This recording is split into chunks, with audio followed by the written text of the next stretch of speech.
Lazy Dungeon Master, Volume 12. Supana Onikage. Prologue. Goron City rested in the Tsia Duchy of the Lavirio Empire. It was a rapidly developing frontier town supported by its dungeon, the Cave of Greed. High-quality iron could be mined from iron golems that spawned in the dungeon, and due to the large tunnel piercing through Tsia Mountain, it became an important hotspot connecting trade between Tsia and Pavella. The travel time between Tsia and Pavella shrunk enormously thanks to the paving of roads to and from the town. And naturally, that brought forth a large impact on trade and profit. Said influence was largely only noticeable in the cities. To towns along the road itself, the largest change was that traveling merchants had higher quality goods. Still, everyone had gotten much richer. The only ones who would complain were, despite that city road being built, I have barely been getting any more taxes from my land. Those who looked a gift horse in the mouth and went out of their way to compare their good fortune to another's. Ringan Laudal. Such was the name of a Pavella noble ruling the towns near Tsia Mountain, otherwise known as Count Laudal, head of House Laudal. He was in his office within his estate and storming about after receiving an income report from his steward. This cannot be. Why is there not more? A road connecting Pavella and Tsia should make all the towns along the way equally rich. So he said, but the road from the tunnel to Pavella had been built to be as short as possible with the surrounding geography. As a result, it was uncomfortably far from the towns ruled by House Laudal, and in any case, the road was short enough that those using carriages would end up in Goron within a day. One more day of leisurely travel after that, and they'd be at Tsia without needing to stop anywhere else. As a result, the only people to stop at towns along the way were merchants traveling on foot, which naturally led to very little money circulation. It made complete sense that income from taxes wouldn't rise as much as Count Laudal expected. As an aside, the road had been funded by Pavella merchants that were members of a merchants' guild, and Count Laudal had contributed not even a single copper to its construction. In fact, he had even charged the guild an exorbitant fee to build the road on his land.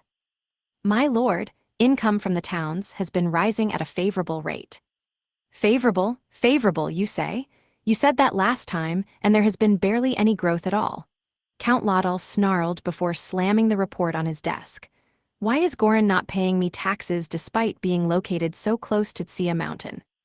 It was because it was on Tsia's side of the mountain and paid taxes to Tsia nobles. But Count Laudal was irate enough not to care about something so obvious. They were in the wrong for not giving him money, and that was that. Gah, this is unbearable. If only that disgusting town were blasted off the map, he shouted, and that was when it hit him. Wouldn't everything go his way if only Goron were to disappear? All the merchants with heavy pockets would go to his own towns, and his taxes would shoot through the roof. You. Yes, my lord, replied the steward. I am going to destroy Goron. With my talents, it should be gone in a matter of days. My lord, but how do you intend to do that? You say destroy it. By that do you mean you will send soldiers to burn and pillage it? That is one option, but doing so would start war with Tsia. Use your head a little more. But my lord, I believe that Goron is growing with each day and is only a shadow of the metropolis that it will be in the future. That is why I will destroy it while I still can. But that is not all. I have heard Goron's town chief is a living legend and not to be trifled with, the steward said, before providing him with the details.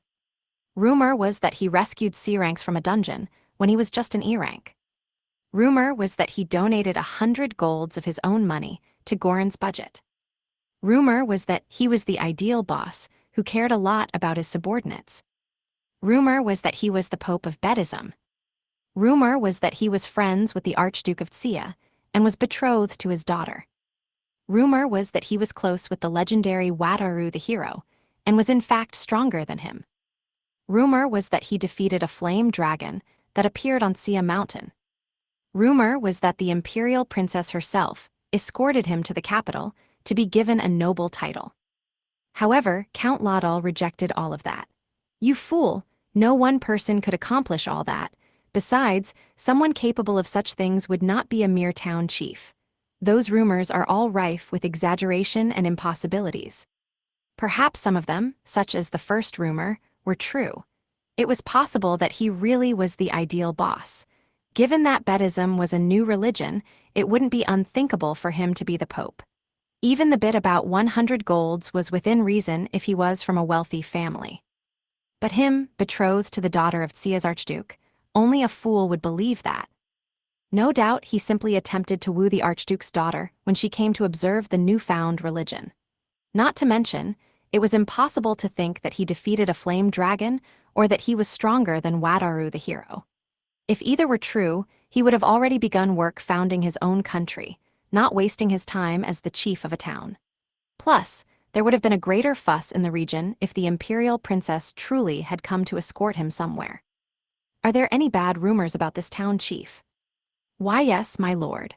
They say he is a furry and a lolicon, that he is rarely seen working, that he forced a massive debt upon Wataru the hero, and that the Adventurers Guild is keeping a close eye on him. See, I told you, not even the rumors are consistent. It was unthinkable for any person to bring a filthy beastkin child to the bedroom. No ideal boss would be rarely seen doing work. Wataru the hero would never be friends with someone who forced a debt on him. It's settled, that town chief is nothing more than a swindling fraud. But my lord, surely you remember the dragon that appeared so recently upon Sia Mountain. I imagine that is stolen valor from Wataru the hero. At most he grabbed a fang from somewhere, a wyvern fang, and claimed he slayed the dragon himself. That is simply what fraudsters do. His lies spread so far that he found himself unable to stay in town, leading to him grabbing a nearby beautiful girl and claiming that the imperial princess had come for him as an excuse to flee. So concluded Count Laudal, and if that were the case, the so-called living legend of a town chief would never be returning to town. Bring me a map. Yes, sir, the steward answered, grabbing a piece of parchment off a nearby shelf before spreading it on the table to reveal a map of Sia Mountain and the surrounding area, primarily the land ruled by House Laudal. It was their only map with new information, that being Gorin and the aforementioned roads. Count Laudal faced it while holding a light stone. It was a tool for scraping the front of parchment and removing the contents. I will destroy Gorin, he shouted, scraping the stone against the map and removing the word Gorin. My lord, removing the name of the town from the map will not actually destroy it. I know that this is just a metaphor, he roared, spit flying from his mouth. Indeed, he was not that dumb. Should I take that to mean you will be sending soldiers after all? I just told you no, this is what I'll do, Count Laudal said before writing drag where Gorin's name had been. He then extended the line of its border to show that Pavela's side of the tunnel exit was part of the town as well. This town of drag will become mine. We will have no better chance than now, with the town chief absent, he declared with enthusiasm. My lord, there is nothing on this side of the tunnel, the steward observed with a finger pointed at Pavela's side of the tunnel. You fool, we couldn't pass it off as a Pavela town if there was nothing on this side of the tunnel. Then, what do you intend to do with the space? Hey, can't you see? We will make drag ourselves, and soon we will absorb Gorin into it, forming the true town of drag. And so, a new town was born on the side of the tunnel opposite from Gorin. To be clear, that conversation happened about 2 months ago. Keima and his party had just left Gorin for the imperial capital. Side chapter Bunny Maids. Having finished producing Core 629 for the dungeon battle, Keima and the others returned to Gorin. Everything returned to normal without any particularly notable problems. You know, I thought some real shit would have gone down from us not being here to do our jobs, but looks like everything's been just hunky-dory. Same. Both Ikika and Niku slid back into their jobs in the inn without any issues whatsoever, with neither of their absences having contributed to any catastrophic failures. That was thanks, in part, to Keima stealthily using his teleport to visit the dungeon, and proactively setting their shifts to resume once the dungeon battle ended. Didn't really feel like I was home until I started working as a waitress, you know? Ikika said. I agree, we were doing similar work, but actually moving myself makes all the difference, Niku replied. Moving those rabbits sure was hella fun, though. Think we could bring some over and make them our store pets or something. I do think a store pet would increase our sales, Niku said thoughtfully. If only she would remember that Keima didn't really care about how much money the inn made regardless. Suddenly, a customer entered the cafeteria. The small talk would have to wait. Niku, with very experienced movements, hopped over to the customer and looked up at him with an intense stare. Yua Kuro, is something wrong? Mui Niku tilted her head, as if to ask him to feed her a carrot. And that was how Ikika realized what was going on. Kuro, no, that's not what we do here. Oh, sorry. Niku had been controlling the rabbits in the rabbit paradise by widening the monitor to fill her line of sight, then using the controller while moving her own body in turn. It hadn't been actual possession, but it was as close to full dive immersion as you could get without actually doing the diving, and through weeks of that, the mere act of begging had become instinctual for her. Niku bobbed her head hurriedly in apology. Her face was as expressionless as ever, but Ikika had trained her to beg, and every ounce of her body radiated cuteness. Really, her expressionlessness gave her the cuteness of a pet, since you couldn't read animals' faces. Hey, don't worry about it, it's no problem at all. Actually, let me add a purin onto my order. Ha, I think I'll just give it to you, Kuro. Thank you, Niku said. He gave me a purin for some reason. You know, Niku, I guess you're already our store pet, huh?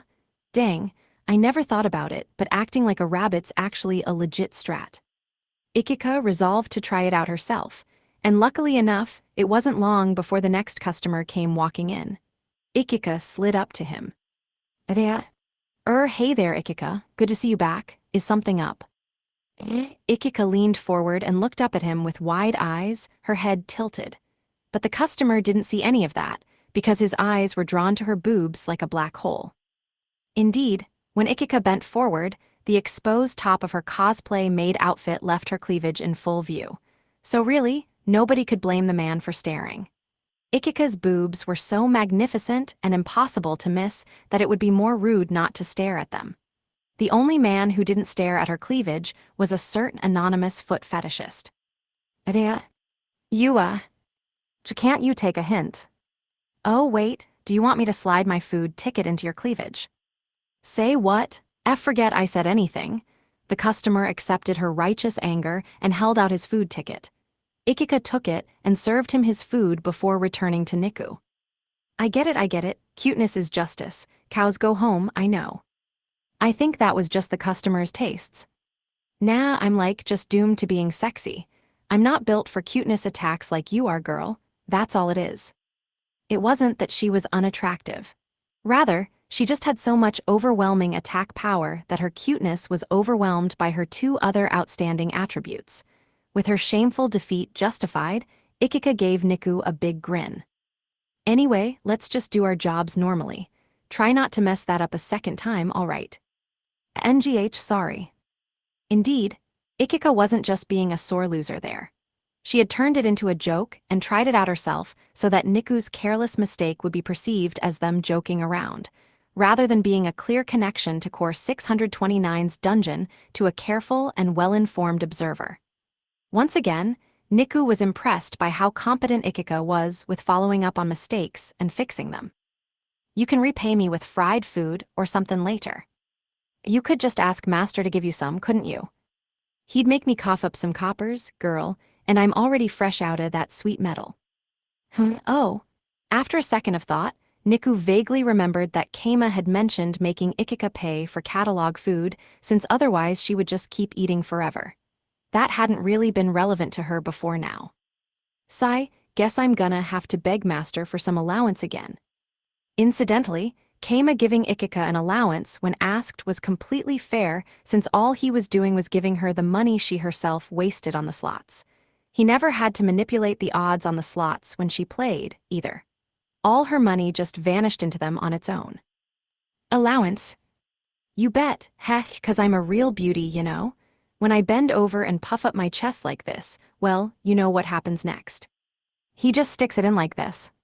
Yep, no, he just hands some money over. That made sense. Keima was right to just give Ikika her own money back in a loop, Niku thought, while pulling her fingers out of Ikika's cleavage. Girl, I bet he'd give you tons of money if you begged a little. I don't need any money right now, so it's fine. Read, I don't really want anything, and if I did he would just give it to me if I asked. You sure? Feels kinda bad to be the only one he gives money to. Like he's showing me favoritism or something, you know.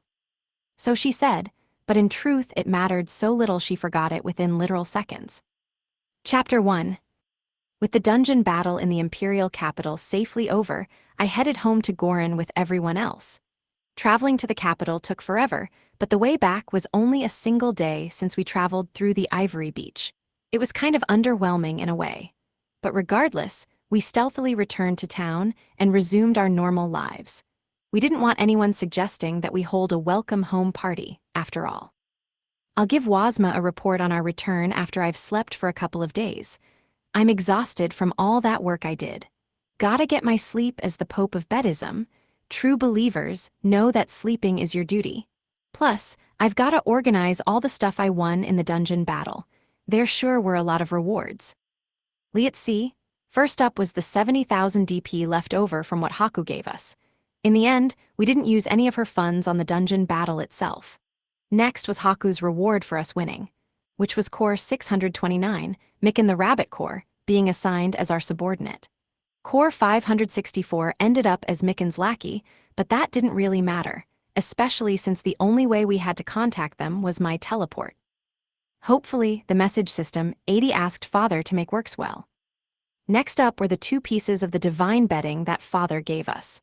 One was the divine quilt, the other was the divine alarm clock. If we threw the divine futon blanket on top of that, we had 3 pieces of the divine bedding. The divine alarm clock is technically part of the old 7 pieces of divine bedding, but I'm sure it's fine.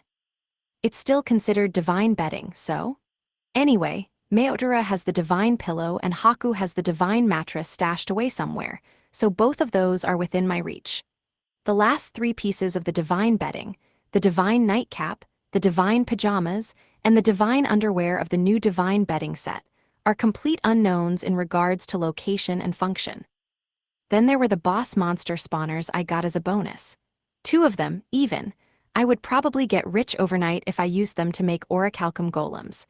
Biwahaha, I'll make a small one first and see how long it takes to regenerate. Don't want them saying orichalcum golems are so unique they'll take 100 years to regenerate, with the spawners unusable in the meantime. Last but not least was the dungeon core that Father gave me, but I wasn't planning on using it. I would rather play it safe and boost my ultra transformation skill to max through dummy cores first, to guarantee that the core would give me a new skill. Dummy cores gave you experience for existing skills, but they couldn't become new skills. What about the right to hug Rokuko? Oh yeah, I forgot about that. Anyway, with all that considered, I went to the exact middle of the Colosseum area in our dungeon. It was the perfect place to experiment with ultra transformation, and I needed to follow through on my ideas immediately before I forgot. Out you go, dummy cores. I bought 2 dummy cores for 10,000 DP each, then quickly cut them in half with an orichalcum sword, the one I had gotten last year, having only used some of its blade as metal parts. Leona had said that it was safe to destroy 3 of them at once, but I decided to scale it down a bit for safety's sake. Her word was anything but trustworthy, after all. That reminds me, we got a purple dummy core from Rokuko rolling the gacha forever ago. I wonder if I could have destroyed that instead. Yeah, I'll try that out next year if I remember. Why is it purple anyway? Pretty sure they're normally white. Maybe it's not a dummy core at all. You know what, that's actually pretty scary, so I'm just gonna leave it in storage. Time is stopped in there, after all.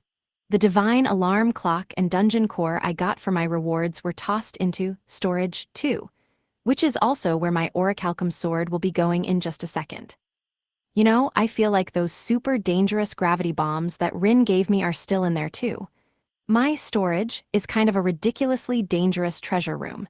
It's kind of turned into a Pandora's box, but let's not think about that. I shifted my thoughts to ultra transformation, which had indeed safely leveled up.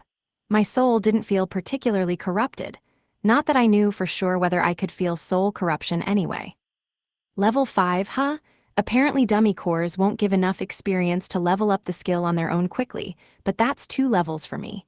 I wonder what the max level for it is. But either way, the changes are, yeah, they just popped up in my head. I'll go ahead and show effects for the first 3 levels too.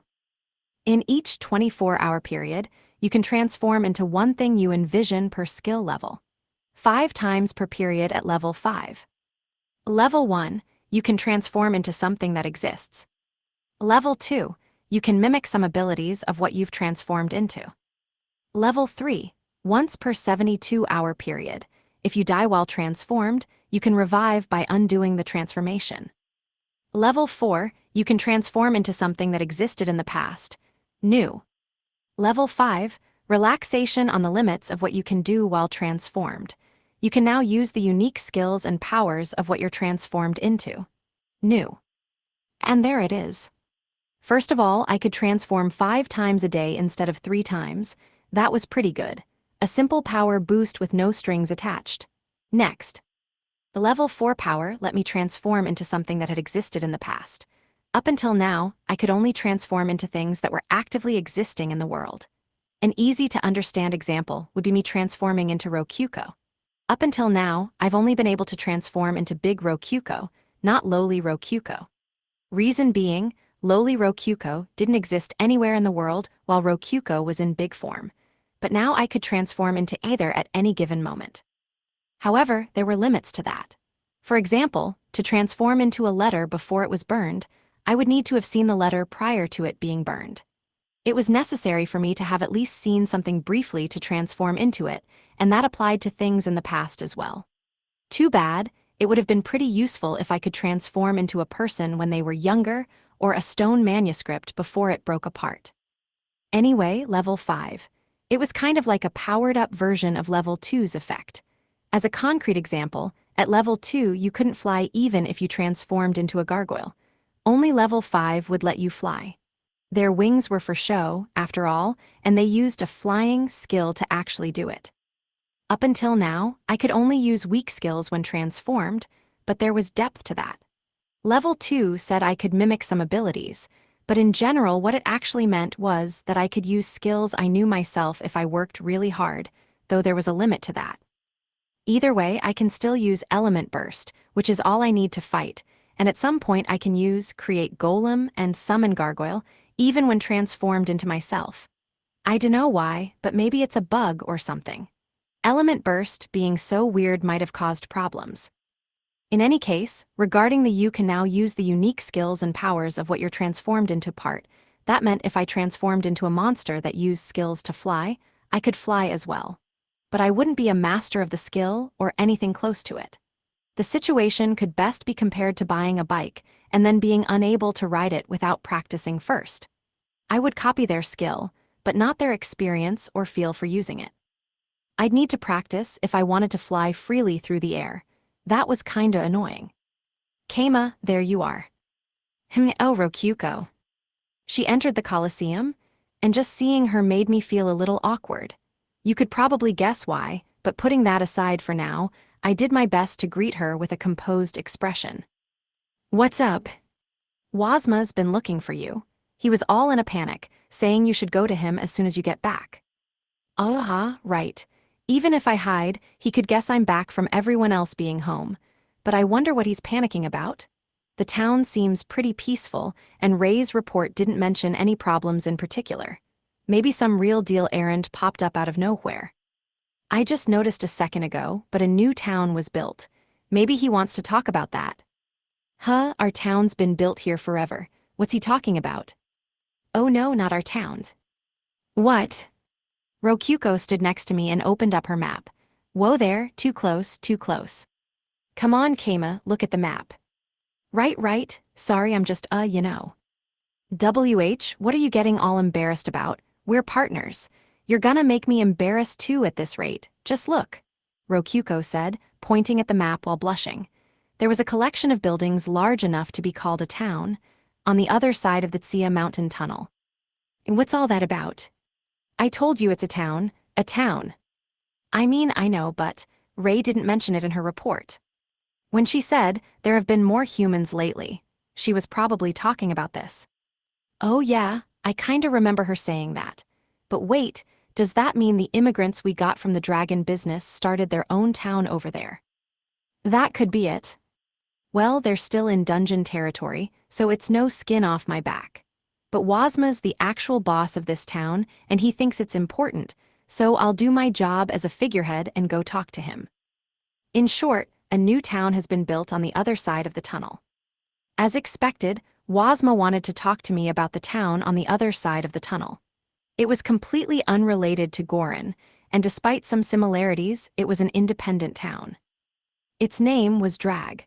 It kind of seemed similar to Gorin, at which point I realized the name was probably taken straight from dragon. That made sense. We were near Tsia Mountain after all, and there had just been all that dragon business. Anyway, the town chief of Drag was a Pavella noble by the name of Count Ringen Ladal.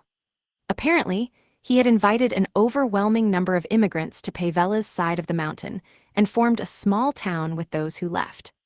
But practically speaking, that had no impact on our dungeon whatsoever. I had already made the other side of the mountain into dungeon territory. Towns growing over there just meant more profit for us, and indeed, the large number of people were already earning us tons of DP. In conclusion, it wasn't a problem for our dungeon, and from Ray's perspective, it was actually to our benefit to let them just do whatever they wanted. With that in mind, it only made sense that I would completely overlook it in the report. It seems that they have built an inn of their own. Oh nice, that means less customers we have to deal with at our inn. And we'll get their DP without having to accommodate them at all. Less work we have to do for the same pay. What's not to love? Let's hope they keep expanding. Excuse me, town chief. It sounded like you just said that's nice. I sure did. Even though our inn will receive less customers. That's exactly why it's nice. There'll be less work for us to do.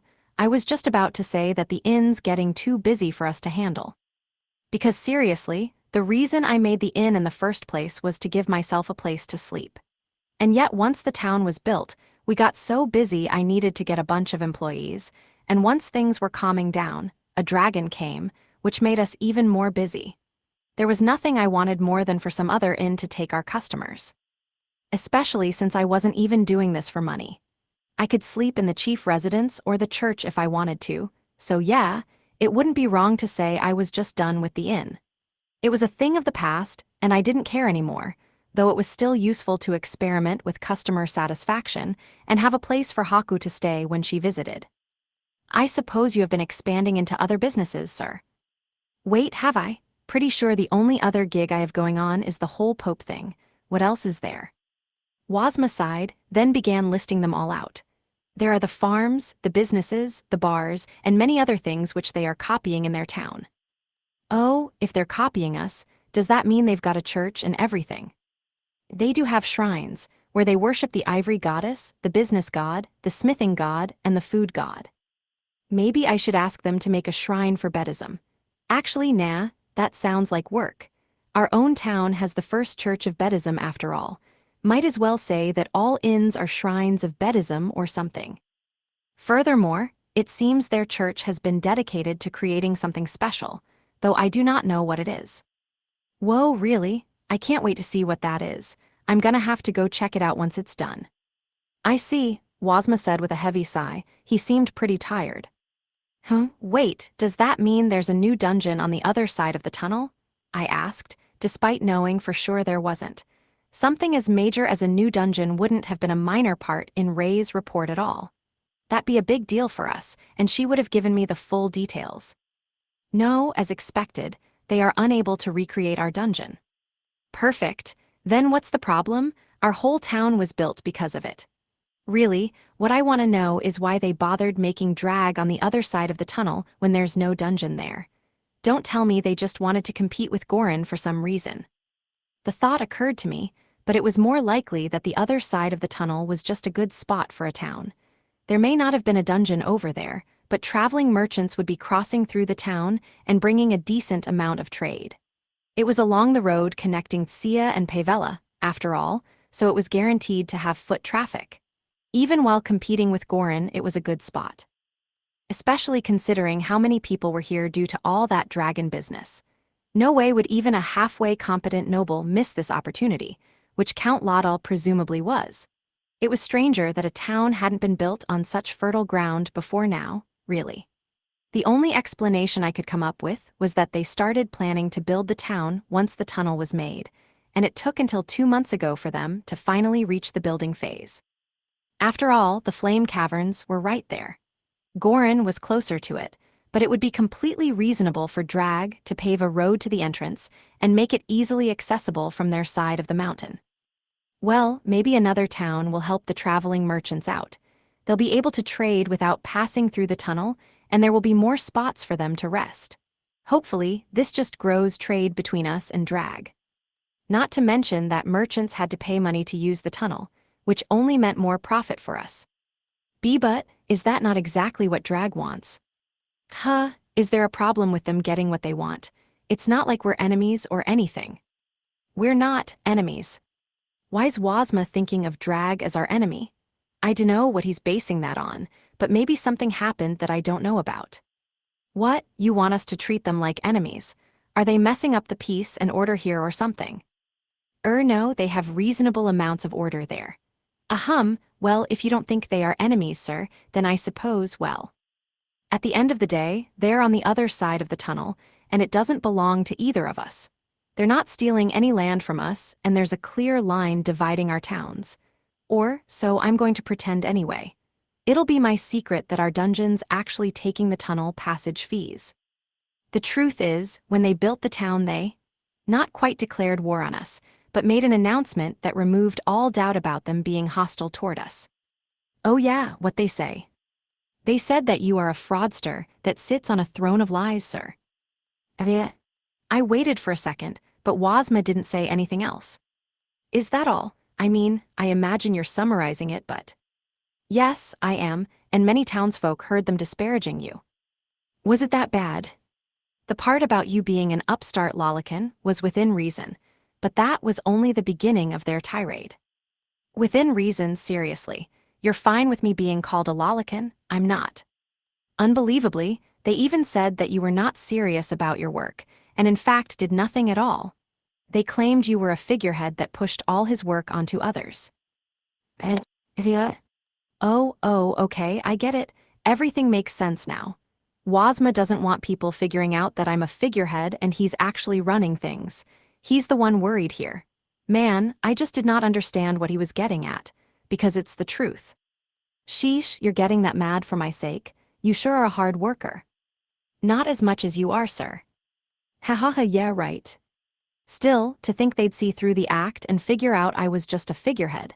Drag's town chief must be a real competent guy. Maybe I should go butter him up or something. So, they went out of their way to not quite declare war on us, but still announce they hate our guts. Does that mean they've been pulling dick moves on us over the past couple of months? Like building a toll gate by the tunnel exit and charging yet another fee to go through? No, nothing like that so far. Figures, if they just wanted to spite us, they'd build the gate and decrease the number of traveling merchants without building a whole town. Why'd they make the town? May I suggest that you discuss the matter with their town chief? Good idea. Well, Wazma, make it happen. Zarm. And so, I would be meeting their town chief on some future date. Meanwhile, I would be lazily lying about in time to recover from my exhausting journey. Oh, they saw through me because I do things like this. Oh well, no helping that. We set up a meeting in no time. The adventurer we sent off with letters came back with 2 positive responses. But the meeting would be held where Count Laudal wanted, in other words, Drag. That was entirely fine by me. It was the perfect opportunity to go check out their town. I could bring some golem beats with me as a gift. That said, the day before the meeting, Wazma seemed pretty unhappy with all that. Why must you go there yourself? Goodness, sir, you must be more firm with these kinds of things. Whoa now, I know that's what you want in a town chief, Wazma, but if I start acting tough for no reason, there's gonna be some cracks. You might as well give up on me acting like someone I'm not. You certainly are a kind individual indeed. I suppose there is nothing that can be done about this. Glad you agree. I'm a figurehead. The last thing we want is cracks forming around me. And most importantly, acting all stiff is exhausting, so I'm glad I don't have to bother with it. That said, you are still a legend that defeated a dragon. Please act at least a little self-important. Fine, fine, so don't act polite. Well, we're dealing with a count here, so maybe I should be polite. You may speak casually. That felt a bit off when dealing with nobles, but if Wazma said so, he was probably right. All right, well, this may be a meeting, but it's not like we've got much to talk about. This'll just be a way for us to buddy up a little. Please be sure to use this opportunity to ask about their future plans for developing drag. Sure, wait, you're not coming, Wazma. Is there a need for me to? He asked, having apparently come here just to see me off. If the idea here is for us to form a friendship, Wazma's hostility for them won't be very helpful. Not like we're going to hold any important discussions about anything.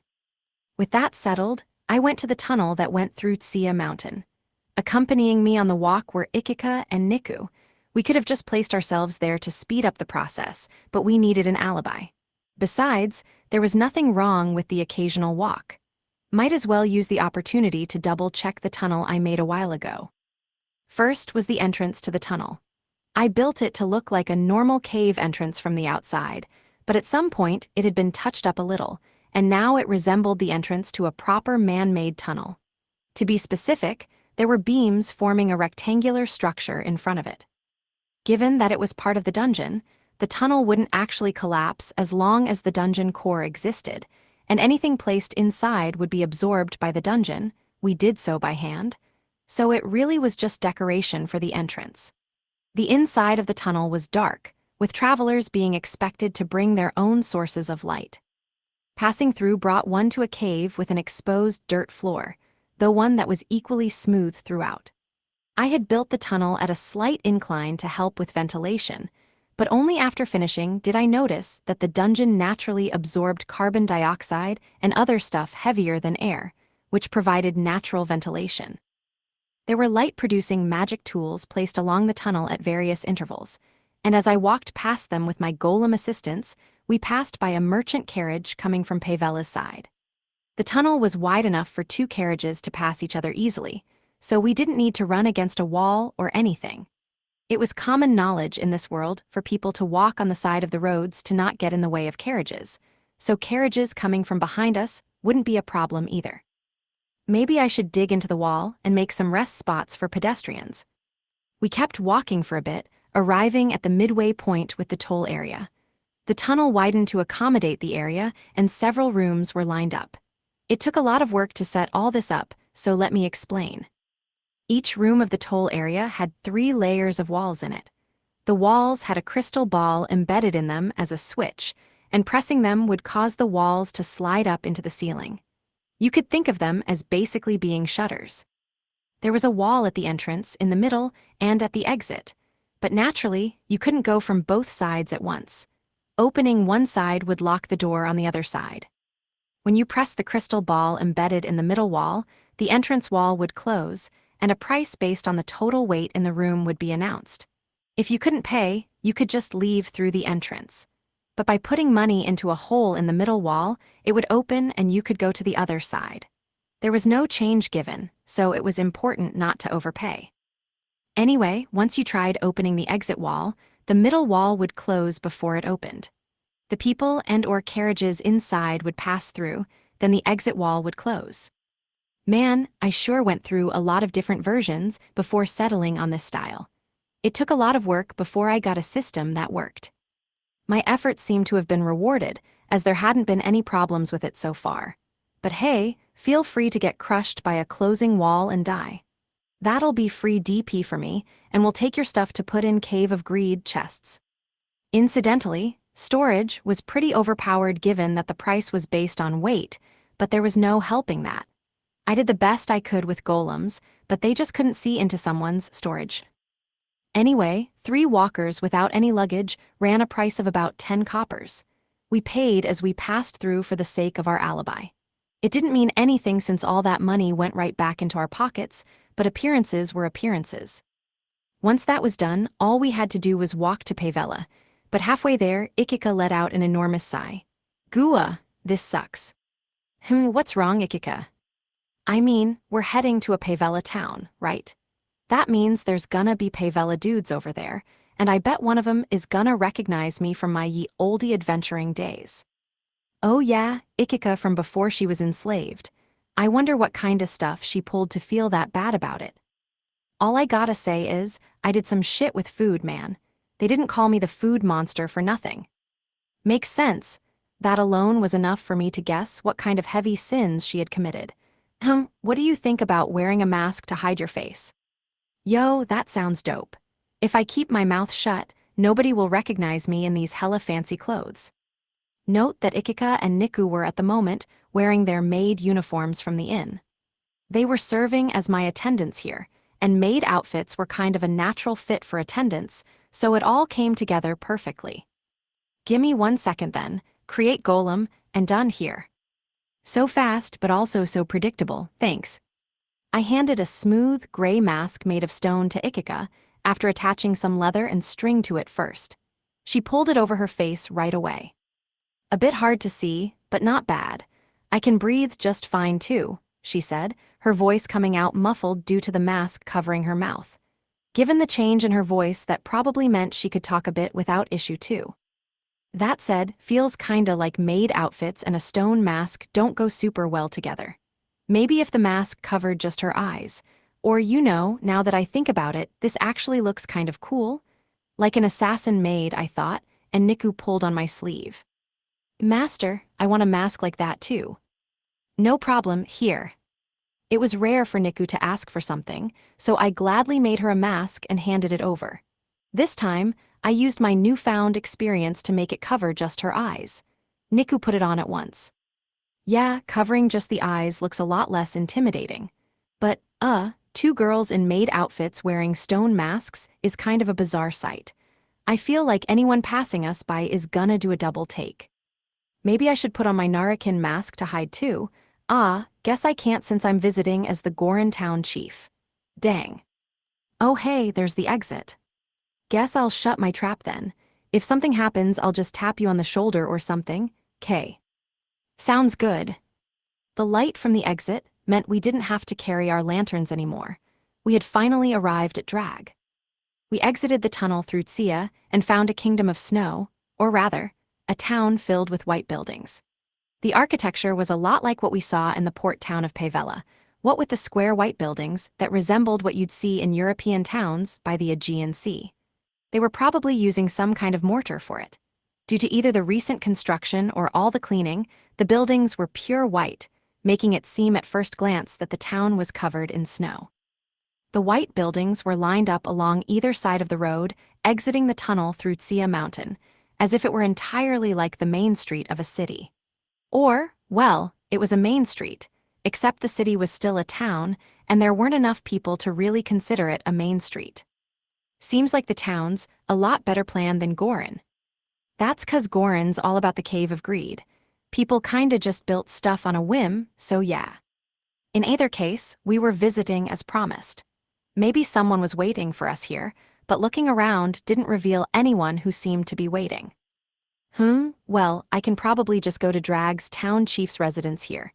We have an appointment and everything. I called out to a passerby who looked like a villager to ask for directions. Hey, got a second? What's up, bro? You sure got some hella scary-looking friends with you, the villager replied with a distinct Pavelin accent, looking at the masked Ikika and Niku dubiously. I could understand how he felt, honestly. If I saw someone with companions like this, I would think they were suspicious too. Do you know where the town chief's residence here is? You mean Count Laudal's mansion? My man, it's right over there, he replied while pointing at a mansion some distance away. Or, well, I said mansion, but it looked like any other white cube house here. The only difference was the white wall surrounding it. Makes sense, thanks. No prob, my man. I gave him a large copper as a payment for the information, which was 10 small coppers, about 1,000 yen in Earth terms. He left with a satisfied look. Ikika plopped a hand on my shoulder. Master, my dude, 1 large copper for info is way too much. Going overboard is what legendary dragon slaying here do know. If that's what you're going for, sure. With Ikika's approval earned, we headed to Count Laudal's mansion. Along the way, we passed by several houses under construction. It definitely felt like a town that was incomplete. We got to the front gates. There was a guard standing guard. Of course. I wasn't so rude as to just silently walk by, so I called out to him. Working hard or hardly working, am I right? Rea? Apparently, the guard wasn't the talkative type. I tried again. I've got an appointment to see Count Laudel today. Can we pass through? Tell me about those maids. Why do they wear the masks? The guard replied. Rather than being untalkative, he had just been taken aback by my masked maids. They're my attendants. That's all I have to say on the matter. All right. So, can we pass through? Sure. Wait. No, he said, coming back to his senses and moving to block our path. I put a hand on Niku's shoulder to stop her from protectively standing in front of me. Just to be clear, I do have an appointment. I'm Kama Gorin, the town chief of Gorin. You should know what to do. What do you have to prove your identity? Oh right, my ID. I'll just grab my guild card, I thought, only to be interrupted before I could put a hand in my pocket. Speaking of which, I heard the town chief of Gorin defeated a dragon. If you're the real thing, show me a scale or something from the dragon. Then I'll let you pass, the guard said, his tone stiff like he was reading from a script. Somebody had probably ordered him to say that. Looks like I'm being tested here. Guess Wazma was right to say I'm being looked down on. But sure, I've got a scale Igni gave me after all the dragon business. Haven't done much with them since offering one up to Emperor Lionel. They've just been stuck in storage ever since. Guess now's the time to bust them out. Here, how's it look? I said, taking out a scale from storage. And despite just being one scale, it was the size of my palm, looking more like a chunk of ore than anything. W8, that's a real scale. Yep, straight off the flame dragon itself. I'll be going in now. W8. I thought he'd let me in after I showed him the scale, but he still called me back. I need to check to make sure that's real. If it is, a metal hammer like this one wouldn't even land a scratch on it. The guard exclaimed, before taking out a metal hammer and anvil like one might see in a smithy. I dunno why he has a metal hammer and anvil at the ready, but they both seem to be made of iron. Not a chance either of them will lay a scratch on a real flame dragon scale. Sure, fine. I set the scale onto the anvil. W8, you don't mind? I'm gonna do it. If it's a fake, it'll shatter to pieces. Go ahead. The guard faced the scale, looking a bit anxious, then held the hammer high and URYAH, fire stamp. Used a skill that wrapped the hammer in flames and boosted his attack power as he swung it down as hard as he could. Dong, a metallic sound, ill-fitted to material taken from a living being, reverberated through the air. But we were dealing with a flame dragon scale here. It took the hammer blow head-on without even cracking a bit. In fact, it absorbed the fire and ended up looking glossier than before. And no way, there's not even a scratch on it. This is a real flame dragon scale. Satisfied? Sheesh, what a guard this guy is, I thought while picking up the scale and putting it into my pocket. And here's my guild card as some ID. Can I go through now? What? B rank? Forgive me, sir, I had no idea, the guard exclaimed, straightening his back and bowing his head politely. Yep, B ranks are nobles, and this is the kinda treatment that being a noble gets you. Hey, you just did your job as a guard. No hard feelings. Oh, and should you send word or something? Sir, I will send word immediately. Please wait just a moment, the guard said before racing through the gate into the mansion. I waited as he asked, and before long a butler-looking guy came out. My apologies for the wait, noble Kama. Come right this way. My lord is waiting for you. He looked kinda sick, but I didn't rudely ask whether he had been getting enough sleep. Once inside the mansion, we were taken to a parlor, and Count Laudel showed up not much later. He was a middle-aged man with a protruding belly, covered in so many fancy accessories and articles of clothing, it was kind of garish.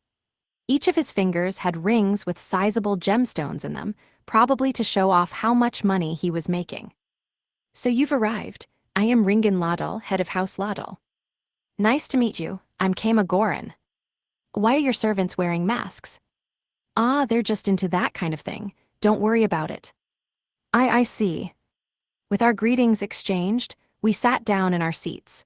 But Count Lottel seemed pretty distracted by my masked maids, and his narrowed eyes were glued on them. Seems like he's particularly interested in masked maid number 1 Ikika.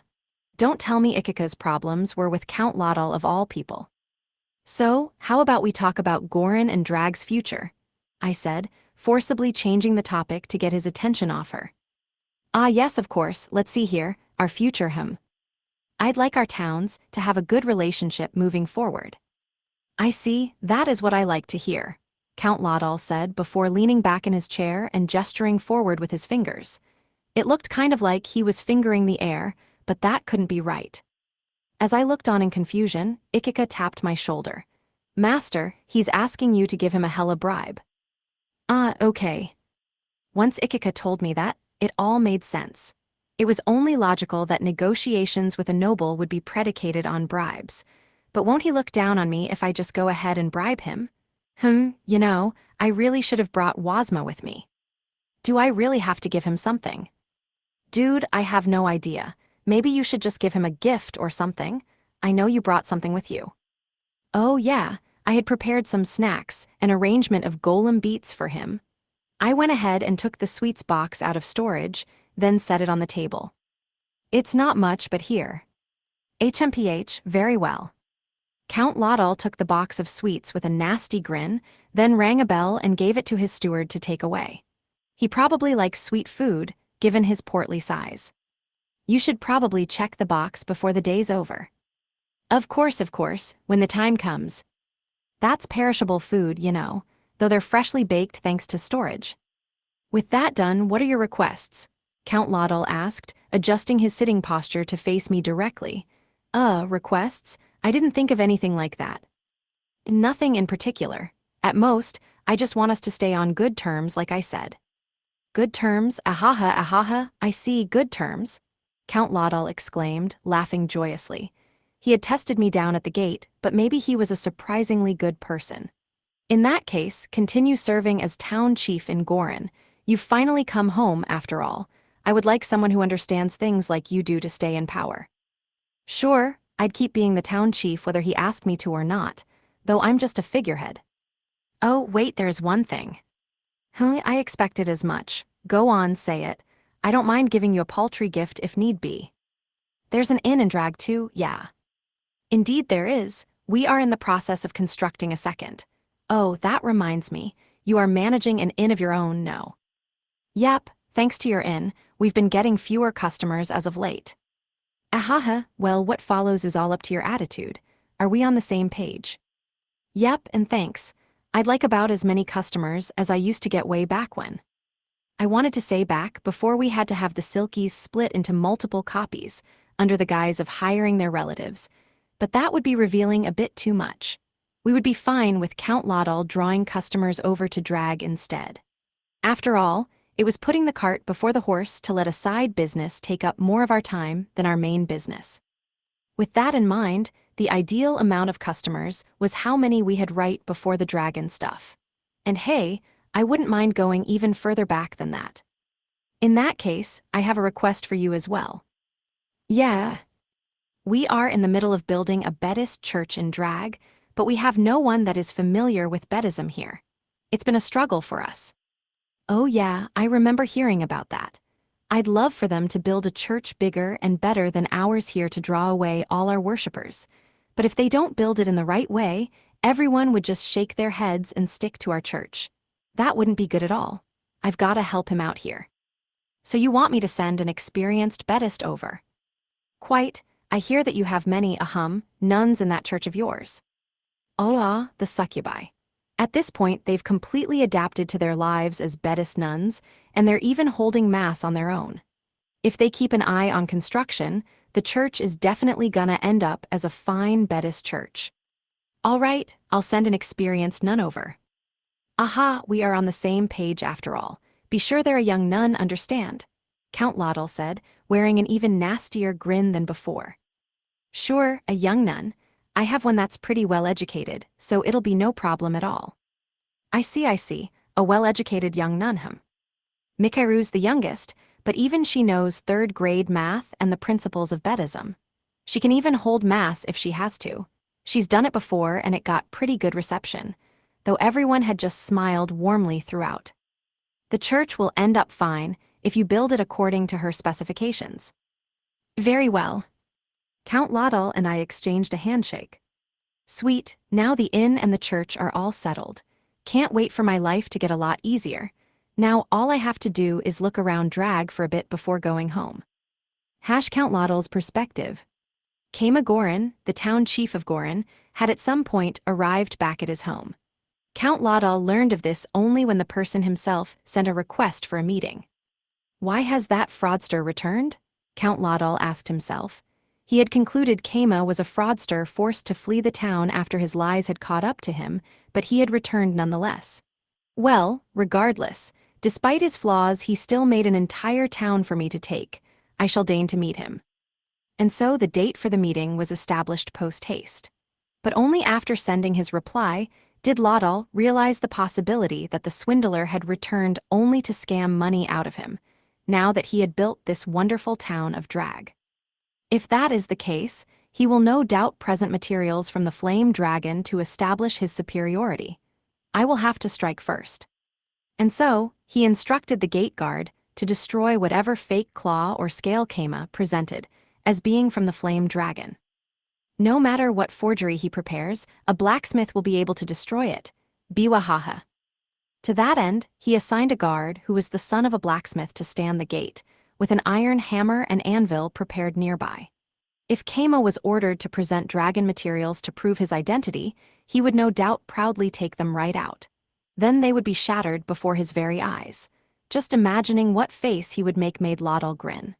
When he entered the mansion afterwards, Laudel could exploit his depression to make unfair deals. Laudel put all the pieces in place, and the day of the meeting arrived. There was no need for him to send someone out to greet Keima. His mansion was so splendid that anyone would notice right away. And so, Count Laudel waited leisurely in his room. Eventually, his steward came to report that the town chief of Gorin had arrived. He looked a bit sick, but Count Laudel wasn't one to pay mind to the concerns of his subordinates. He eagerly headed to the parlor where Keima was waiting.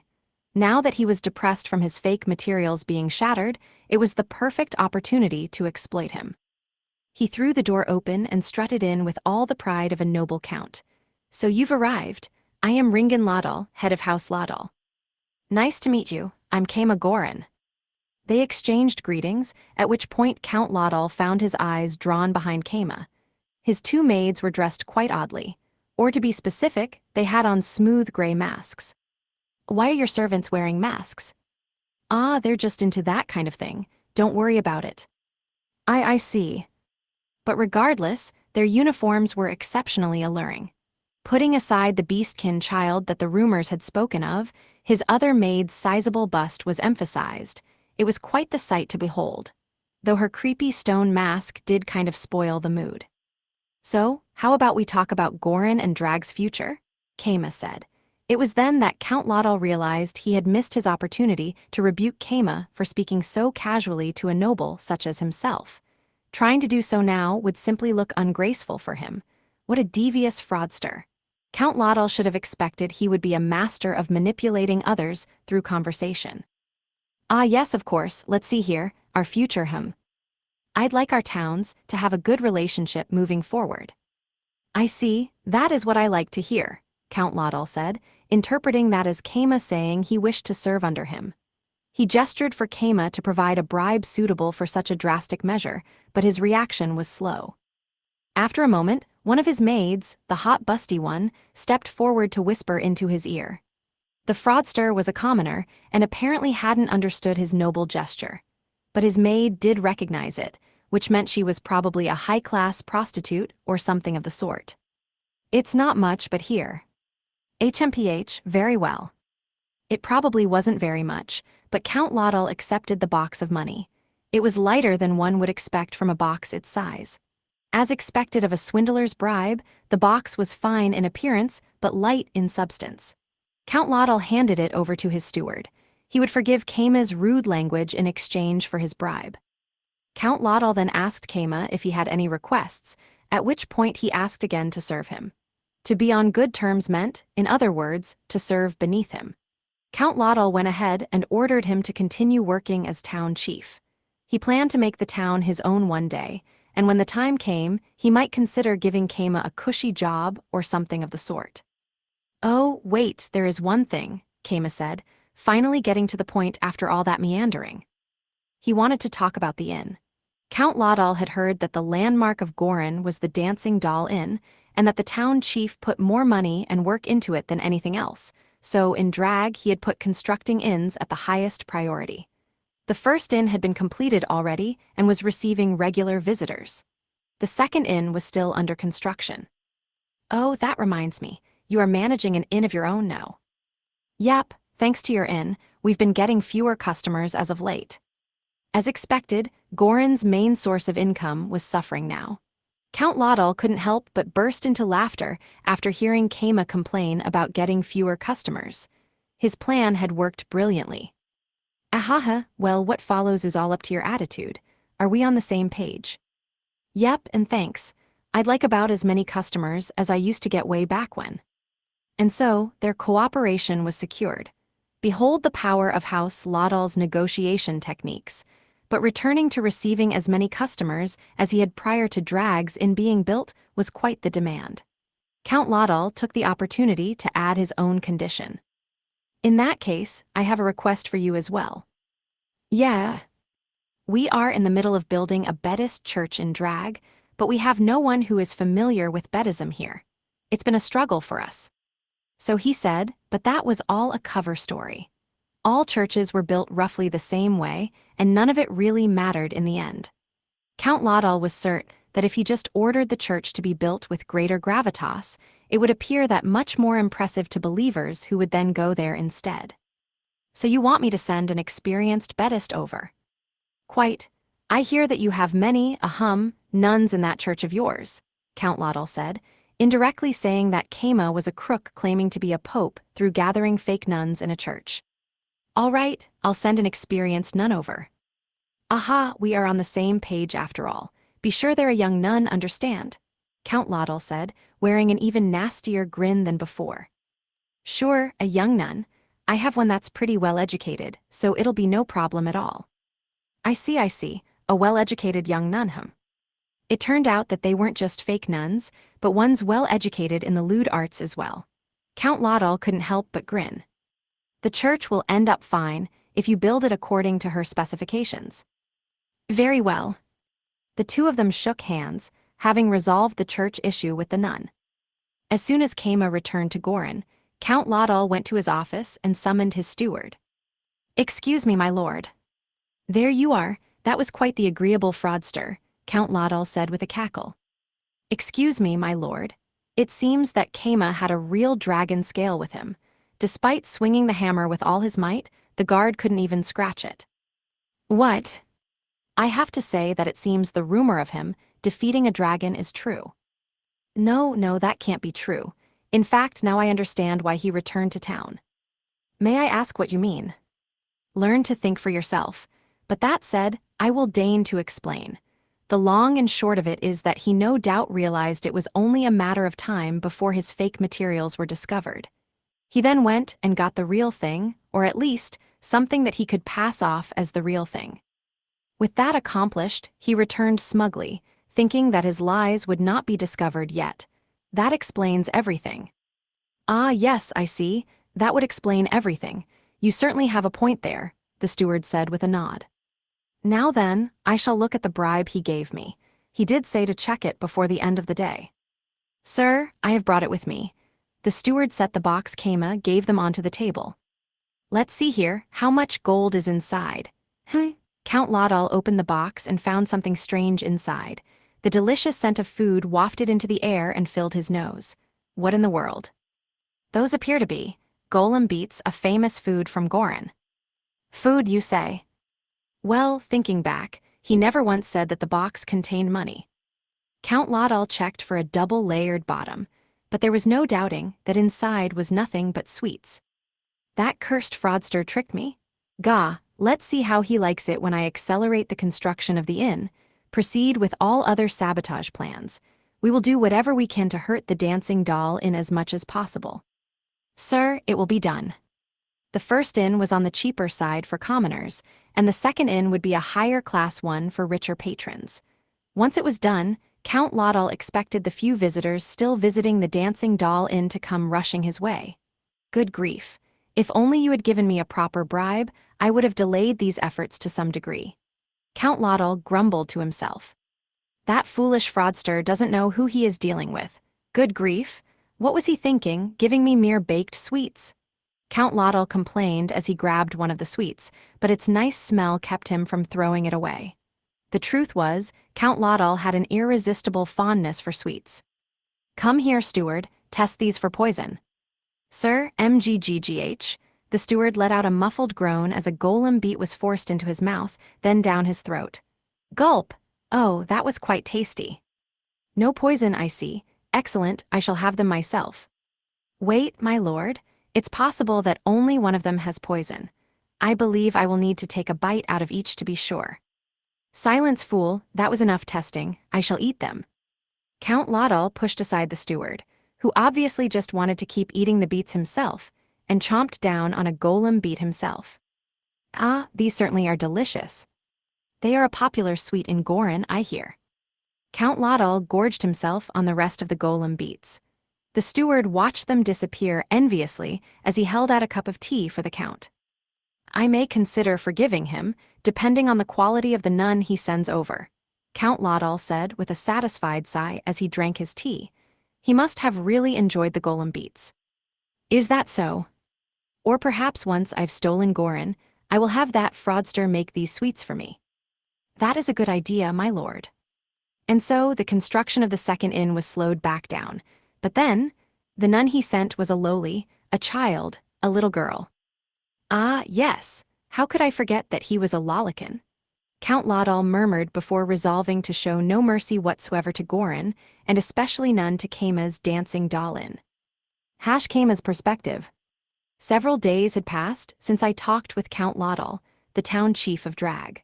Word had spread of my return by the time I came back, and it wasn't long before Gazu and the others returned as well. That meant that they must have gone on some detours that led to my group getting back first. Maybe I should have spent some more time chilling in the imperial capital.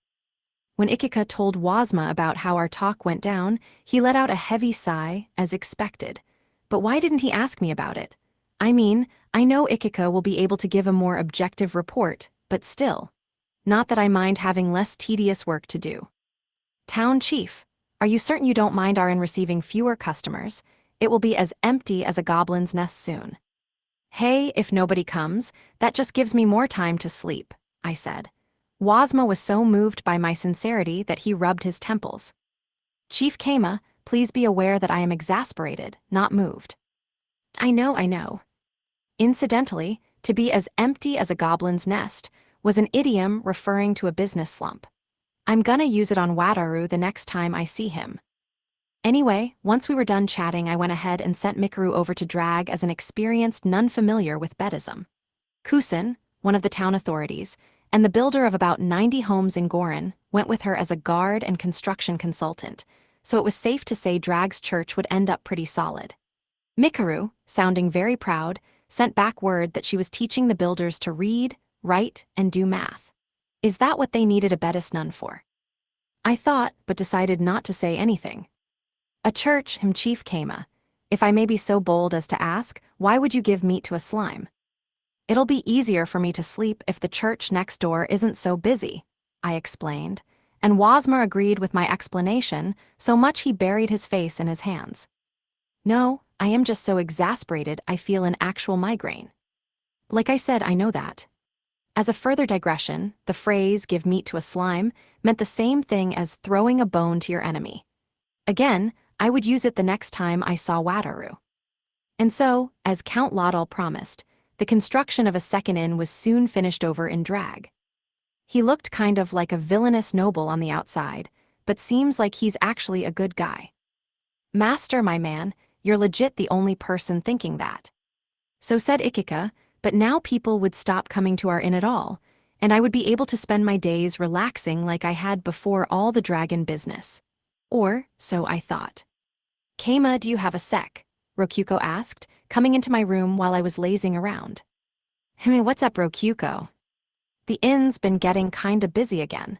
You don't mind me hiring some new employees, right? She said, and I couldn't believe my ears.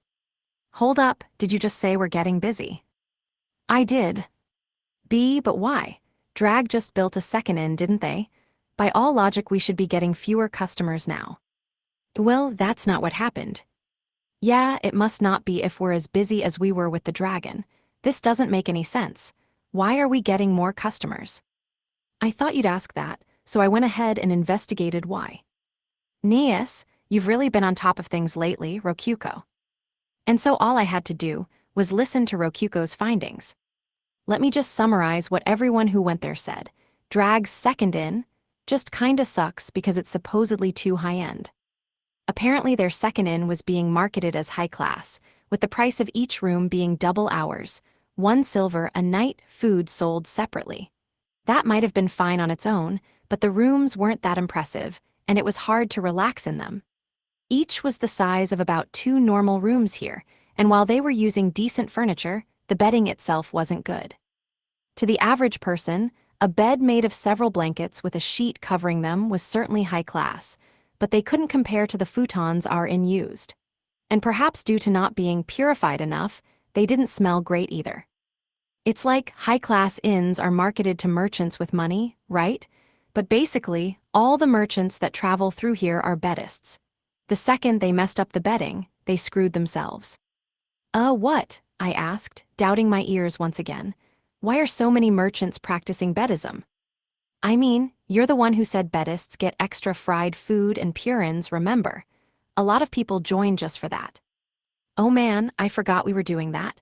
It's been so long, and all the merchants staying in Gorin would be using the Dancing Doll Inn. There weren't any other inns nearby until recently, so yeah. But still, if they're just joining for the food, why would they care so much about bedding? They shouldn't be really pious beddists or anything. It all started because they experienced this inn's futons after joining beddism. Not really weird that they would start comparing the beds, right?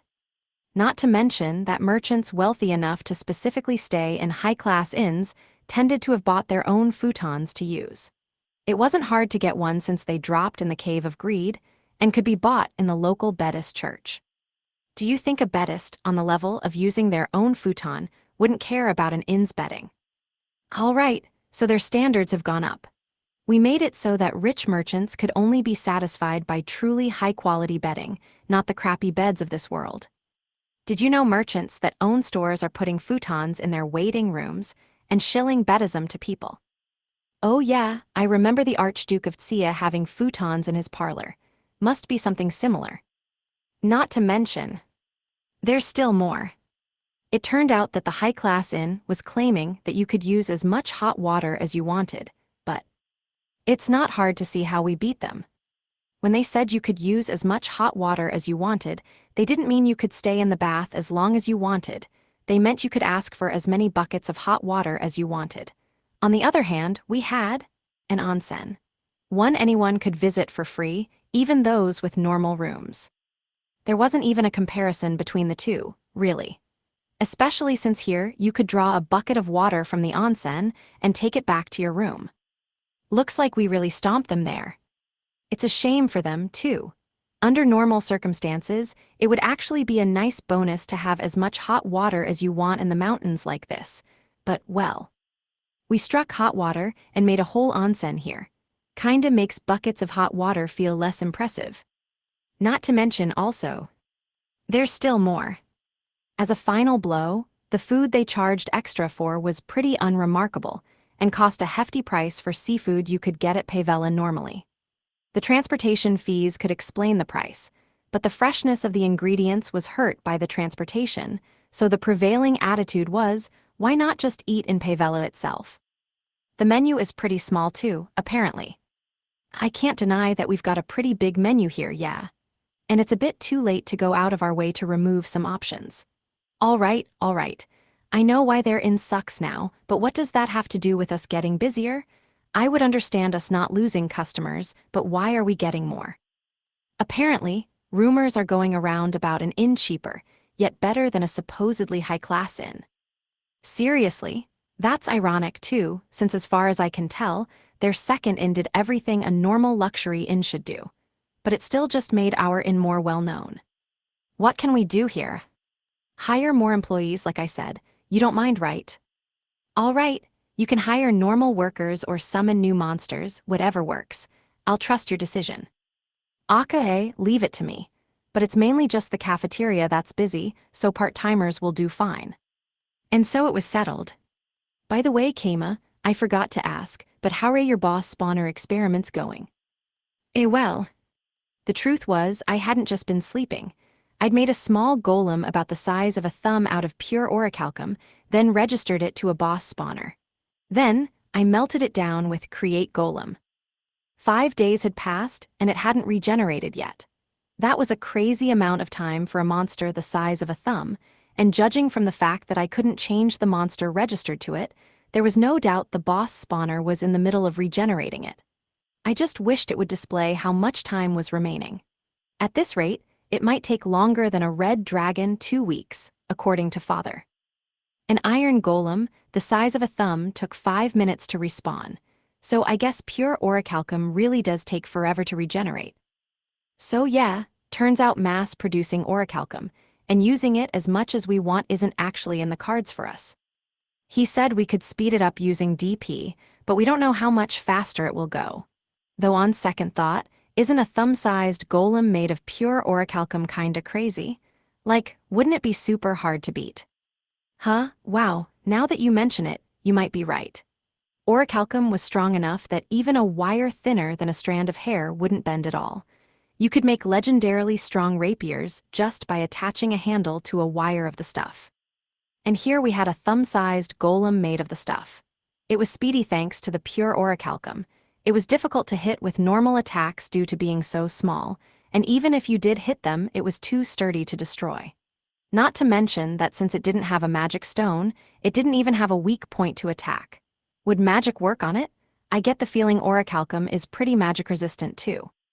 They'd have to beat it by hitting it and disturbing the mana or whatever, but I think you would need an orichalcum weapon to even come close to doing that, Rokuko observed. Oh crap, I think the last boss of our dungeon was just born. So Kama, what's the smallest sized golem you can make? Rokuko asked with an evil grin. Oh, I see what she's thinking. Rokuko, is it just me, or did you just have an incredible idea? Hey, a spec-sized orichalcum golem in a huge boss room will be impossible to find, much less defeat. How's that? Feel free to compliment me on my genius, Rokuko said with a smug look on her face. But honestly, her idea was devilish enough that she deserved to be smug. I didn't know if I could make a golem literally the size of a speck of dust, but I could definitely make a ring-sized one. Hide one of those between the rocks on the ground, and it'd be essentially impossible to find. Even if you did find it, good luck landing a single hit on it. Yeah, I think you deserve some compliments this time. You're incredible, Rokuko. Biwa. I gave her some head pats. Her golden hair was silky smooth and nice to the touch. Hold it, Kama. Isn't this usually when you'd ask if I was the real Rokuko or something? I never thought you would actually just, Jigo and praise me like that. Rokuko stammered, her face bright red. I kept stroking her hair as she fidgeted in place. But seriously, you're amazing. You've really grown, Rokuko. Ape.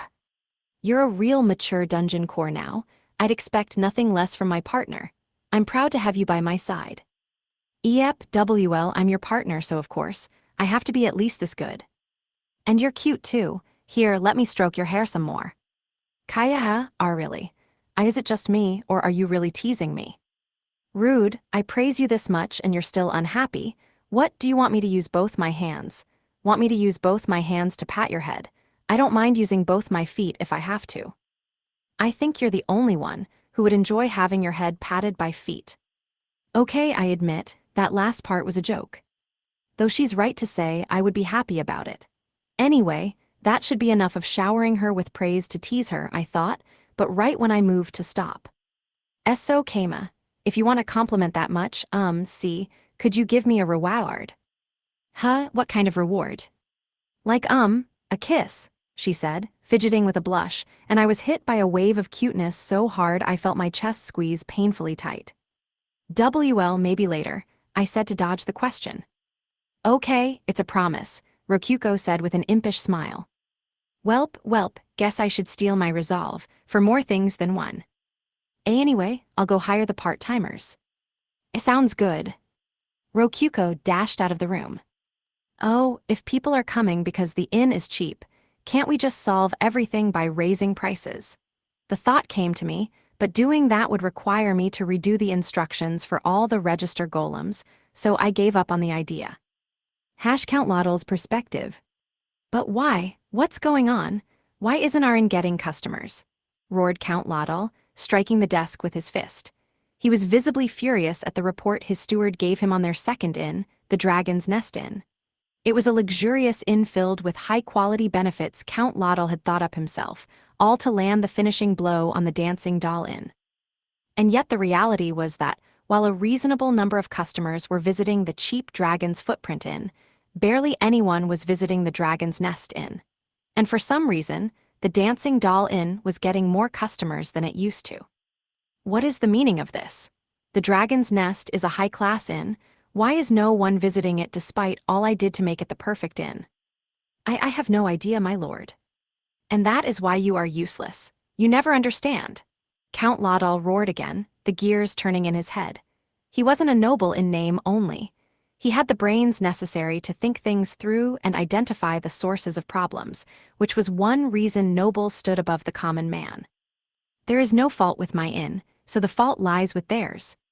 Speaking of which, one of our inn employees did ask customers what they knew about Gorin's Inn. Apparently, they offer free hot water as well, on top of their food and bedding being not only better, but available in cheaper rooms as well. They also recently hired more workers. The second Count Lottle heard that, everything clicked. I see, I understand everything now. Ooh, I would expect nothing less, my lord. What went wrong, may I ask? It's simple, they no doubt started their own high-class services to compete against our inn. And on top of that, they lowered their prices to undercut us. His logic was simple. If their services were the same, all that came next was picking whichever was cheaper. That was just how business worked. Count Lottle concluded that Keima's Inn had pushed itself to add new services at a reduced cost. But they are no doubt pushing themselves. Their resistance will not last long. We will keep running our inn the same way.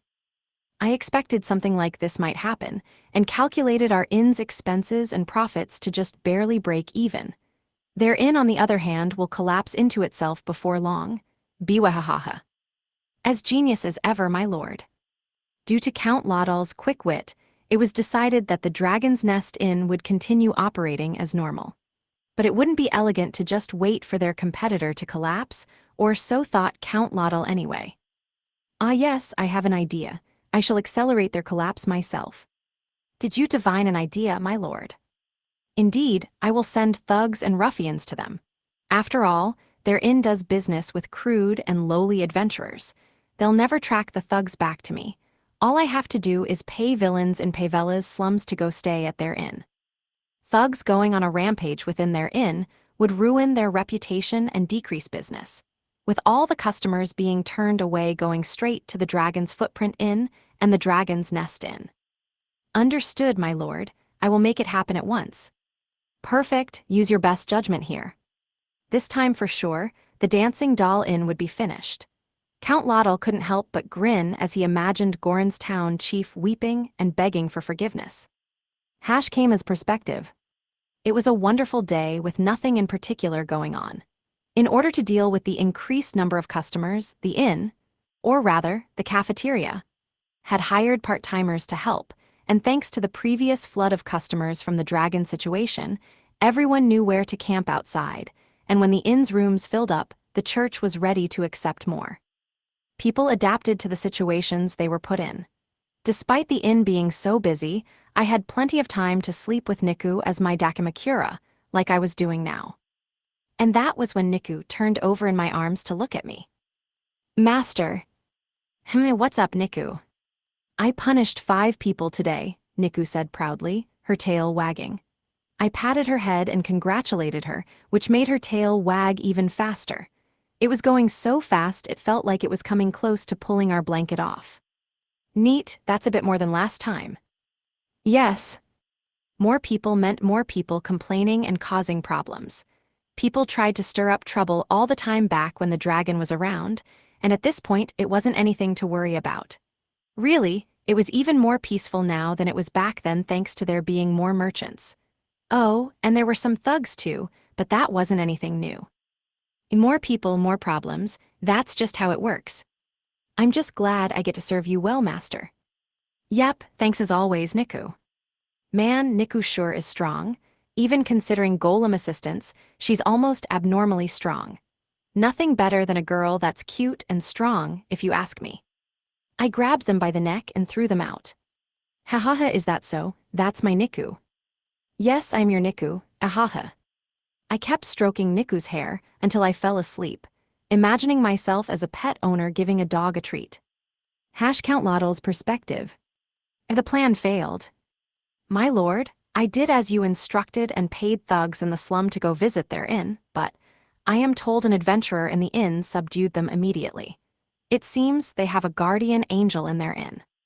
The steward had been forced to acquire this information through a chain of different individuals to avoid being discovered, but the precise details of the story didn't matter. I see. HMPH, I suppose a low-class inn is used to dealing with low-class customers. Hiring a guard would be simple and effective for them. It seems slum thugs will pose no threat to their operation. I am told the thugs were taken to the guild at once, where they were punished with hard labor. HMPH, I care not for the fates of failures. I am moving on to my next strategy. I shall take my sight off the inn and focus instead on attacking them elsewhere. By which you mean? That town chief said his town's most famous food was golem beets, no? Will halt their production. Think about how sweet they were. It's easy to conclude they use sugar in their recipe. I see, they certainly did taste of sugar, rather than honey. The steward nodded, thinking back to how he felt that the golem beets would taste even better with some honey on them. In short, he is importing sugar from Pavella. All I have to do is stop his supply train. Wait a moment, my lord. Does that mean you intend to set a customs house to block the passage of sugar? I cannot imagine the Archduke of Pavella would ever permit that.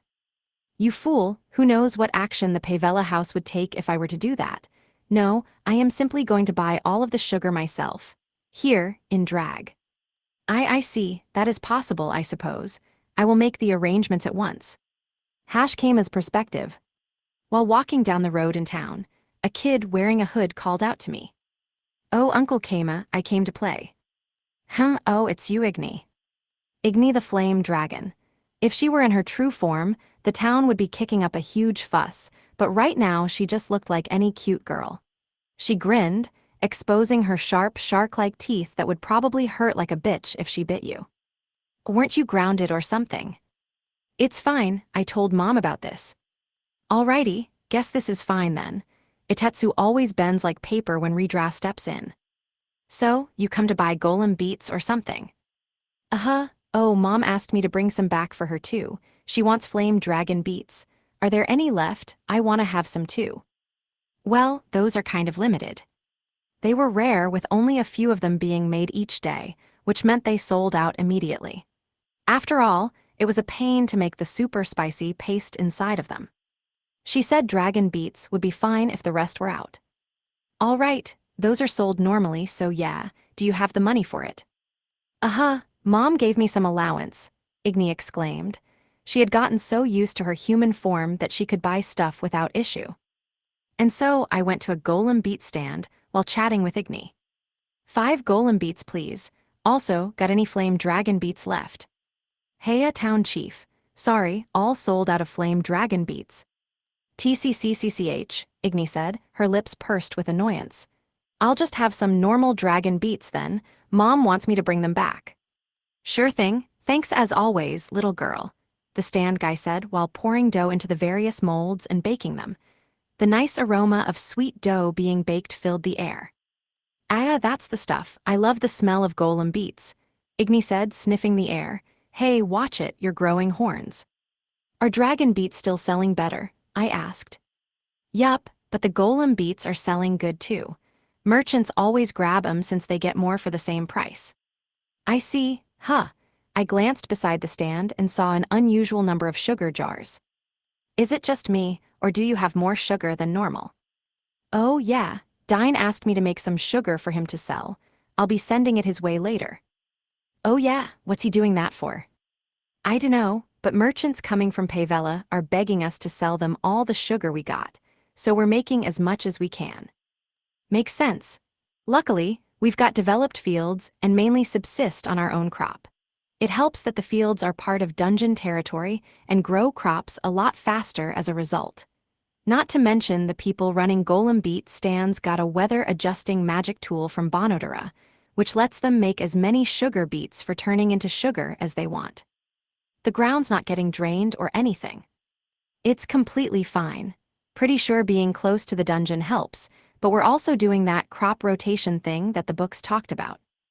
I wonder if the dungeon is refreshing the nutrients in the ground too. Hopefully, it's not draining enough DP for it to matter to us. We probably get more DP from the farmers growing the crops anyway. Oh, should we not have been selling sugar without telling you? Nah, it's fine. Making sugar beets to sell sugar was my original plan anyway. I just never got into it since so much sugar was coming this way from Pavella. I'm letting Dine handle it all. All right, you got it. Incidentally, turning the sugar beets to sugar was Kinu's job. She was being given 1/10 of the resulting sugar in compensation, if I remembered correctly. But if the sugar's selling that well, maybe we should sell some of ours too? I thought just as Igni bit into her hot, freshly baked golem beet. Golem beets sure are the best. Nothing makes me feel better than seeing you eat the beets up, little miss. All right, I'll do something special and save a whole flame dragon beet for you tomorrow. Think you can make it? Really? Oh, but I want one for Mom too. NGH, and you're a good kid that cares about her mom. All right, 2 flame dragons. I'll go ahead and make extra paste just for you. Yay, Mom will be so happy. Thanks, mister. Yeah, Igni's 300 years old despite how she looks, but she still calls me uncle and still calls this stand owner and adventurer, mister. Well, I guess she calls me uncle mainly 'cause I'm friends with her dad, but still. This is kinda complicated. Count Lottle's perspective. What is going on? They're still selling golem beets like always. Count Lottle had sent off one of his soldiers to buy golem beets, then to complain when there weren't any, but he ended up buying them just fine. About that, my lord, it seems that Gorin is independently producing its own sugar. What? Sugar? You're telling me sugar can be found within Gorin's dungeon? I do not know. But if monopolizing sugar sales is having no result, that is the only conclusion I can draw, the steward said, bowing his head weakly. Count Lottle pounded a fist on his desk in frustration. Curses, stop buying sugar. This plan is over. My lord, what will you do next? Count Lottle popped a whole golem beet into his mouth at once. That calmed him down a bit. The truth is, I have been conducting my own investigation, and I discovered that he is holding so-called rat races in the backside of his inn. Ah, I have heard of those. I believe they have rats compete in races to see who comes in first. Indeed, and they predict who will win as a form of gambling. Gambling. Races and gambling go hand in hand, but to think they would gamble on racing rats. I would expect nothing less from that fraudster. Rats, they were filthy little animals that could be found anywhere, and he was going out of his way to gather them for races. It was a filthy idea fit for a filthy man. I am not too familiar with the details myself, but gambles are always designed so the house wins. In other words, the rat races are the fraudster's source of money. He will have no choice but to bow his head to me once they are destroyed. Count Lottle grinned at the thought of Gorin's town chief begging for forgiveness over his rudeness once he was out of money. Brilliant, my lord. How shall they be destroyed? I will hold races of my own. There is no reason he could do something that a count such as myself could not. I will make them even larger and grander than his. Count Lottle wasn't even considering the possibility of failure. Nobles were superior to commoners, on top of having more brains, money, and servants. In his mind, anything that commoners could do, nobles could do better. I see, I will gather rats at once. Biwahaha, That fraudster will rue the day he crossed me. Not to mention the gambling would prove to be a huge source of income for him once it was all over. Count Laudal grinned, delighted at the thought of the mountain of gold coins waiting for him. Hash came as perspective. I was eating in the cafeteria when suddenly Kinu, who usually only ever poked her head out of the kitchen when making food, sat next to me, probably on her break. "Master, I heard some rumors that caught my attention recently," she said. Apparently, she wanted to talk to me about something. "Yeah, it's pretty rare for you to be interested in rumors. What's up?" "Well, it seems that Drag has developed an enormous rat infestation."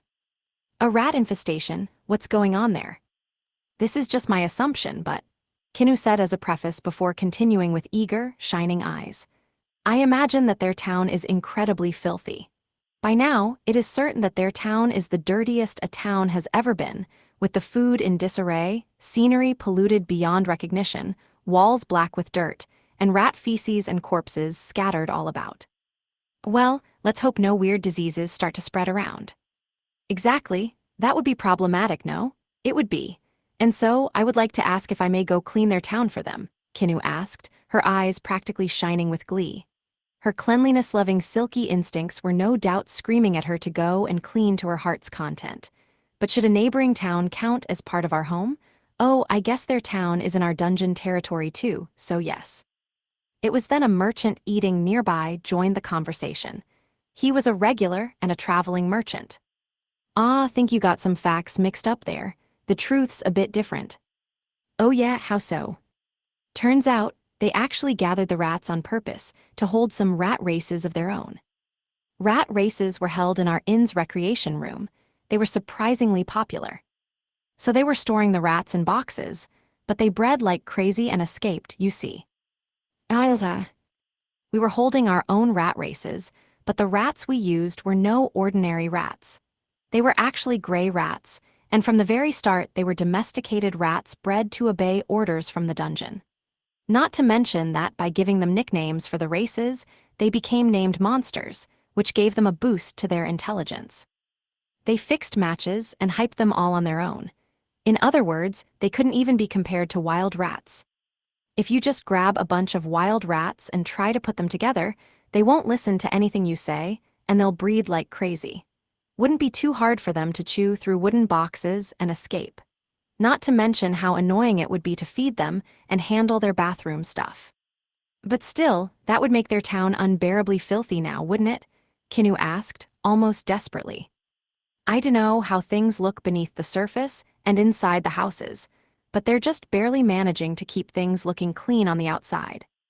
"HRM? I see," Kinu said, her shoulders visibly slumping with disappointment. She would be an outsider to Drag, and the places she could clean would be limited.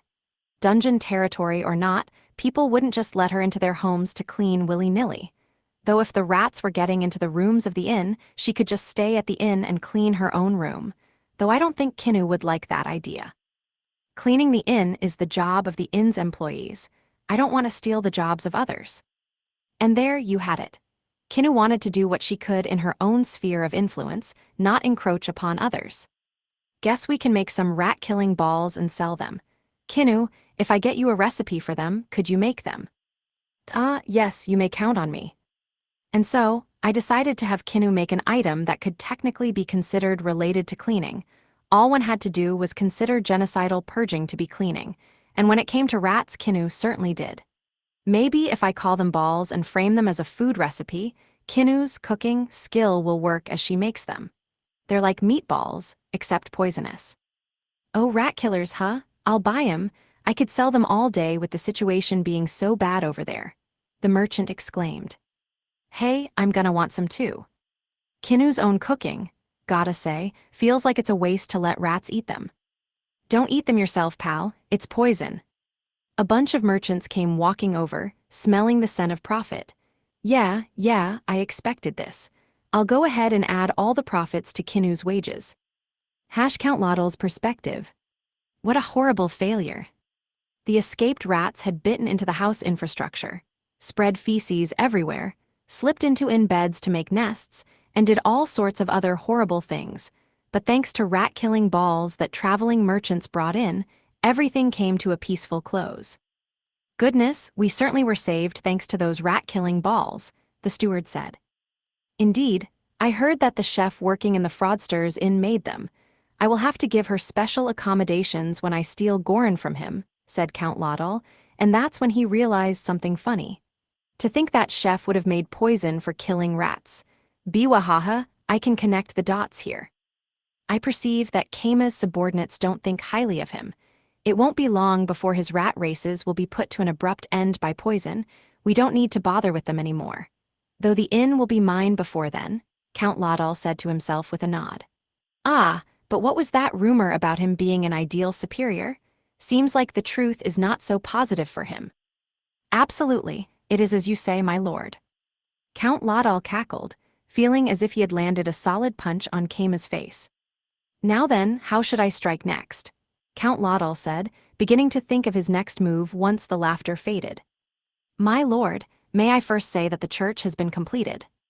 Hey, the church? Oh, yes, I completely forgot I had ordered one to be constructed. The disappointment of being sent a lowly nun had hit Count Lodal so hard that the Bedist church had escaped his mind completely.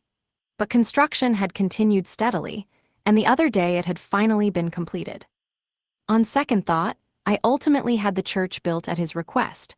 I might as well set fire to it and pretend it never existed. That would be a waste of resources, I believe. I cannot disagree. I suppose leaving the church around poses no problem of its own. Ah, of course, I just had an incredible idea. Did you, my lord, what might it be? The steward asked, excited. Count Lodal let out a smug laugh. Since I built the church for him, I will collect reward money from him. Oh, reward money. Or I would ask for money, but no doubt he has none to spare. Which is why I will demand to have as many of his esteemed golem beats as I want. Indeed, under the guise of a party celebrating completion of the church, he would make Keima bake a mountain of golem beats, and then hand them out for free to all participants. Does everyone include me? Of course, you may eat until your stomach bursts. Why, I believe that is a brilliant idea. Your most brilliant idea yet, even, the steward declared, more moved by his lord's brilliance than ever. A fraudster like him will no doubt be humiliated to give away so many golem beats for free. Make it happen at once. My lord. Count Lodal imagined Keima's face wrenched up with frustration, then realized he probably wouldn't be that frustrated at all, then corrected himself. Keima would definitely be frustrated, extremely so, for sure, no doubt. Keima's perspective. Word got around that Drag's church had finished construction, and apparently, Count Lodal sent out an order to hold a large eating competition of golem beats to celebrate. The good old count had really taken a liking to golem beats and kept sending his subordinates over to buy some. In a way, he was one of our best customers. Though the letter he sent did say that he was low on funds due to all that rat business. He probably wanted us to give him the golem beats for free. Well, that should be fine. He did build the church for me after all. And so the eating competition in Drag's church was set in stone. I would use the opportunity to go check out how their Bedist church looked. I decided to bring Mikaru and Suilla the head nun with me, both for hopefully obvious reasons. Once mass ended, I went over to the church to tell them. So yeah, we're gonna go check out the church in Drag in a bit. Please and thank you. Very well, I shall accompany you. I can hardly wait to see the Bedist church Mikaru built. Ehehe, I worked hard on it. You should prepare to be shocked and awed. These two should be all I need to bring. Drag is our neighbor after all. Oh, and I'll prepare new nun clothes for the day of. Their current outfits are kinda, tight on them.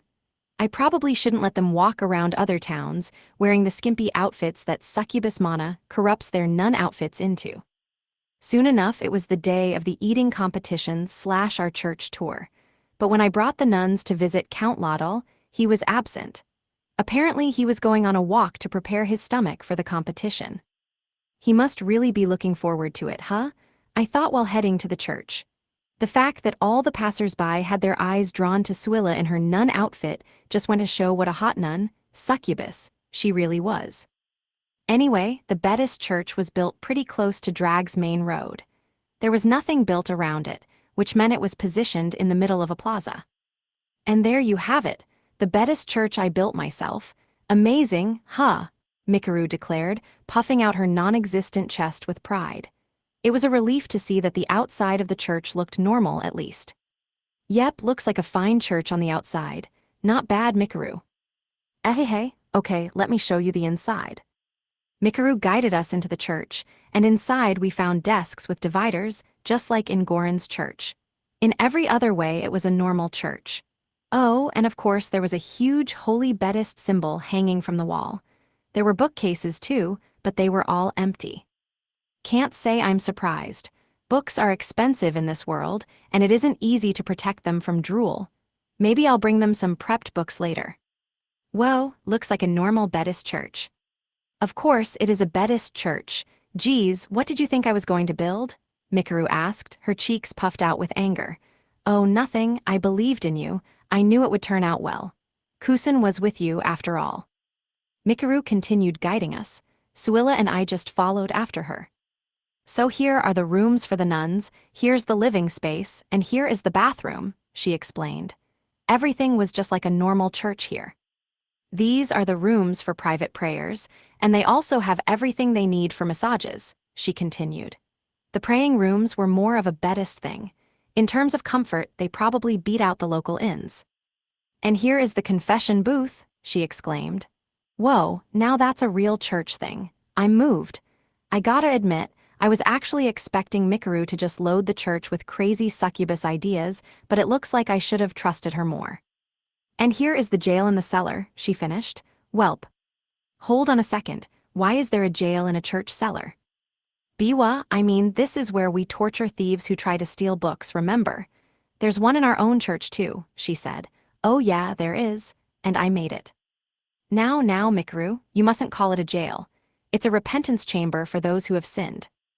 Oh right, Teehee. All right. Repentance chambers are an important part of churches.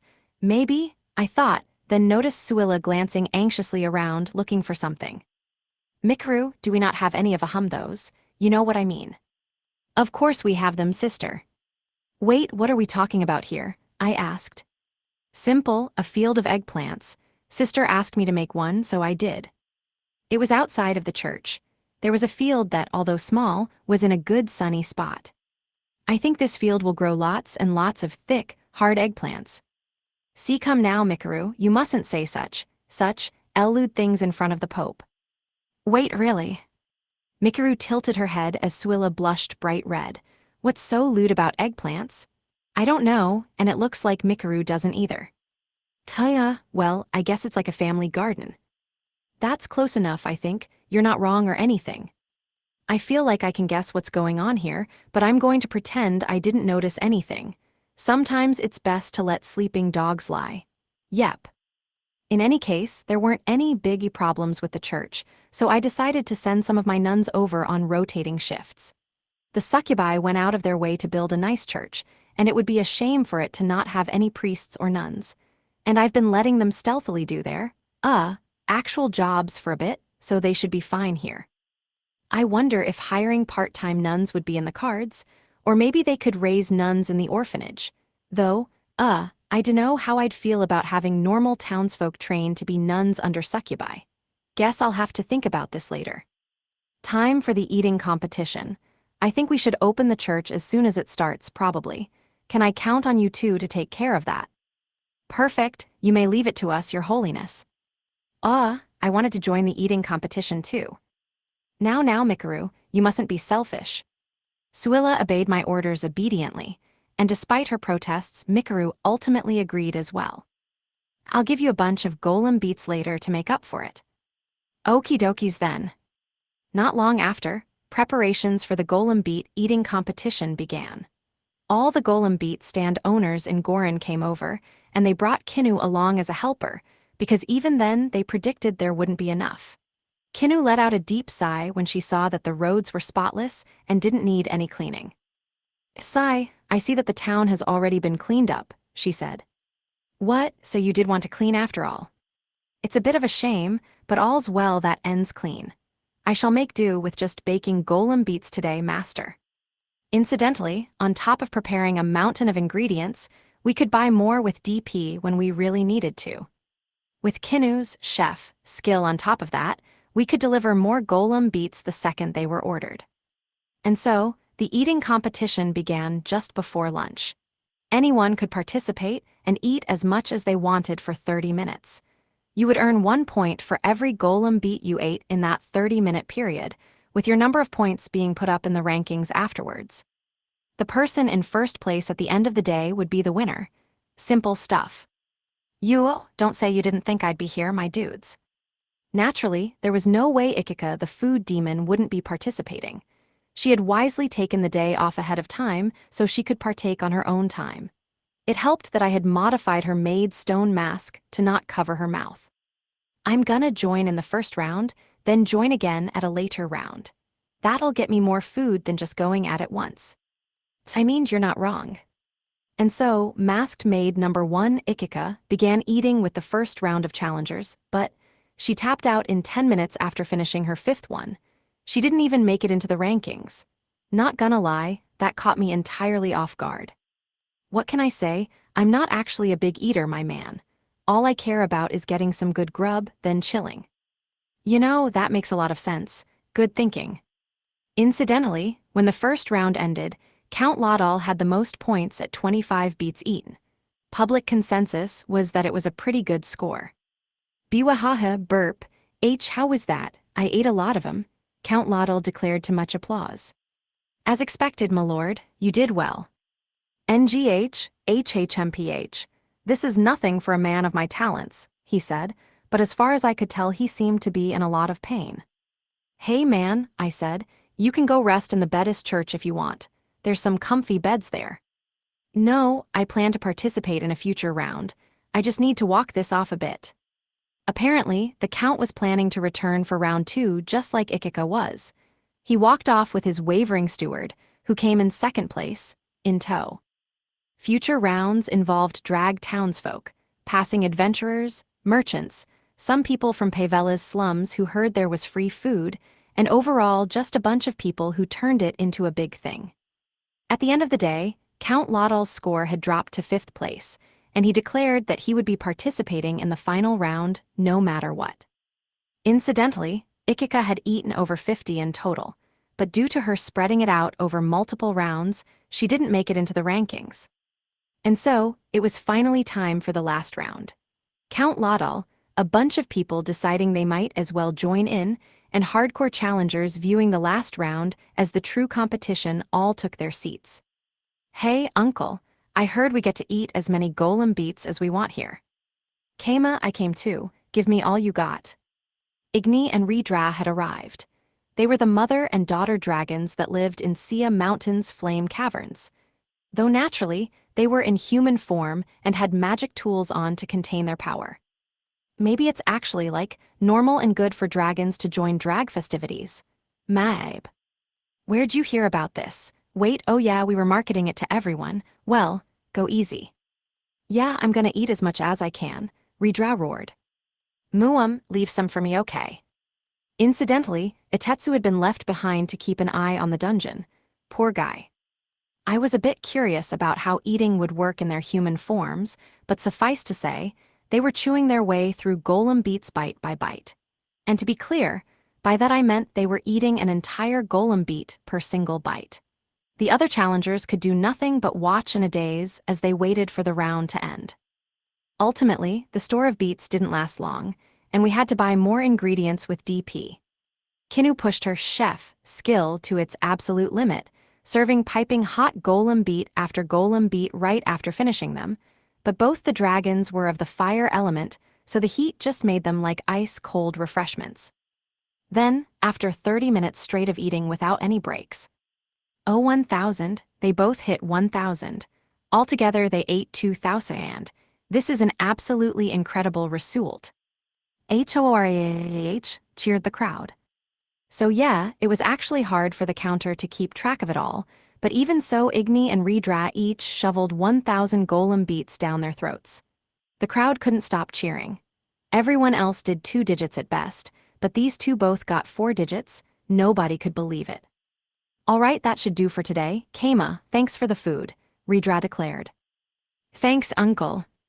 Didn't I ask you two to go easy? Yeah, I think at this point, it would be totally fair for me to ask a Tetsu to fork over some DP to cover that. HM, did we eat too much? My bad, we'll make it up to you later somehow. Well, don't worry about it. Congratulations on your stunning victory. We went straight to the award ceremony. At the time, we hadn't had any rewards planned, but well. I want 100 flame dragon beets for dessert, and some beer. Me too, uncle, you know what to do. Yeah, figures. All right, I'll deliver them later. Just take it slow and savor the flavor, okay? Haha, I knew we could count on you, Keima. Yay, I love you, uncle. You're my number 2 behind Wataru. Thus, the golem beet eating competition came to a close after a day of crazy, heated competition. The Buddhist church saw a lot of traffic from people taking breaks, so everything went according to plan. Also, not long after Itetsu sent over a mountain of salamander scales as an apology. Did these fall off you from all the stress you're feeling? Oh, you shed them in the past. Count Lottle's perspective. I don't think I'll be needing any golem beets for some time. Burp. Truly, I did not expect challengers capable of eating 1,000 golem beets each to appear. Burp. Count Lottle was very satisfied after eating golem beets to his heart's content. 2,000 beets were eaten in total, or I suppose around 4,000 considering the other challengers. I have to say, I'm surprised they managed to prepare that many ahead of time, Count Lottle observed. Very surprising indeed, my lord. Quite. That fraudster might have a talent for hosting festivities, of all things, Count Lottle said, then remembered the uncomfortable smile on Keima's face after the winners were announced. That expression of his was all I ever hoped to see. Considering the price of golem beets, we can predict this competition cost him a fortune of gold coins. Biwahaha, if only he had just given me an honest bribe at the start.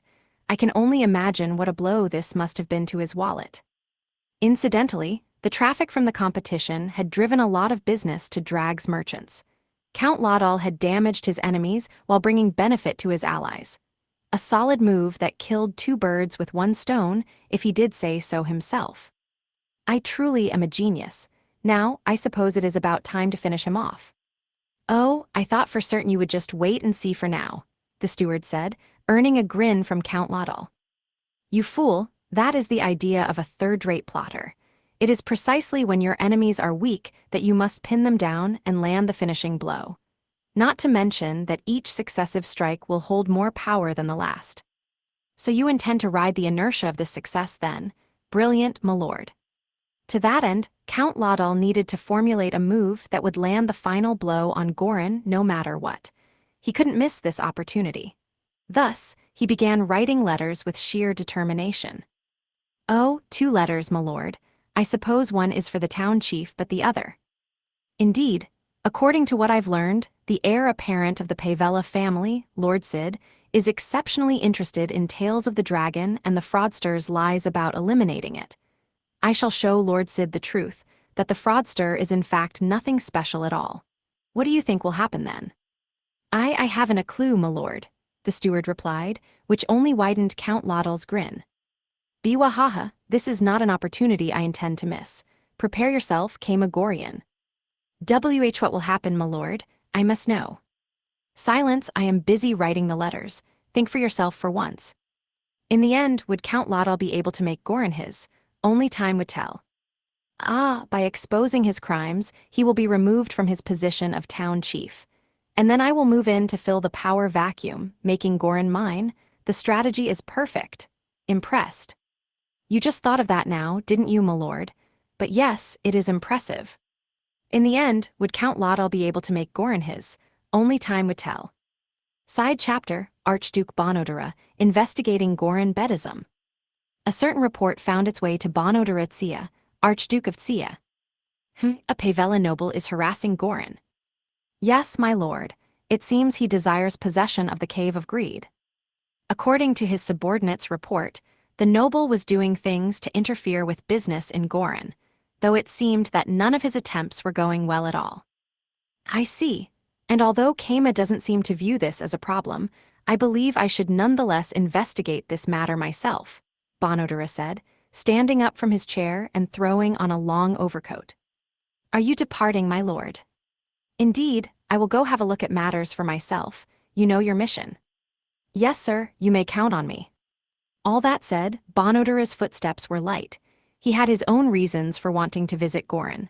One was Buddhist mass, and the other was the High Priestess's massage. Rei, the High Priestess of Buddhism. In the past, she performed massages in the Dancing Doll Inn, and through achieving the miracle of giving massages that didn't hurt at all even when done aggressively, she was canonized as a saint. Her miraculous massages kept the church together, and all the other nuns respected her greatly. Bonodura was busy enough with his affairs as Archduke that he could only manage to visit once or twice a week, but he was beyond addicted to Buddhism. Only during Buddhist Mass could he truly sleep like a baby. All his exhaustion would be purified by the High Priestess's miraculous massages. It was important healing for Bonodura, who spent most of his time handling matters of state. He made sure that his wife, Waltz, and his sons didn't see him while leaving the mansion. He didn't particularly care about them seeing him, but if they asked to come along, he would need to bring more guard soldiers with him. That would be a pain, and in the past, he had been so busy with the paperwork that he had failed to make it in time for Mass. Bonodura didn't want to let that happen again. Avoiding his family's eyes, Bonodura got on a carriage to Gorin. He was wearing the poor clothes of a commoner to hide his identity, but his movements had an unavoidable air of power and authority to them, so those riding in the carriage easily guessed he was a noble in disguise. Oh. HRM. It was then that Bonodura made eye contact with another passenger. She was wearing the clothes of a commoner, but it was impossible to hide her elegant grace, or, more importantly, her face. It was undoubtedly Bonodura's wife, Waltz. Hello there, dear. Fancy meeting you here. Yeah, same to you. Business in Gorin, dear. Indeed, I imagine my business is the same as yours, Waltz said, retrieving the round, holy symbol of Buddhism from behind her shirt. It was silver-colored. From a commoner's perspective, that was a fairly expensive holy symbol. Bonodura had one on himself. He did have his own gold holy symbol, but naturally if he wore that he would be revealing that he was either a rich merchant or a noble. I didn't know you had joined Buddhism, dear. I thought for certain you were a devout follower of the Ivory Church. My dear. Buddhism is a sub-religion publicly approved by the Ivory Goddess herself. This is perfectly fine. Very true, Bonodura replied before they clinked their holy symbols together. It was a common greeting performed by Buddhists. Hey, you two joined Buddhism as a couple, huh? What a coincidence, I'm a Buddhist too. Oyasu Manasa and all that. Are you heading to Mass? Same here. That prompted several other passengers with similar holy symbols hanging from their necks to call out. Some Buddhist merchant had spread the idea that tapping your holy symbol against a higher quality one in greeting would boost your good fortune. Iron was better than bronze, silver was better than iron, gold was better than silver, and finally the ruby symbol the High Priestess held was better than gold. And finally, the massive holy symbol in the church was better than everything. These passengers probably wanted to exchange greetings to get that boosted luck. Bonodura and Waltz were glad to oblige. Take a look, I made this wooden holy symbol myself. Oh, splendid, allow me to exchange a greeting. Hey man, I engraved mine with wheat to hope for a more bountiful harvest. Splendid, Tsia is a grain basket after all, allow me to exchange a greeting. The fact that handmade symbols, and those with dreams carved into them, were considered high quality as well just went to show how compassionate Buddhism was. Given that you speak of wheat, I imagine you are a farmer. What say you on the state of this year's wheat? Not bad at all. I've got lots of buyers from Pavella. Oh, all thanks to that tunnel, I suppose. We have gotten much closer to Pavella than ever before. Yep, so much so that traveling merchants come to buy it straight from me, no middlemen. Though people like that are pretty suspicious, and I turn them all down. They exchanged information casually while performing the greeting. Bonodura had been known as a populist leader for his tendency to descend to cities and talk to commoners himself. But he was firmly rooted in noble habits, which had kept some distance between him and the commoners, until Buddhism came to bridge the gap. I suppose more traffic means more suspicious fellows mixing in with the others as well. I'll ask a friend of mine to keep an eye out for them. Oh, that'd be great. I'm sure I can trust any friend of yours, man. Buddhism proving itself so beneficial to us all once again, huh? Haha. They continued their mutually beneficial conversation until arriving at Gorin. The carriage shook significantly more than most noble carriages did, but thanks to the cushions sold in Gorin, it was hardly a bother. Unlike the thick cushions used in noble carriages, they were cheap and easy to carry, so even commoners had them. It literally saved the asses of those nobles traveling in secret, especially since lately carriages were preemptively installing cushions. Now then, shall we head to Mass? I would like to get a front row seat.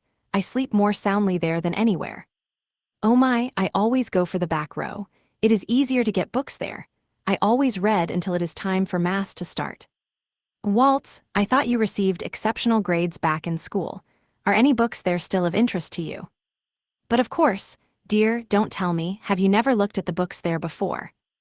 NGH, I learned through experience, though I did notice there were farming books among them. Waltz let out a sigh. The Buddhist church had fully stocked bookshelves. Among the books were some describing farming techniques not widely known in the Lavirio Empire, including some memos likely from Pavella, describing how to spread cooked seashells in farmland.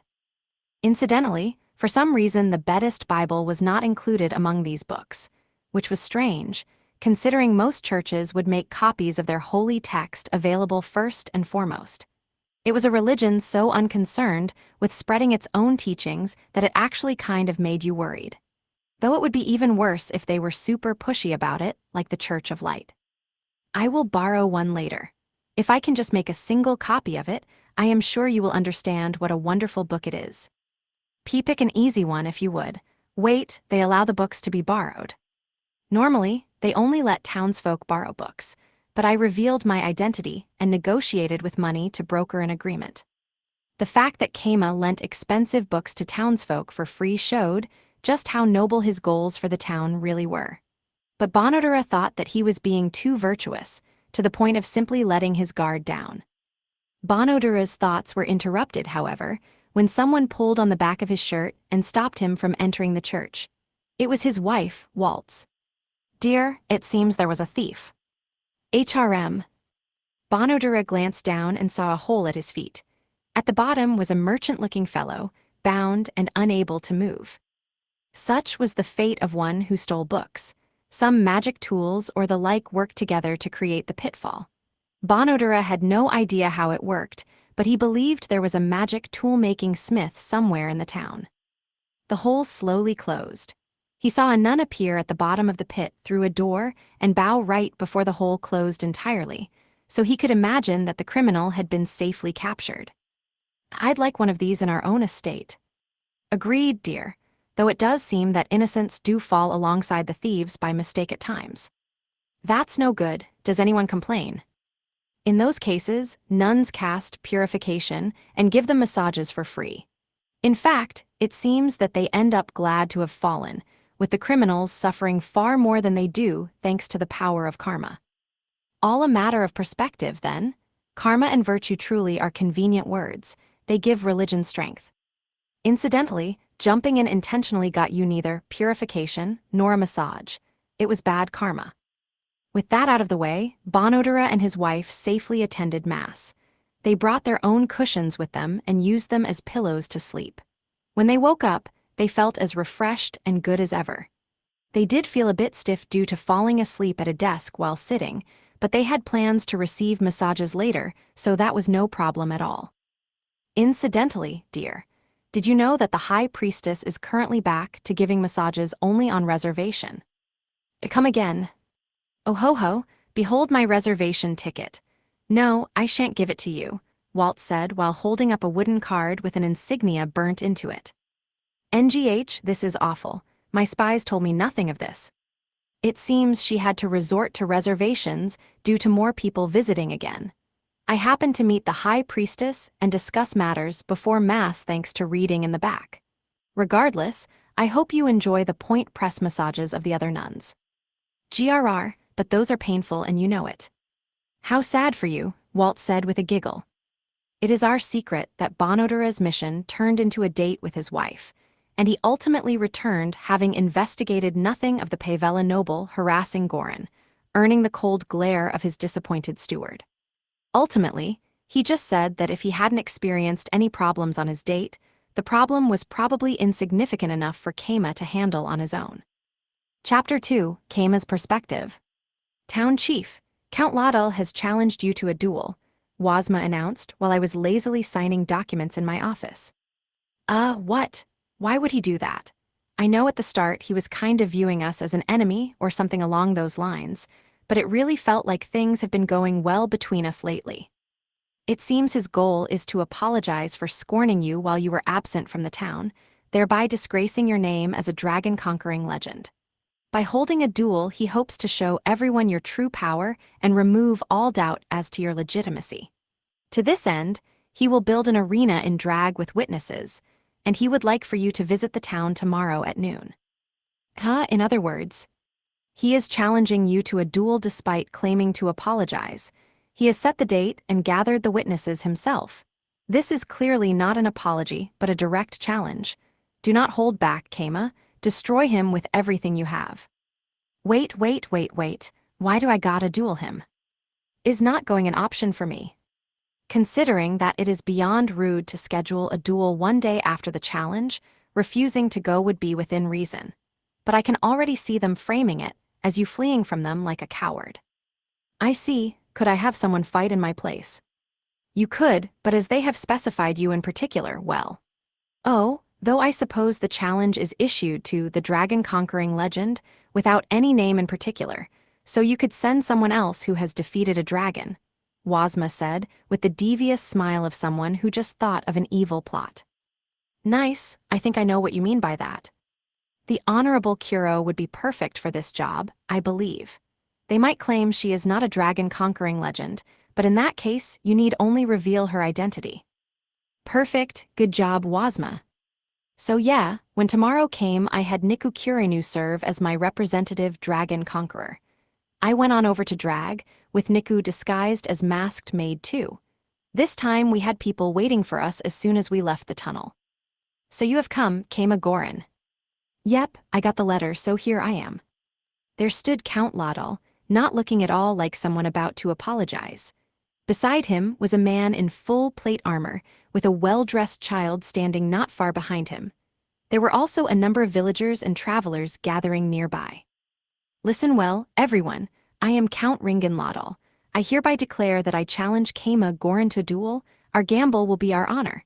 I say that now is the time for him to show us the power of a dragon-conquering legend. Count Laudel declared in a needlessly loud voice. Our witnesses shall be all of you gathered here today, as well as Lord Sid Pavella, the heir apparent of the Pavella house. Apparently, the kid was the heir of Pavella's archduke. He looked about as old as Niku. Yeah. Now then, do you accept Keima Goran, or will you turn tail and run? Biwahaha. If you wish to run, now is your only opportunity. BWAHHHA. If I was gonna run, I wouldn't have come all this way. Is it safe to assume you're going to be the one fighting, Count Laudel? Biwaha and ga? Count Laudel's weird laugh morphed into painful choking. I would never do something as crude as fight. Can you not tell from looking that I am having a representative fight for me? This duel will be performed by Dustin, the greatest knight of the Laudel house, he declared, and the full-armored knight beside him took a step forward. I glanced at the map and saw that Dustin was earning us 290 DP. Not bad, seems like he's pretty strong. Ikika would probably lose to him, that said. Think you can beat him? He seems weaker than whatever the hero, so I will be fine, Niku said with a confident nod, her face hidden by the stone mask. I appreciate the confidence, but maybe don't call heroes whatever.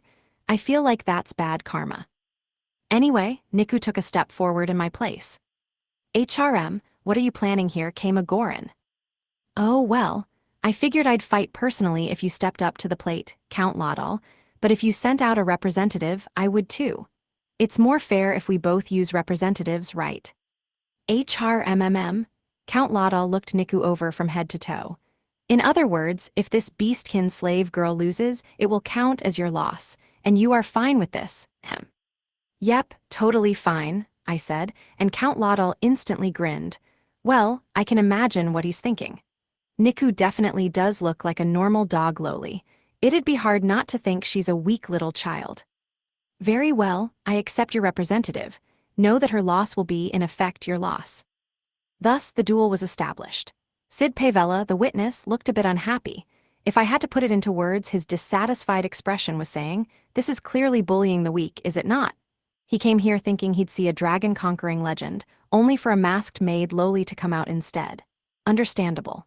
As for Dustin, well, it was hard to tell since his mask covered his face, but his confident gait conveyed that he thought an easy job had just gotten easier. "Lord Sid, may I ask you to kickstart the duel?" Count Laudel said, and at his encouragement, Sid Pavella reluctantly nodded. "Very well, begin," he yelled, and thus began the duel. "Dustin, finish her off quickly, but do not kill her. Masked Maid 2, finish him off quickly. Don't accidentally kill him." Both fighters nodded, then moved to face each other in the center of the road. That was getting in the way of the traffic, but since Count Laudel was permitting this, there was no problem with it whatsoever. First, Niku stepped forward without drawing her weapon, instead holding out her hand, a clear request for a handshake. Dustin saw that, and thinking nothing of it, shook her hand. But it was more of a trap than anything. The masked maid squeezed his hand in hers, then with raw strength threw him over her back and slammed him against the ground. The crowd gasped. A small child had thrown a large adult man, in full armor no less, using just a single hand. It was so hard to believe that nobody could bring themselves to say anything. But while everyone froze in shock, Dustin included, the masked maid pulled his arm again and slammed him into the ground on the other side of her. Again, and then again. Bangs, bangs, bang. The sound was a bit more metallic and clanky since he was in a full set of armor, but he was being slammed against the ground like a bag of fruit being slammed against a table. Like a fish being hit on the floor of a ship to knock it out. Like a famed musician swinging a leek. The masked maid lifted her arm high in the air, and Dustin in all his armor flew upwards before she slammed him down on the opposite side of her. Sometimes she slammed him sideways too. Bang, bang, smash, bang, boom, bang. It was honestly quite the sight to see a tiny lowly body in the center of a metal storm. The flashing gray of a giant metal suit being flung all over the place. You know, it's at this moment that I realize the ground is the most powerful blunt weapon of them all. I went ahead and put orichalcum in Niku's golem supports, but to think she'd be able to use the ground as a weapon so effectively. I'd expect nothing less from Goran's strongest puppy. Oh, there goes his helmet, flying off into the distance. And his sword, I think his eyes are rolling to the back of his head. Guess that's what happens when you pound someone's head into the ground like 100 times. Maid 2, that should be enough. Pretty sure he's about to die. I believe he will survive this comfortably, but understood. Niku threw Dustin to the side, and due to being unconscious, he rolled across the ground like a doll before eventually stopping. He didn't move after that. He is alive, right? He must be, since he didn't turn into DP. And why was Niku so confident he'd survive? Is she used to smashing people into the ground until all their armor flies off? Dang, this lowly has a lot of experience smashing armored dudes into the ground. What in the world was that? Count Laudel demanded, looking at me with shock. Us winning, I guess. Wait, what? No, this cannot be, this is impossible, it's not happening, he shouted, but Dustin was right there for everyone to see, out cold with his eyes rolled back. He was covered in lumps and bruises from being smashed into the ground. Sid the witness rushed over and put a hand to his neck. He has a pulse, but he is completely unconscious. That's good, I would have felt kinda awkward if he just up and died there. This does not count. Surprise attacks go against everything a holy duel stands for. She is a coward and a cheater. The heck are you talking about? Lord Sid announced the duel's start. And what even is that child?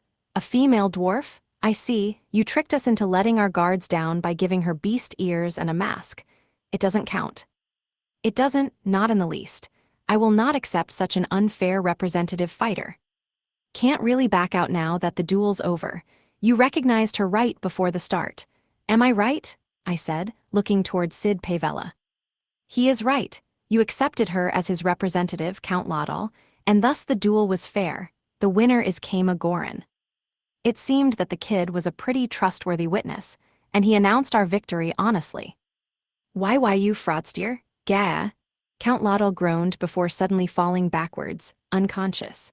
So pissed you knocked yourself out, huh? Not gonna lie, I know how you feel. Even I would want to call bullshit if I saw a lowly like Niku beating the crap out of a fully armored adult male. The unconscious Count Laudal was carried away by his steward and the guard I saw before. You're forgetting Dustin, guys. HRM? I suppose I should cast some restoration magic on him. Oh, light, mend these flesh wounds. Light heal, chanted Sid Pavella, having also been left behind. As expected of an heir apparent, he had already been trained in restoration magic. Maybe that was one requirement for being a witness for a duel. Anyway, I'm not exactly sure what I should do now. Guess I'll talk to Sid. Excuse me, Lord Sid Pavella. You may address me as Sid, Sir Goran. As I have no title yet, I am no lord, and you do not need to treat me as one. All right, Sid, feel free to call me Kama. I'm still not too used to having Goran as a last name. That will do just fine, Sir Kama. I believe I would like to be on good terms with you, he said, and we shook hands while trying to get a feel for how close we should act with each other. Don't worry, I won't slam you against the ground. How shall I put this? The fight truly was stunning. All who saw it are at a loss for words, Sid said, looking at the still shocked crowd nearby. Yep, and now it's over. Can we just go home now? I would rather like to talk a bit first. For example, is the girl who fought for you a famous warrior? I hope she is, but... I guess it's hard for the son of Pavella's archduke to accept that a knight serving his nobles got dominated by a plain all lowly in a mask. Well, I guess a lowly smashing a fully armored knight against the ground is out of ordinary to begin with. This Sid kid seems like a nice guy, so I'll be nice and tell him the truth. That should buy us some clout with him. Hey, don't sweat it. That's one of my party members, Niku Kurinu. She was there when we took down the dragon. She's our best fighter, actually. Upon hearing that, Sid's eyes gleamed. He looked like a kid beholding a legend. Or, well, I guess he is a kid, and he is beholding a legend. So she is the legendary Ebony Guard dog, Niku Kurinu? Sid exclaimed, and a stir ran through the crowd. Yes, I am the Ebony Guard dog, Niku Kurinu, Niku said, dramatically removing her stone mask to reveal her face. And while she was in fact expressionless, her tail was wagging in satisfaction. Beastkin had a culture of giving names that held meaning, and they instinctively sought to live a life that would bring it honor. Thus, as a Beastkin, Niku seemed to really love the wonderful nickname she had been given, which meant black dog, just like Kurinu did in Japanese. Wait, it just hit me that the stone mask doesn't change much when Niku's expression never changes anyway. Why are you dressed like that? Because I am masked maid too. I see. May I address you as Dame Kurinu? Niku glanced my way. Yep, that tail wagging means she wants to be praised as the Ebony Guard dog even more. That's fine with me. I'd like for her to forget the Niku part of her name, or at least be fine with it meaning a frontline warrior. Please and thank you. Sure, whatever works. So decrees master, feel free. Sid, having been given indirect and direct permission, nodded. I thank you. Listen, everyone. This maid is the Ebony Guard dog and the defeater of dragons, Dame Kurinu. Her fighting prowess earns that title 1,000 times over. Now, praise the victor for her success. Sid really hyped Niku up. The uncomfortable, frozen crowd bought into it, and they all let out excited cheers. I got the feeling more than a few of them were relieved that it took a dragon-defeating legend to take down a knight protecting the duchy. And thus, we all went our separate ways, or so I'd hoped. Instead, Sid summoned his guards from nearby to carry Dustin to the nearby Dragon Footprint Inn. He then took us to the chief residence in Drag, that being Count Laudal's estate. The Count was still unconscious, and so we just up and used the parlor without his permission. I wasn't sure if that was a great idea, but given that Sid was the heir apparent of Pavella, I decided it would be best not to protest. The steward was sticking with us anyway, as a resident of the estate. Now then, Sir Kama, I truly disrespected you back there. My apologies, Sid said with a bow of his head. Wait, hold it. Should a noble kid, and an heir apparent at that, really be bowing his head to some random town chief? Sid, not really sure what to do here, so I'll just say you don't need to do that. I'm not even sure what you're apologizing for.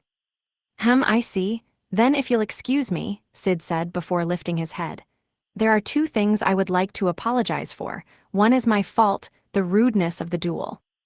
Oh yeah, Wasma said something about a duel ordering you to come over the next day being impolite. As the witness, I should not have allowed such a crude duel to happen. Hey, don't worry about it. I like getting pains in the neck out of the way fast and going back to sleep. Am I right? Truly you are as compassionate as one would expect the Pope of Bedism to be, Sid murmured with an impressed nod. As for the other thing, this is about Count Laudel. It seems that he has been plotting to take over your town. Well now, is that so? But I don't really remember him doing anything to me. Right, nothing's coming to mind. I mean, he did build an inn to compete with ours, but I actually asked him to do that. Can't say that really clicks for me, but don't worry about apologizing for that either. Not like he did anything to us. Indeed. Well, basically, I just want our towns to stay on good terms. He built such a nice church and everything, so I've got no complaints. I see. If that is how you feel, then I will continue to entrust Drag to Count Laudel for now. Though naturally, I will keep an eye on him and put a stop to any foolish plots of his. Okay, but feel free to build more inns and take more work away from me, all right? I thought, and that was when I noticed Sid glancing Niku's way. By the way, Sid, did you look into our dragon hunting at all? The truth is, yes, I did. After all, this is a dragon we're talking about. Of course I would be interested as a man of Pavella. In the distant past, Sia Mountain was once called Pavella Mountain, and even further in the past, there were legends of the red dragon that protected this land. The dragon is the subject of lullabies and tales all across Pavella. Its strength and awe-inspiring might is known by all. And in this age, living legends were born that defeated this dragon, and even made it serve them. Who would not be excited? Sid exclaimed, jumping from his seat and talking rapidly.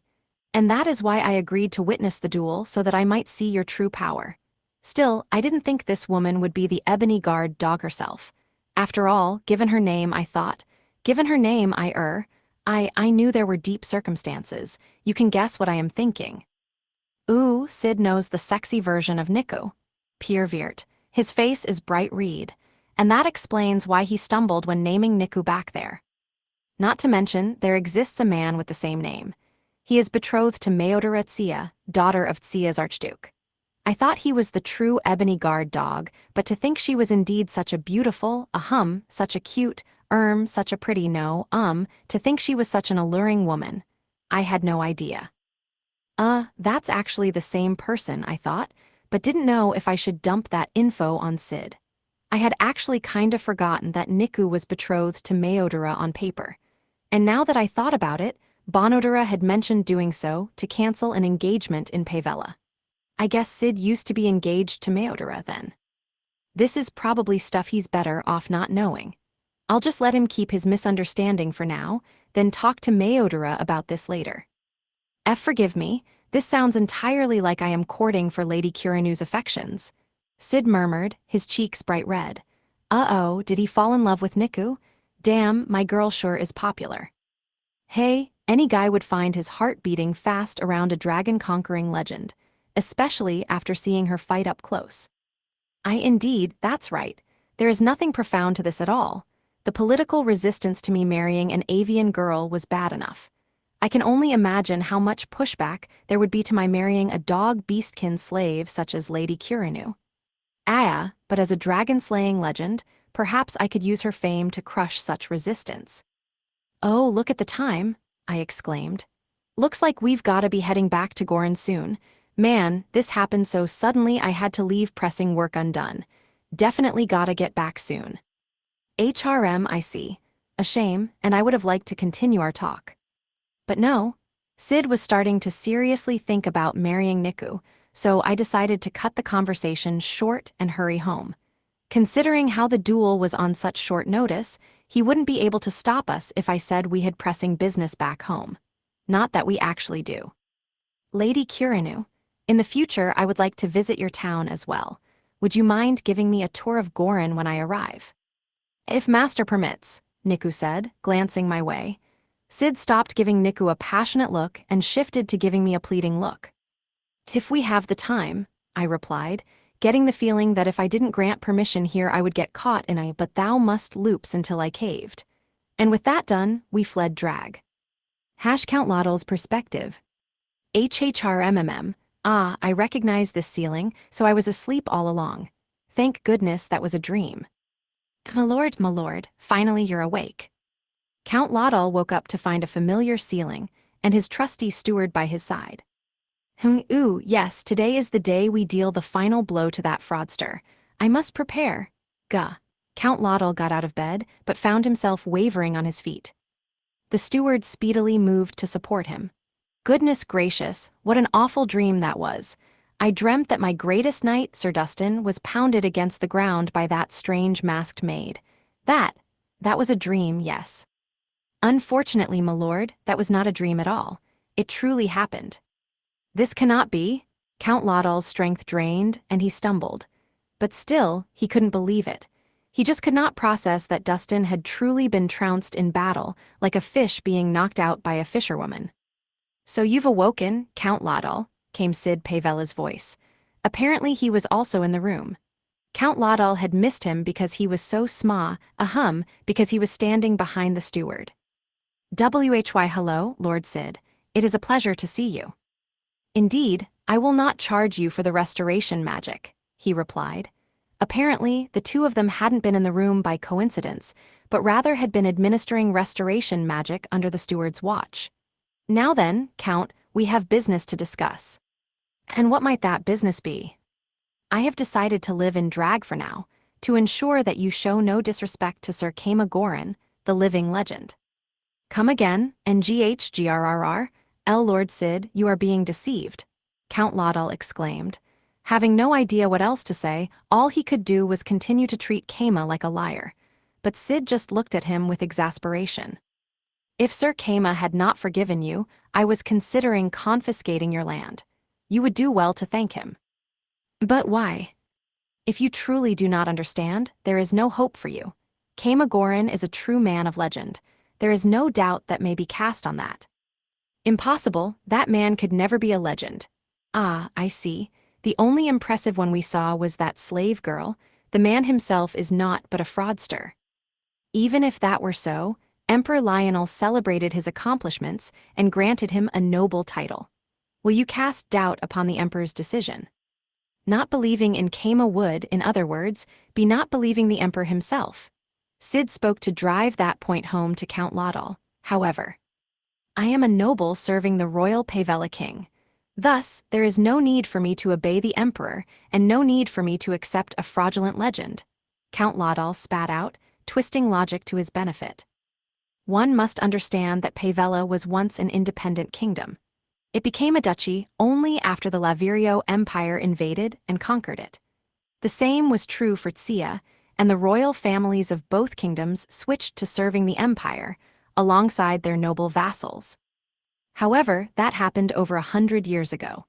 That Count Lottle would bring up such ancient history to avoid accepting Kama was beyond exhausting. Sid sighed. The last Pavella king existed before I, my parents, and even you were born. What in the world are you even saying? Still, it wasn't unheard of for people to dredge up that ancient history to serve their needs, and Sid's father had taught him a technique to use to deal with such people. In that case, know that I am the descendant of the last king, and that I accept Sir Kama as a true legend. If you say that I am being deceived, you are saying that the Pavella royal family itself are all fools. Are you prepared to die over this, Count Lottle? Sid asked. There was no arguing with that. Count Lottle pushing his point would be disrespecting the Pavella royal family. And since they had their roots in pirates that conquered the coast, they traditionally dealt with disrespect by executing the offending party. Your wish is my command, Count Lottle forced out, bowing his head. He had no other choice. Kama's perspective. The duel was finally over.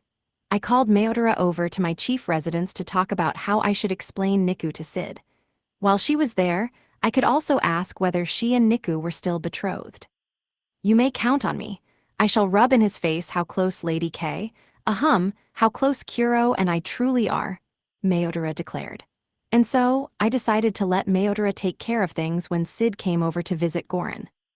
Putting that aside, there is something we must discuss, Kama, she continued. Yeah, what's up? Sadly for me, it was less that she wanted to discuss something, and more that she wanted to loudly, thoroughly complain that I didn't contact her as soon we got back. She came to Gorin when Gazu and the others dropped by Tsia, but upon arriving here she realized she could have reunited with Niku much earlier, and boy did she really make me understand how mad she was about that. I mean, fair. I am not made of free time. I am busy with my own studies and directing the tutors sent by the Dine Company in the orphanage, and that is why the time I spend with Kuro is very, very, very, very precious to me. Right. Are you even listening to me? Ouch, ever had a lowly shriek into your ear? Let me tell you, it hurts real bad. Anyway, it was only later after she left that I realized I forgot to ask her how I should explain everything to Sid, but, well, I could probably count on Mayodora to sort all that out. The less I had to get involved with that mess, the better. And thus, several days later, Sid came to Gorin as he had announced ahead of time. He was wearing normal townsperson clothes, but his hair and whatnot were so clean that anyone could tell he was a noble. His guard looked like a normal adventurer, at least, so they didn't draw any suspicion. Hello there, Lady Kuranus or Kama. I've come to visit. Sure, thanks for coming, I said, welcoming Sid into the parlor of my chief residence. I went ahead and had Niku go get Mayodora. You know, it just hit me that neither you nor Count Laudal speak in a Pavella accent. I've got a lot of people from Pavella in my town, and I kinda thought they all talked like that. Ah, yes, I follow the ways of the Central Empire. Although it's known as the Pavella accent, nobles do not have it, and in our region it is known as the dialect of commoners. Makes sense, I replied. Apparently, his guards spoke thick with Pavellan accents to pass as proper adventurers. It wasn't long before Niku came back with Mayodora. It is a pleasure to see you again, Lord Sidolphus Pavella, Mayodora said while giving a curtsy. Guess Sid is just a nickname. Greetings, nice to see you as well, Lady Mayodora, feel free to call me Sid. My full name is tedious to say, I know. Oh, no, I could never address a man I'm not even betrothed to so casually. Surely you understand that, Lord Sidolphus. Yes, but we are also childhood friends. It saddens me to hear you say that. Well, Lady Kuro. Kuro, what do you think? Should I address a man I'm not betrothed to so casually? Would you consider that shameless? Mayodora asked, looking at Niku. I think shorter names are more convenient. At Kuro's insistence, I will deign to shorten your name, Lord Sid. And as we are in fact childhood friends, you may call me Mai as well. But I am betrothed to someone else, so take care not to address me without a title. Very well, Lady Mai. That conversation felt kind of above me, but it sounded like they had settled things on their own. Perfect. Well, I interjected, I remember you wanted someone to guide you around town, Lord Sid, and I think I have the perfect person for the job. Would you take care of him for me, Lady Mai? Yes, you may count on me. Shall we go, Kuro? And you as well, Lord Sid. Why, yes, of course. Thank you for coming with us, Lady Kuranu. Okay, goodbye for now, Master. Niku gave me a small bow, then left with Mayodora to guide Sid around town. I should go ahead and make some hamburgers to give her later. Mayodora's perspective. At Kama's request, Mayodora was guiding Sid around Gorin. Their engagement had only been considered when the tunnel through Tsia Mountain formed, and their families were close enough that it would be difficult for either to reject the proposition without a good reason for it. But the Holy Kingdom was close to Pavella, and due to its influence, the coastal duchy had a populace somewhat prejudicial toward beastkin, which made Bonodura the Archduke of Tsia hesitant to send his avian daughter over to be wed. That said, Mayodora knew that Sid himself wasn't prejudiced against beastkin in the least. They had played together at the imperial capital as kids before. She had no problem guiding him through town. In fact, It was like she was going on a walk with a neighboring kid. Now then, Lord Sid, I shall give you a tour of Gorin. Please follow me. Indeed, thank you, Lady Mai. Meodora took the lead, holding hands with Niku and guiding Sid. Incidentally, she was wrapping her fingers around Niku's as they held hands, turning it into what was commonly known as the lover's handshake, a hard-to-miss signal that they were close. Meodora's plan was to shove their close relationship into Sid's face as soon as possible, and her success was so assured that Meodora laughed to herself in confidence. After all, she had gotten straight to work showing how casually she called Lady Kirinu just Kiro. Her plan started off with a powerful two-hit combo. Lady Kirinu, I see you aren't wearing your clothes from before. Correct, that's the inn's uniform. Oh, I see, it looked very good on you. Nonetheless, Sid was talking with Niku casually. Or, well, maybe his cheeks were a bit too red to call it casually. So, Lady Kirinu, where will you be guiding me first? Where are we going, Mai? Let me see, where would you like to go, Lord Sid? None of them had thought that far ahead, however, so their questions looped in a circle. Sid fell into thought. I would like to see the shops first, I believe. I have heard much of the Gorin beet stands. Not Gorin beets, Golem beets, and might I say that I much prefer the dragon beets to them, Meodora said, correcting Sid's mistake. However, I have heard that they were called Gorin beets as a fusion of golems and Gorin. Have you not heard of them? No, I haven't. This is the first time I'm hearing that name, Niku added. Neither she nor Meodora had heard it before, but the merchant Sid had talked to had definitely spoken of Gorin beets. That is surprising, to think that they weren't called Gorin beets despite being founded in Gorin. Sometimes mistakes are made, Meodora observed. Speaking of which, I've heard some people say they so rarely mention the town's name that they forget it's Gorin entirely, Niku added. Now that's ridiculous, both Meodora and Sid said at the same time. Niku was, of course, referring to Keima, though he was trying to use the name more and remember it now that there was a neighboring town. In any case, the group went to Dine's store at Sid's request. This is the Dine Company. It's the biggest store in Gorin, and you can buy almost anything here, Meodora explained. Fascinating. I see there are not just daily necessities, but products aimed at adventurers as well, Sid said while picking up a potion and holding it up to the sun to shine light through it. The color is consistent without a speck of impurity. I see they deal in high-quality goods here. Is that how it looks to you? Yes, there are some exceptions, but in general the quality of a potion is reflected in the depth of its color. A solid color such as this will perform quality healing. That said, I suppose I don't need to explain something like this to an adventurer of your caliber, Lady Kirinu. Oh no, this is my first time hearing that. I've never used a potion before. What's truly? It was hard to believe that a frontline fighter like Niku could have survived without using potions. For a normal adventurer, that would just mean not healing the wounds they received in battle, but Niku's body seemed free of any marks that could be considered scars or wounds. When I get hurt, Master casts healing for me. I see, I forgot that Keima was a priest as well. Right, he used it the other day when a wooden sword gave me a splinter. Sid considered that a little overprotective. Although she was a member of the party of legends that defeated a dragon, Niku Kirinu was still a slave. Or really, considering she was powerful enough to join such a party, it was unthinkable for someone to go out of their way and cast restoration magic on her over such a minor wound. But Sid's thoughts were interrupted by Meodora beckoning him over and whispering into his ear. Kuro is, in truth, Keima's child. It all came together at once. They both had black hair and dark eye colors, after all. If her mother were a dark-skinned beastkin, everything would click into place.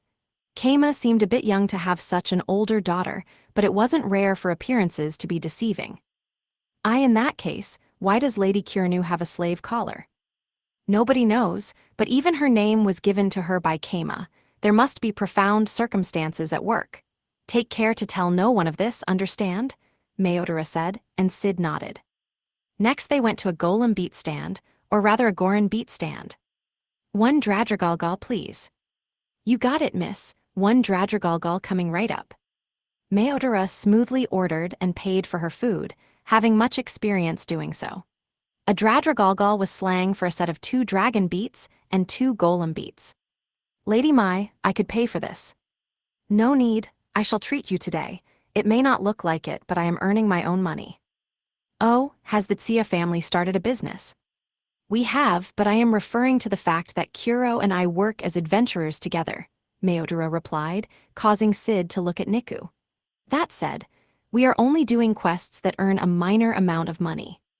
I see. Still, it is impressive and admirable that you would work for your own money from such a young age. I imagine you'll be safe with Lady Kirinu at your side. But of course, incidentally, we have one more member in our party, Mayodara said just as the beats were finished.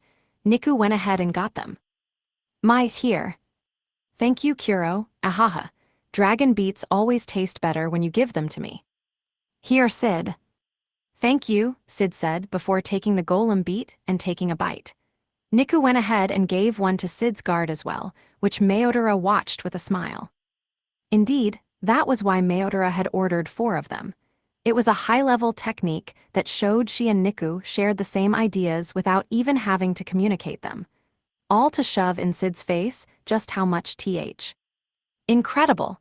These certainly do taste better, thanks to Lady Kirinu handing them over. Is it not because they are baked fresh? Despite everything, Sid paid it no mind and spoke to Niku with a smile. Grrr. I suppose I am being too subtle. Mayodara thought to herself, grumbling, but also finding the way her fiancé was nomming away on a beat to be cute. It felt like she had mastered the art of eating like a cute rabbit, which she had already been great at before. Oh, Kuro, there seems to be 1 extra dragon beat. He gave it to me for free. We can give it to Mikaru later. HRM, is that the 3rd party member you spoke of? Sid asked. Indeed, which makes the church our next destination, Mayodara said. And so the party went to the Buddhist church with the dragon beat at the ready. So this is the main Buddhist church. Incredible. I never thought it would use this many magic tools. Really, is the church they built in Drag really so different? Very, though there's more empty space in there, giving it a nice breezy atmosphere inside. I see the bookshelves here truly are filled with books, and you can read them as much as you like. If you are a worshipper, yes, Mayodara said before taking out a Buddhist holy symbol, a coin pendant with a hole in the center, from inside her shirt. Niku did the same, then clinked hers against Mayodara's. It was the Buddhist greeting that had caught on at some point. Mayodara's was made of silver, while Niku's was made of bronze. I see, then I can read them as well, Sid said, taking out a holy symbol of his own. His was silver like Mayodara's. My, I didn't know you were a Buddhist, Lord Sid, but I'm afraid you didn't go all the way. If you are undercover as a commoner, you must prepare a bronze holy symbol to wear. Silver is fine, as this identity is a rich merchant. Sid clinked his holy symbol against Niku's and Mayodara's. I suppose that is smart. Better that than making holes in your cover, Mayodara thought. Sniff sniff, I smell a golem beat, or actually a dragon beat. Can I eat it? I can, yaoi thanks Niku, nom nom nom. Out of nowhere, the group of 3 children had become 4 children. Eating the dragon beat Niku brought was a pink-haired lowly nun named Mikaru. WHWHWHWA, what in the world are you wearing? Oh, I've never seen you before, Mikaru commented before looking down at her clothes. To her, they were normal old nun clothes. But through some mysterious power they clung tightly to her skin, had thin fabric, and had white parts at her chest and stomach that made it seem like her bare skin was being exposed. Now that you mention it, Lord Sid, Mikaru's nun outfit does seem a bit out of the ordinary. You think so? I'm pretty sure it's normal, Mikaru said. Mayodara glanced around at the other nuns working in the church. Their outfits were all skimpy like Mikaru's, and due to their curvaceous bodies, they were all feasts for the eyes. Perhaps this was the work of Pope Kama. The fabric's thin because I've worn it so much, and the rest is because of that static electricity stuff. It's like, really easy for the outfits to stick to your body. This is totally normal. I read about it in the books, Mikaru said, puffing out her chest with pride. Sid averted his eyes. So, who's this boy? Lord Sid, an associate of mine. I'm Sid. If I may, I would like to suggest you have a little more shame. Hi, I'm Mikaru. And okay, you like girls who are shy and pure, I'll remember that. What? Lady Kirinu, do not get the wrong idea, I didn't mean it like that. Sid stammered, trying to defend himself, toward Niku no less. Naturally, Mayodora picked up on what that meant, the subtext behind it all. And also, she remembered she hadn't been clear about something. Lord Sid, there is one thing I have forgotten to tell you. What is it, Lady Mai? Mayodora locked arms with Niku.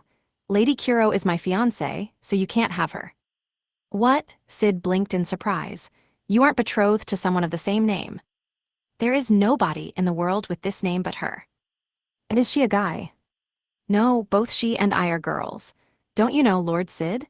There exists a potion to change your sex, Mayodora explained coolly as Sid floundered. Thinking back, he realized that Keima had never said a single time that the dragon-slaying legend and Mayodora's fiancé were different people. That may be true, but what, you're both girls and, your status. Lord Sid, the Tsuya house has declared it acceptable for me to marry Kuro, and I agree, I believe it is right.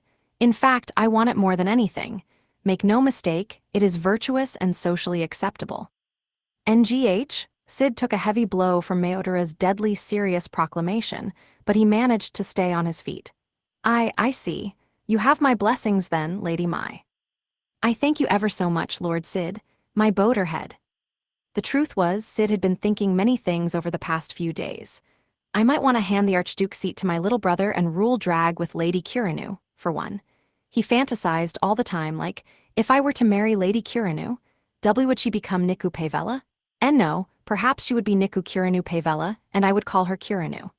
But in the end, it was not but a passing dream.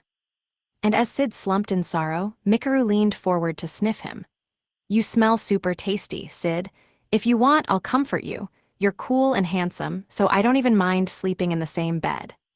No need, I'll be fine on my own. Mikaru, it would be best to leave him alone for now. Lord Sid's heart has been wounded by losing his first love. No, if we're talking about first loves, that would actually be you. Did you say something, Lord Sid? No, nothing. Mayodora pretended not to hear, and Sid rolled with it to cover. It was honestly kind of brutal that the girl he had fallen in love with was betrothed to his first love. All he could do was try not to think about it before the reality cut too deep. Still, it was beyond shocking in more than a few ways. Are you okay? Do you need to rest? Niku asked, tilting her head. I appreciate the kindness. However, I think I will just go home for today, Sid forced out. Her head tilting was too cute. Sid, feel free to drop by the church whenever you want. We of Bedism accept everyone and will be glad to listen to all your struggles. Mikaru exclaimed, a bright smile on her face. The fact that her smile did shine light on his dark mood showed that despite her small size, she was still a proud Bedist nun. And so, Sid trudged his way home on wavering legs, held up largely by his sympathetic guard. Mayodora reported to Keima that Sid had in fact been in love with Niku, and that she successfully stomped all over his heart to make him give up on her. Keima could tell how devastated Sid was, and thus decided to keep the events of the day top secret. Count Lottle's perspective. 3 days had passed since Sid had returned, depressed, and locked himself in his room. I believe now is our best opportunity to strike. What say you, good man? Count Lottle said. No, my lord. You're referring to your plan to conquer Gorin, no? I think that would be unwise. You fool, I was forbidden from doing so by Lord Sid. Silence yourself. Forgive me, my lord, what were you referring to then? A grin came across Count Lottle's face. Indeed, I plan to learn from Gorin and build similar structures. However, this is not intended to harm Gorin whatsoever. So in other words, truly you are slow on the uptake. I am saying that by building structures similar to Gorin's, some things may or may not happen that may or may not result in a tragic situation where I am forced to take control of Gorin through no fault of my own. Building structures in the image of Gorin was, in other words, a continuation of his former plot. Count Lottle was thinking about skirting around Sid's control through clever phrasing, and that would probably work, given how depressed Sid was. I see, you truly are a genius, my lord. Biwahaha, so yes, I think it is time to approach an angle I ignored entirely before. I see, and what might that angle be, my lord? The steward asked, waiting to hear what Count Laudal's next plan was. I shall make a dungeon. A dungeon, sir? The steward asked, unable to process what he had heard. Indeed, it is impossible to deny that Goron is built around its dungeon. And thus, I realized we would have no hope of beating them without one of our own. Excuse me, my lord, is it possible to make dungeons? Oh, you don't know? Truly you are behind the times. Though that said, I only learned of this recently myself. It seems that the Holy Kingdom has developed the technology to make artificial dungeons. That was news to the steward. I see, if that's true, the Holy Kingdom is quite impressive. Quite, and to that end, I bought one using my connections there. Wait, you bought one. Though it's just a contract as of yet. And to be precise, I bought the seed for an artificial dungeon. That was also news to the steward. But he could guess that cutting-edge technology wouldn't be cheap. He would have liked for Count Laudal to have informed him of this decision ahead of time, since he did manage the estate's budget. And I certainly got the deal of a lifetime. The seed would normally cost 5,000 golds, but I bargained it down to 5 golds and a piece of junk gathering dust in the storage room. My lord, did you get scammed? You didn't trade the Laudal treasure passed down through generations, did you? The steward stammered. The base price of the seed was exorbitantly expensive, but the price cut was unnaturally dramatic. Do not think me so lowly. I can distinguish between my family's treasure and random junk. I truly did give them a useless, old piece of junk that holds no value. But apparently the High Priestess of Light has some history with it, and she wanted it for a museum. That was an understandable reason, more or less. I see, but are you certain you weren't deceived? There aren't any catches. At most, I signed a document saying that on the day I conquer Goron, I will allow them the right to destroy its dungeon core. When that occurs, they will also give me a new artificial dungeon seed, so I can replace the core as soon as the deed is done and keep things functioning. I see, so in the end you will just be replacing a dungeon with an artificial dungeon. It was a blank check for ownership of another dungeon. They were basically spending nothing to get it. The deal seemed too good to be true, but the Church of Light was founded on destroying dungeons. It made sense that they would put so much resources into the destruction of a dungeon.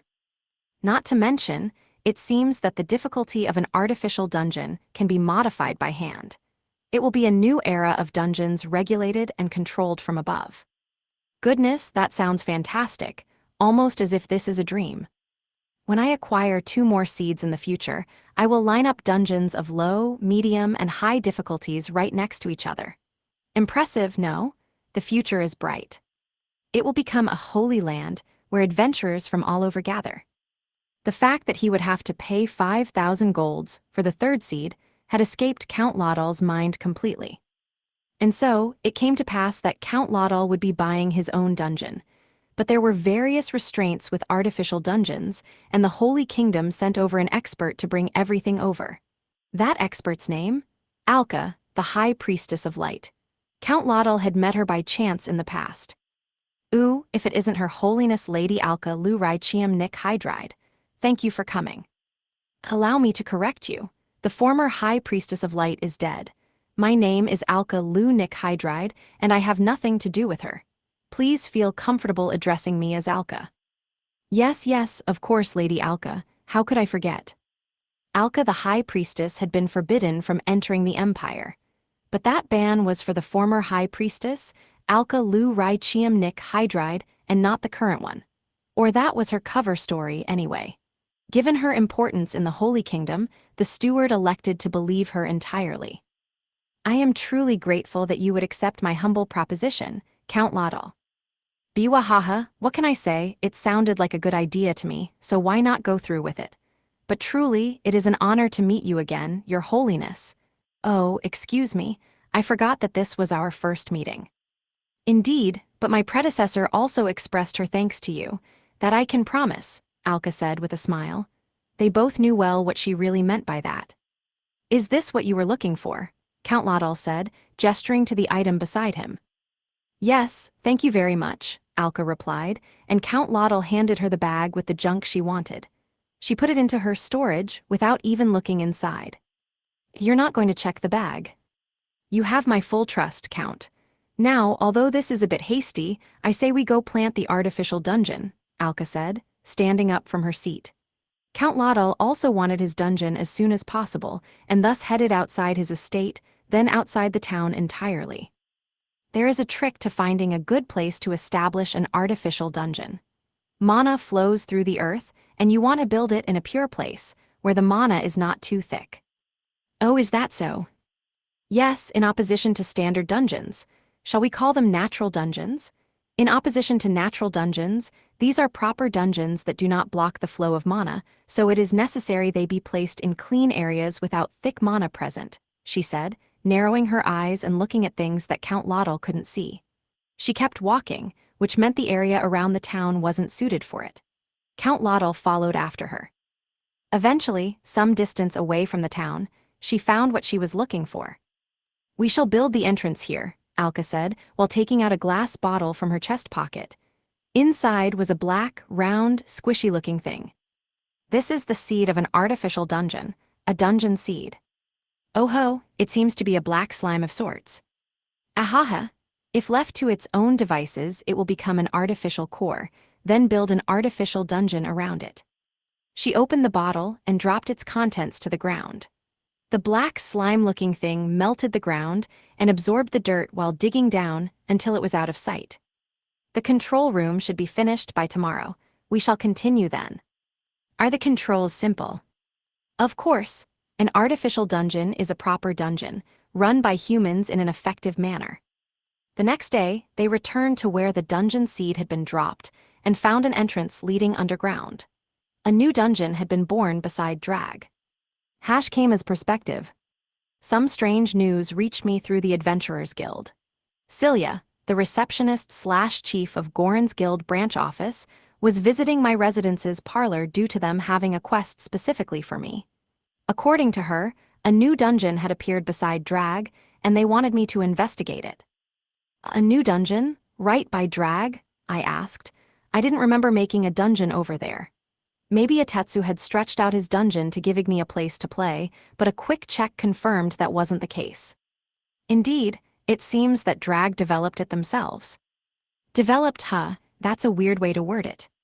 Reports indicate it's an artificial dungeon, built using the Holy Kingdom's technology.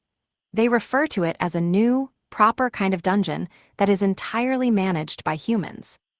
When she said Holy Kingdom's technology, the first person I thought of was Alka the High Priestess, who had been forbidden from entering the Empire ever again. She was a dangerous woman that once used the opportunity of a black slime, wolf, occupying a room of the Cave of Greed to try and destroy our dungeon core. And now her kingdom was introducing artificial dungeons. That was suspicious. A little too suspicious. Why would a kingdom literally built around destroying the crap out of dungeons go out of their way to develop the technology necessary to make dungeons of their own? They had to be plotting something. There wasn't a doubt in my mind. I imagine, Celia began, that considering how dungeons give birth to infinite wealth, they as a society were unable to keep denying their gifts. And that's why they made their artificial dungeons, proper ones, according to them. That is the most likely explanation, Celia said, pushing her glasses back up. Putting aside whether they are truly artificial, as a dungeon it needs a difficulty ranking set by the Adventurers Guild. What we've confirmed so far is that, strangely weak iron golems can be found within. Strangely weak, huh? Is that 'cause the dungeon's artificial? That is one possibility, but we had an alchemist investigate, and they concluded that the iron within them is of extremely poor quality. And while it is of a fairly low amount, there is a mineral within the iron that is poisonous to the human touch. That's pretty scary. Is that like, fine? The metal must be handled with care. As the Adventurer Guild's representative, I have decided we will need to put an outpost by the dungeon entrance to inspect and purchase the metal right away. It is already being made post-haste as an in-progress quest. Incidentally, the iron golems in Goran's Cave of Greed were known for their immensely high level of quality, and you couldn't find better iron anywhere. So basically, you want me to check it out myself, just to be safe. You do have a spotless track record in this regard. Who better to do the job? It was true that my accomplishments included covering every inch of the Cave of Greed, down to the bottom-most floor, and making a perfect map of the Flame Caverns, first 5 floors. But those are all built on fraud, under-the-table coordination. And so, I'm going to reject this quest. My B rank is just for show. I would like to refuse if I can, given how busy I am with my town chief and pope work. Surely other adventurers will be more than capable of this. If you insist, then. Given that the dungeon certainly is managed by humans, it is unlikely that it will be all that dangerous, and sending others should be fine, Celia said with a sigh. She sure backed off quickly. If need be, we will post a rescue mission for you to complete. Sure, all right. I wouldn't mind that if the dungeon really was being managed by people. But make no mistake, I know this artificial dungeon's gonna fly off the handle and Drag won't be able to control it. I'm kind of an expert on these kinds of things. Oh, I should go talk to Itetsu about the artificial dungeon. And I definitely need to give Haku a report on this. Anyway, the next day rolled around. I backed down on being too busy for the quest and went over to Drag's artificial dungeon. With me were Ikika, Niku, and Igni as an investigator from the Flame Caverns.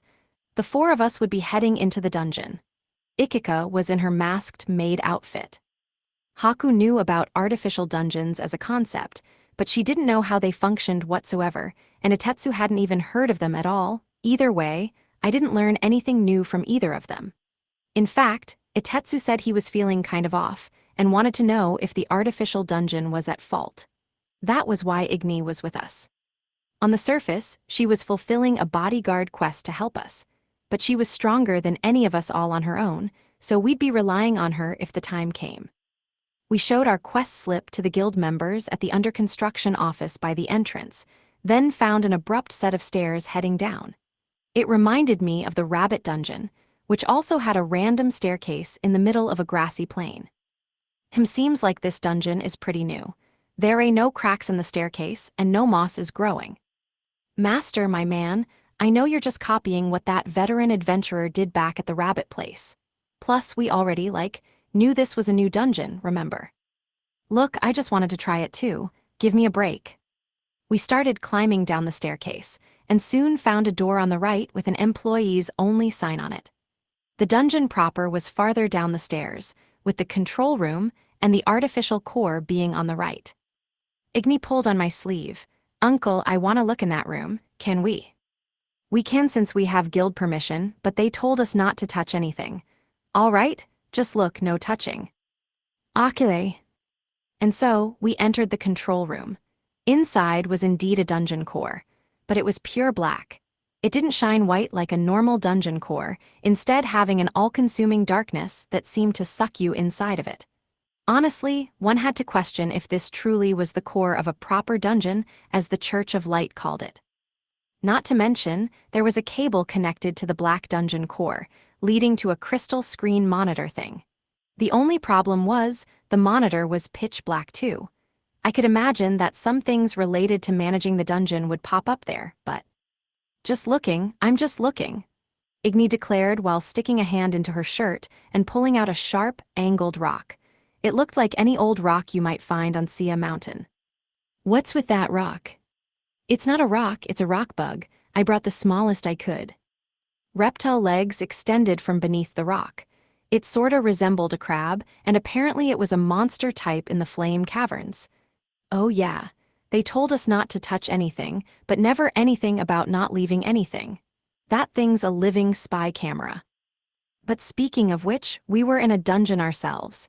It was possible our own actions here were being spied on. At the moment, we couldn't see anything, but with a monitor over there, they could potentially be recording everything we did. Oh shit. I hurriedly snatched the rock bug Igni was trying to set on the ground. Hey, don't play pranks like that. I'm the one who'll get in trouble here. Wah, quit it, uncle. Igni hopped on the ground to try and get the bug back, so I leaned forward and whispered into her ear. Igni, it's a bit late for me to say this, but be careful about what you do and say here. This is technically a dungeon. Wah, oh, Igni fell silent and I gave her the rock bug back. She put it away sadly. Yep, she looks just like a kid who got scolded for a prank. Perfect. That said, I did want a spy camera in the control room. Maybe I could send in a spider later. It wouldn't be strange at all for a little bug to slip into a room people were going in and out of. We left the control room and got back to exploring the dungeon. Next would be a place all adventurers could enter, rather than an employees-only section. Hey, tiny girl, they said this place has golems, right? Igni asked. Yes, that's what I heard, answered Niku, and at that moment a golem turned the corner we were about to reach, entirely as if it had been waiting for that question to be asked. Igni sucked in air then. Breath's okay. Exhaled fire that melted the golem in a split second. The pungent smell of rotten eggs filled the air. Yug, that actually hurts my nose. Is this, what, hydrogen sulfide? I thought, casting purification while avoiding breathing any in. Tigni, don't breath fire here. Wait, why? It stinks and I'm pretty sure the golem air is poisonous. I kinda want a gas mask. Wait, Niku, are you okay? I looked her way and saw that for once she was actually expressive. Her nose was scrunched up and tears were in her eyes. Looked like the smell was a bit much for a beastkin nose. I'm not so good. You'll probably get a bit used to it over time, but it did seem kinda poisonous. Hold your breath, I'll cast purification, I said before doing just that to cleanse the inside of her nose. Niku twitched and trembled for a second, then went back to normal. Meanwhile, Ikika and Igni investigated the golem corpse. Ikika, the absolute mad ladette, ground a thumb against the golem, then licked it. Oof, most of this is iron, but it's got a lot of other junk mixed in too, arsenic, lead, sulfur, and bronze for sure, and that's just what I tasted from one lick. You can tell all that from the taste. What, does Ikika have a skill that lets her identify things from what she eats? It tastes kinda good. Igni, girl, you eat golems. Ikika, the biggest hypocrite alive, asked. Not me, but dragons. Dragons love eating these kinds of things. Igni said, switching some words around after remembering my warning. Right, reminds me of that weirdo wolf slime that liked eating white plates. Guess monsters just, love eating things humans don't. My mom said poisonous stuff gives a nice sharp flavor that goes well with beer. Girl, you know that poisonous metals, stick around in your body for a long time, right? Monsters were so biologically different from humans that they weren't a very good reference when poison got involved. Living creatures were one thing, but slimes and ghosts were in just another realm entirely. I wouldn't be surprised if dragons could just excrete mineral poisons through waste or something. Either way, Master, looks like the report about the iron golems being hella poisonous was right on the money, Ikika said. The iron golem we had just encountered did have more iron than anything, so it still counted as such. It was so weak because all the impurities impacted its structural stability. We put the golem's corpse in storage and continued our exploration, but all we encountered were more golems. What's with the lack of traps, for real? I know they said there wouldn't be any, but this is kinda whack, Ikika said, scouting ahead with a hand tapping the walls. Igni, can you feel anything? I asked. Dunno. It does kinda feel like it's pushing into the flame caverns territory, though, she said, and with that in mind, the artificial dungeon was definitely to blame for Atetsu feeling off. Given that he felt us opening a hole in his dungeon and came charging right over, he probably felt his body was being opened up from the side. How are you holding up, Niku? Okay, no need to answer. Want me to carry you? Forgive me, Master, I am nothing but dead weight. I carried Niku on my back since she was still groggy from the golem stench. Well, it's thanks to Niku reacting so fast that I managed to cast purification before really smelling it myself, so I guess she actually is useful. Don't worry, Niku. And either way, my storage is filling up, so we'll probably be going back soon. The investigation concluded unremarkably. We cast purification on our bodies, delivered the golems to the guild, and got our money. They gave us a third as much as the iron golems in the Cave of Greed did, but considering the low quality of the metal, that was only fair. Also, I kept one of the golem's fingers to give to Igni. Looks like nobody noticed. These guild workers sure are slackers, but you can't really expect too much from humans. Anyway, the plan was for us to go back there tomorrow, but... It is nice to meet you, Kama. I am the High Priestess of the Church of Light, Alka Lunik Hydride. You may call me Alka. I'm pretty sure we've met before. At the dungeon entrance awaited a familiar green-haired woman, Alka, the High Priestess of the Church of Light. The heck is she doing here? Wasn't she banned from entering the Empire? Haku told me that herself. Ahaha, I see that I could not fool you, Kama. Truly, this is the power of love. But due to tragically unfortunate circumstances, we cannot presently engage in a holy union. No, I'm pretty sure literally anybody could recognize you. Incidentally, the official story is that I and the deceased former High Priestess, Alka Lu Raichium Nik Hydride, are entirely different people. Please take care not to confuse this in public. Oh, and the name of the High Priestess is passed down from generations, so there is nothing suspicious about our names being similar. Man, she's really just flat out talking about her cover story here. I've gotta go tell Haku about this. Also, what do you mean deceased? You revive when you're killed. I didn't just forget about that. So, what brings you here, High Priestess? Ahaha, the artificial dungeon, of course. I am in the process of managing it. Ah, right, I did hear it was made in the Holy Kingdom. Indeed. Shall I plant one by your town as well, Kama? So that your people may be blessed with a proper dungeon, instead of the demonic hellhole currently plaguing them. No thanks. Tahaha, you are the same as ever, Kama. Alka put a hand over her mouth and giggled in amusement. Yeah, this is gonna be a bit confusing since Buddhism has its own high priestess. I hate to say it, but I'm gonna have to consider calling her by her name. Uncle, who is this person? Do you know her? Igni asked, interrupting my thoughts with some pokes. Oh, yeah, she's the High Priestess of the Church of Light. The farther you stay away from her the better, I said. Igni moved to hide behind me, but Alka slid right past to talk to her. She held out her right hand with a ridiculously fishy smile on her face. I am Alka. It is a pleasure to meet you, young lady. Okay, Igni tilted her head and shook Alka's hand. Alka then turned to Ikika in her mask and smiled. You are Ikika beneath that mask, no? What might be compelling you to disguise yourself? You know, circumstances and all that. Pretty sure it's something similar for the both of us, Ikika replied. She had spent a lot of time serving the High Priestess back at the inn, and apparently they had gotten close enough for Alka to recognize her despite the mask. In either case, Alka accompanied us on our second day of exploration. Just like the first day, we encountered only fragile golems, and there were no traps to speak of. Alka took the lead and smashed through all the golems with her massive battle hammer, which meant we didn't have to fight any ourselves. Hammers truly are the best for fighting these golems, Alka commented. She didn't use a hammer like that last time I saw her, but as the High Priestess of a religion built around fucking dungeons up, she had mastered all sorts of weapons and selected which one to use based on the foes she was fighting. Do you understand how safe this dungeon is now? Well, the golems do seem pretty poisonous. You think so? Their poison is nothing to one with a little resistance, Alka said while hefting a golem corpse. If you are still worried, I can make special arrangements and show you the dungeon actually being managed, Kama. Special arrangements just for you. Oh, you don't mind? Of course not. You and I are bound by fate and love. This is very, special treatment indeed. Alka's suggestion came out of left field. We followed her into the employees-only control room from before.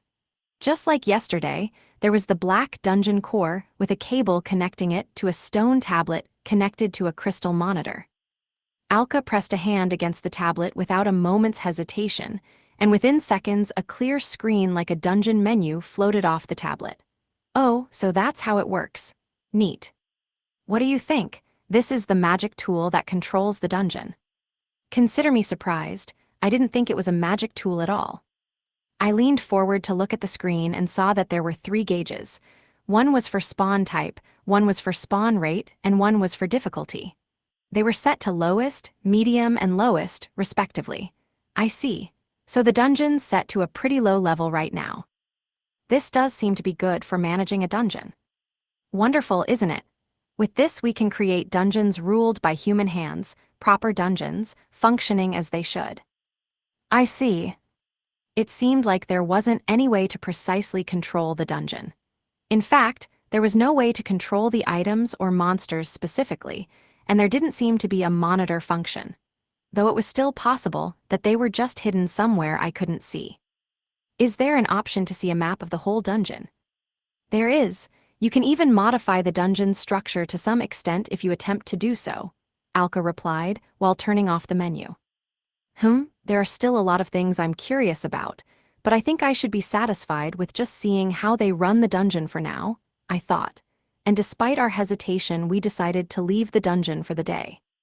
And so the second day of our investigation came to a close. I once again had Ikika write up a report and deliver it to the guild. There were no traps, and the only monsters were weak golems. It was safe to say that the dungeon was being properly managed at the moment, and if there were no problems with it, normal adventurers would probably be let in after a few more days.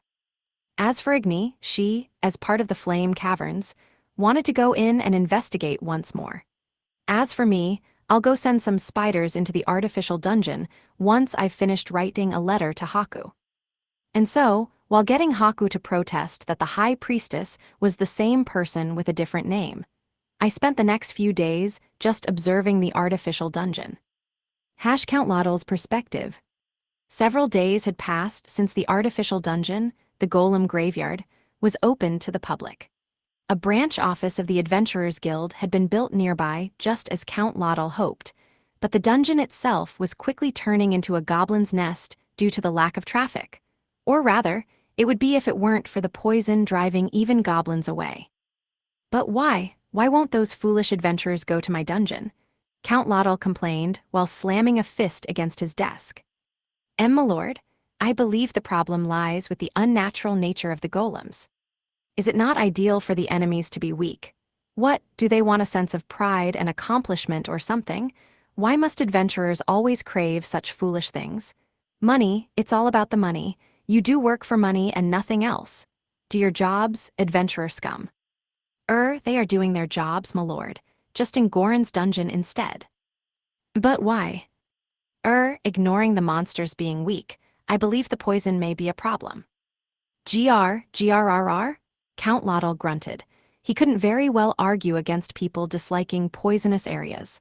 And personally speaking, he wasn't a fan of the name Golem Graveyard. It sounded entirely like undead monsters would appear there. I will never make my money back at this rate.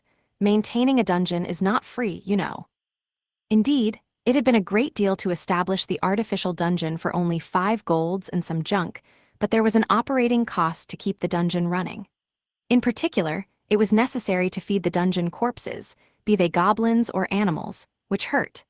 Goblins could be found throughout the dungeon or within forests, but it was adventurers who hunted those. As manager of the dungeon, Count Lottle would have to go out of his way to buy them. With the mountain of problems, Count Lottle decided to discuss matters with Alka the High Priestess, as she had been assigned to help him run the dungeon. Lady Alka, is there anything you can do about this? I sympathize with your plight, but the artificial dungeon needs energy to return mana to its proper place. Can truly nothing be done? There is no end to the farmers complaining about us stealing the goblin corpses they use as fertilizer. A difficult issue indeed. The truth is, if many people enter and spend time within the dungeon, it will need fewer corpses to eat. Truly, but this is a problem precisely because nobody is visiting the dungeon.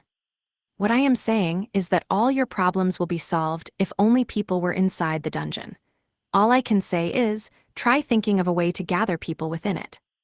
Count Lottle fell deep into thought.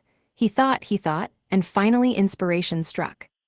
I've got it, thank you, your holiness, the divine light of innovation has struck me, Count Lottle exclaimed before rushing back to his estate.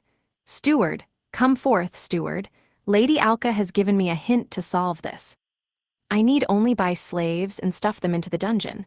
As for their food, we can have them hunt golems and earn money from the metal.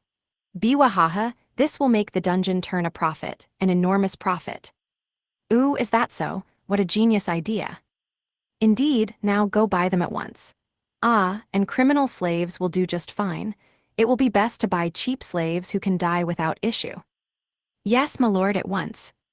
And so, a bunch of criminal slaves were gathered into Drag's artificial dungeon, the Golem Graveyard. Hash came as perspective.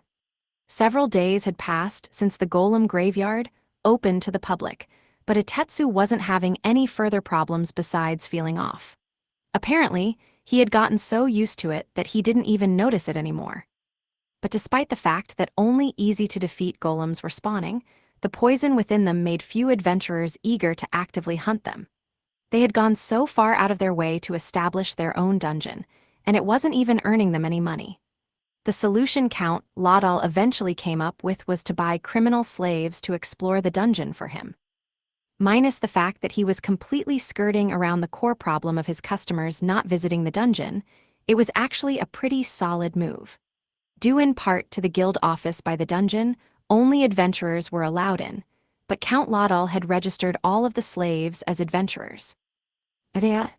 Anyway, they got slaves not just from Pavella, but from Sia as well.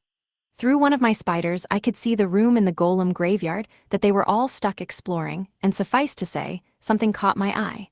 Most criminal slaves had nasty looks in their eyes and hardly listened to orders. They weren't the happiest bunch. And yet, half the slaves in the dungeon were actively hunting golems, each with bright, eager looks in their eyes. They were the slaves from Sia. And, to be clear, they were remnants from the last commune, that criminal organization I busted some time ago. And, to be even more clear, just in case, they were the people who I, as Sakuma, had charmed to work hard and make up for their sins by doing good deeds. "What's wrong, Keima? You look upset," Rokuko said, hugging me from behind as I looked into the Golem Graveyard in my room. "Rokuko, nothing much. I was just thinking about how the sins of my past have finally caught up to me." "Sins of your past, Do those criminal slaves have something to do with it?" Rokuko asked, peering at the monitor I had up. She was close enough for our cheeks to rub against each other.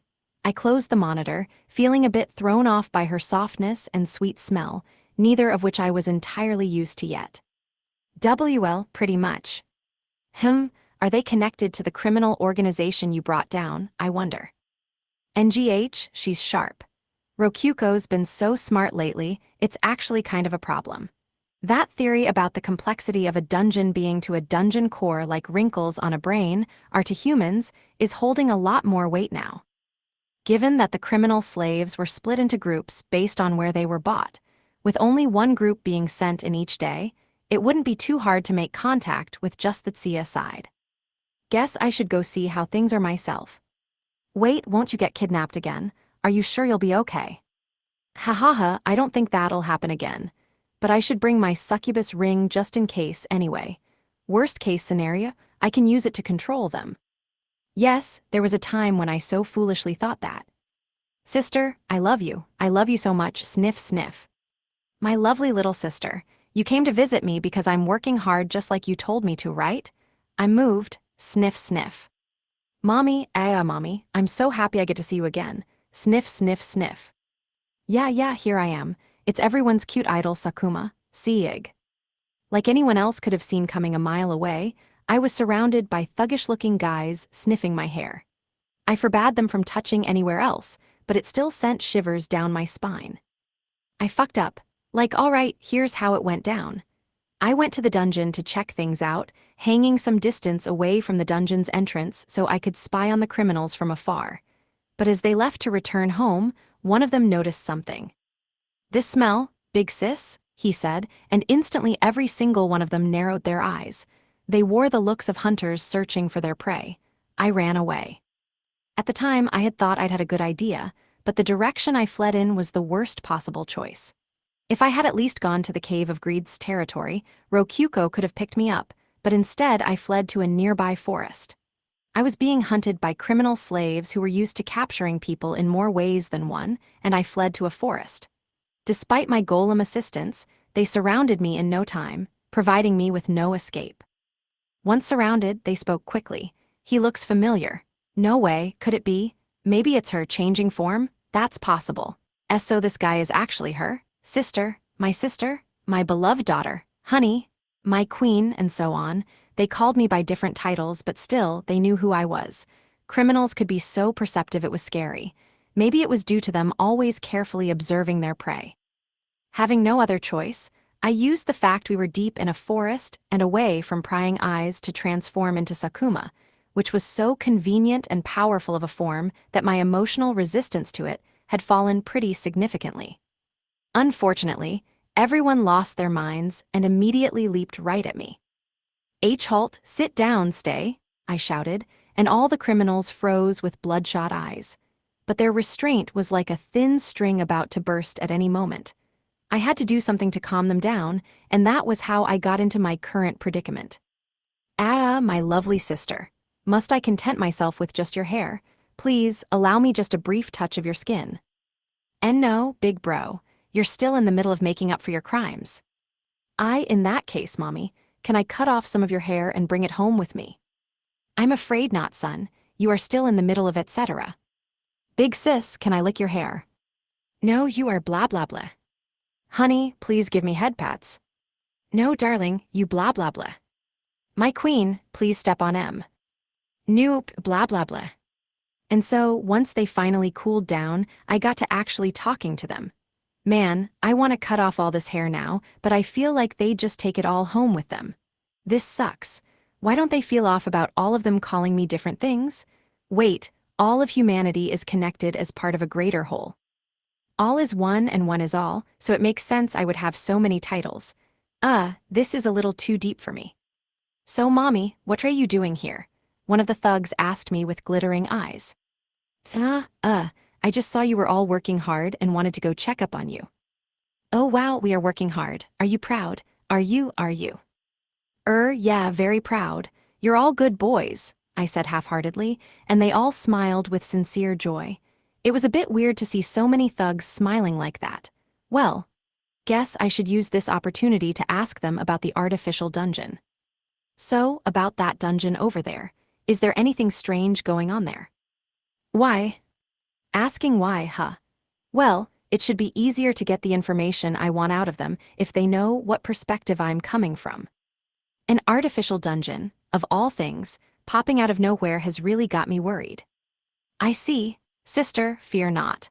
Your big brothers have been given work hunting golems in the dungeon, but the only thing that's dangerous there is the poison.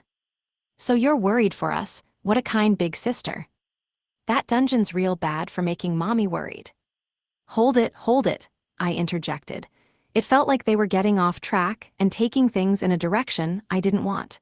Not like I ever expected too much from slaves being put through hard labor and everything. Speaking of which, my queen, the amount of pure iron within the golems has been steadily increasing over the past few days, although the price the guild pays for it has been set to remain the same. Are you sure about that? 100%. It seems that they are steadily approaching the internal composition of Tsia Mountain's lava. And out of nowhere, the thug who called me a queen had given me some pretty valuable information. Apparently, he used to be an alchemist, and he had the knowledge to identify that sort of thing. He checked the internal composition on a whim after noticing that the weight of the golems was changing each day. I dunno why a guy that smart was working as a bad guy in the slums, but well, I'm not gonna ask. I feel like he's giving me a long story I don't care about. Nice, that's some good info. I shall reward you. Thank you very much. I gave him a sharp slap across the cheek. Look, he actually likes this kind of thing, all right? I can tell through the power of my succubus eyes. God, I wish that were me. Sister, the golems have been increasing in number a bit. Yesterday there were 5, but today there were 6. No fair, no fair. Big sis, the golems have been getting more slender too. That might have something to do with it. They told us to regularly throw goblin corpses into the dungeon. Did you know that, mommy? Right. Honey, the corpses just get sucked right into the dungeon floors. It was so shocking I want to show it to you sometime. I licked the dungeon walls, and they're undoubtedly of the darkness element. They weren't poisonous themselves, but they weren't good for the body. I suggest not resting with your back to the walls, my beloved daughter. And so, the thugs hit me with a flood of surprisingly useful information. They sure have an eye for detail. Seriously, why are they so competent? If they just used these skills for good instead of evil, they probably wouldn't be criminal slaves right now. Ultimately, I ended up giving each of them rewards: head pats, hugs, slaps, stepping on them, and so on. The cost of all the valuable information was getting a heavy blow to my sanity. I would once again be sealing Kasaki away for my own mental health. I'll give her to Niku for now. This power must never be used by humans. I'm gonna have Rokuko cheer me up once I get home. Former last commune member's perspective. Heya, I'm One the lost sheep. I'm in a pretty good mood, can you tell why? I'm sure you can. Indeed, it's because I just met my beloved little sister again. She wept over my doing bad things in the last commune and asked us to work to make up for my sins, so yeah. We ended up becoming criminal slaves to make up for everything. How long are we going to be slaves? I care so little I don't even remember. 10 years and 100 years are the same to me if it means cheering up my little sister. And guess what, my little sister? She really came to see us. Aya, I'm so happy. She's the most beautiful girl in the world, and she calls me Big Bro in that cute voice of hers. That alone's enough to give me the courage to fight a dragon head-on. She showed up disguised as a guy at first, but that's all just a surface thing. She was probably just shy. Once we got her alone, she immediately showed us her true form. Ah man, that was bliss. She cried about being worried for us as we smelled her, and honestly, I could die now and be happy. But that's not gonna happen. I gotta keep working for her sake. Incidentally, I'm pretty sure she's the goddess of Bedism. After all, a Bedist holy symbol was hanging from her neck when she transformed. No way is she just a believer. Oh, I used to believe in the evil god, but I quit all that a long time ago. After all, there's no god worth worshipping more than my little sister. Obviously. When everyone noticed we felt the same way, we briefly had an argument over whether she was a goddess or a saint or a holy mother. But in the end, we settled on Holy Mother due to her compassion and occasional strictness. Is there anything better than your little sister being a holy mother, Mama? Speaking of which, Hugo always used to call her Mama. I wonder what he's doing now? Who cares? I need to get to work atoning for my past sins again. That said, we're doing work in an artificial dungeon. My little sister didn't look too happy about that. She didn't put it into words, but I sensed the hostility in her. I'm good at noticing that kind of thing. If she did ask me to destroy it, I'd ignore the collar on my neck and go all out on attacking it. It'd be the start of a holy war. My first target would probably be the employees-only room since there's no boss rooms or anything in the dungeon. Wait, Count Laudal's lackey, a knight named Dustin, strutted into the room where I was and looked down at me arrogantly. There's a spider's nest in the control room, go clean it up. Don't do anything unnecessary, he said. Ooh, this seems like a good opportunity. Thank goodness for those spiders. And so, with cleaning tools in hand, I entered the employees-only room with the full blessings of its owner. Ooh, is that black ball in the center that nasty little thing worrying my sister? Let me hit it a few times. The black stuff isn't coming off. That's part of my cleaning, so this isn't unnecessary at all. Let me really pound it with my fists. Nothing happened. Really, it's not my fault this pitch black ball needs to be cleaned. Let me bust out this gold golem shard and grind it against the ball. That put a crack in it, but looks like the ball's black all the way on the inside too. Guess that means the ball isn't dirty at all. I should leave it at that. Actually, is this ball just for show or what? I guess it doesn't matter. I'm just scouting out the enemy here. I need to be ready to attack the second my little sister asks me to. But for now, I'll just finish cleaning. Let's just swipe away this spider's nest. Also, what's the weird tentacle thing stuck to the black orb? It's kind of getting in the way of my cleaning. In other words, it's necessary for my cleaning to get rid of this. HMPH. HMMPPPH. It's creaking and stuff, but I can't get it off the ground. Enough of this, I'm just gonna leave it at that for today. Clean, clean, clean, clean. But seriously, this black ball is pretty unnerving. If it's gonna be black, it should at least be as beautiful as the night sky like my sister's black hair is. Yeah, the fact that I just kicked it as hard as I can was a complete accident, not my fault. Too bad it didn't shatter on the spot. And so, after memorizing the layout of the room well enough to hit any spot of it with magic from the outside, even with obscured vision, I finished my cleaning. I should go give my boss a report. He didn't say anything in particular about a report, so I'll just tell him I finished cleaning without any issues. Huh, you think there were some issues with what I did? Nah, I disagree. I was just doing my due diligence. So yeah, sister, your big brother's gonna work hard to make up for his sins. Chapter 3, Count Laudal's Perspective. One night, Count Laudal was throwing a celebration alone in his office. Biwahaha, the dungeon's finally earning me money, he declared while pouring expensive wine into a glass crafted by an artisan. He swirled it in front of his magic tool lamp, watching the red liquid tremble with beautiful fragility as he inhaled the ripe grape scent. With all of his senses satisfied, he finally took a hefty swallow. As delicious as ever. This wine is well worth the 2 golds per bottle, he said, pouring himself another glass while enjoying the flavor lingering in his throat. Count Laudal was in an exceptionally good mood. After all, the dungeon was finally earning him money rather than losing it. Why wouldn't he be in a good mood? Especially considering the dungeon needed fewer goblins to sustain itself. The key to this was the slaves he bought being surprisingly hard workers. He split them into the Tsia group and the Pavella group, but the Tsia group worked so hard that he rewarded them a bit with better accommodations. Seeing that, the Pavella group worked a bit harder as well. The end result was the slaves earning back the money he spent to buy them, then making progress on having the dungeon pay for itself. Tifwa aya, I feel fantastic, biwahaha. On top of everything, Sid the heir apparent of Pavella was still as depressed as ever, and now he was spending his time in Drag's Bettis Church.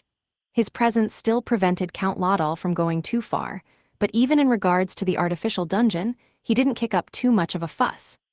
You did such a thing without asking my permission first. I do not look well upon that, but I suppose you did what you had to do, Sid had said in a defeatist tone. In the end, the deciding factor was that Alka the High Priestess was observing things until the dungeon stabilized, and would remove the dungeon if there were any problems. Count Laudal picked up one of the golem beets he had prepared as snacks and bit into it. Soon, all of the beets would be his, he was sure of it. And then, a thought occurred to him. Of course, I could make even more money faster if I boosted the spawn rate, Count Laudal mused. Thanks in part to the alcohol flowing through his veins, the idea seemed genius to him. Of course, he had already been raising the spawn rate slowly under the guidance of the High Priestess, but it seemed to him that the slaves could be comfortably pushed much further. They wouldn't have any problem with a couple more enemies. He settled on the idea immediately. At once, he set off and stealthily headed to the golem graveyard on his own. There was a fence surrounding the area to stop people from entering without permission, but he used his town chief key to open it and enter the dungeon. As an employee, he casually strode into the control room without any hesitation. Inside was the same black ball sitting in the center, connected to a stone slate the High Priestess referred to as a monitor. I believe it worked like this. He pressed a hand on the slate and activated it. Count Laudal was registered as an operator, so the familiar old setting screen appeared with no problems whatsoever. The 3 gauges, spawn type, spawn rate, and difficulty were currently set to lowest, somewhat high, and lowest. Let me just modify the spawn rate. Wait, what? My hand must have slipped. He tried to modify the spawn rate, but for some reason the difficulty went up instead. I must put it back at once. HRM, HRRRM. He tried lowering the difficulty, but spawn type went up instead. What in the world is going on? Now spawn type wouldn't go back to normal either. None of his inputs were working. HRM, I am certain this is how you control it. Experimentally, he tried to raise the spawn rate again, but all it did was raise the difficulty like last time. He tried lowering the spawn rate, but nothing happened. Truly, what is happening? HRM? HRMMM? Count Laudal murmured, not noticing that the cord connecting the monitor to the slate was making sparking sounds. He was focused entirely on trying to get the controls to work properly. BZRT, the screen disappeared. What? Ear, come back. He struck and rubbed the stone where the screen had been multiple times, but nothing happened. The cord was sparking even louder than before, and a huge crack was forming in the black ball. What? It was then that even Count Laudal noticed something very bad was happening. It broke without me doing anything. This isn't my fault. Count Laudal exclaimed before attempting to flee the control room. That was when a pitfall appeared beneath his feet. Hash came as perspective. Uncle, HEELP. Igni burst into my residence, smashing the front door to pieces in the process. Uncle, UNCLE. She sobbed as she broke through door after door on the way to my room, the locks providing no resistance whatsoever. It was so loud, I woke up in no time and hurried out of my room.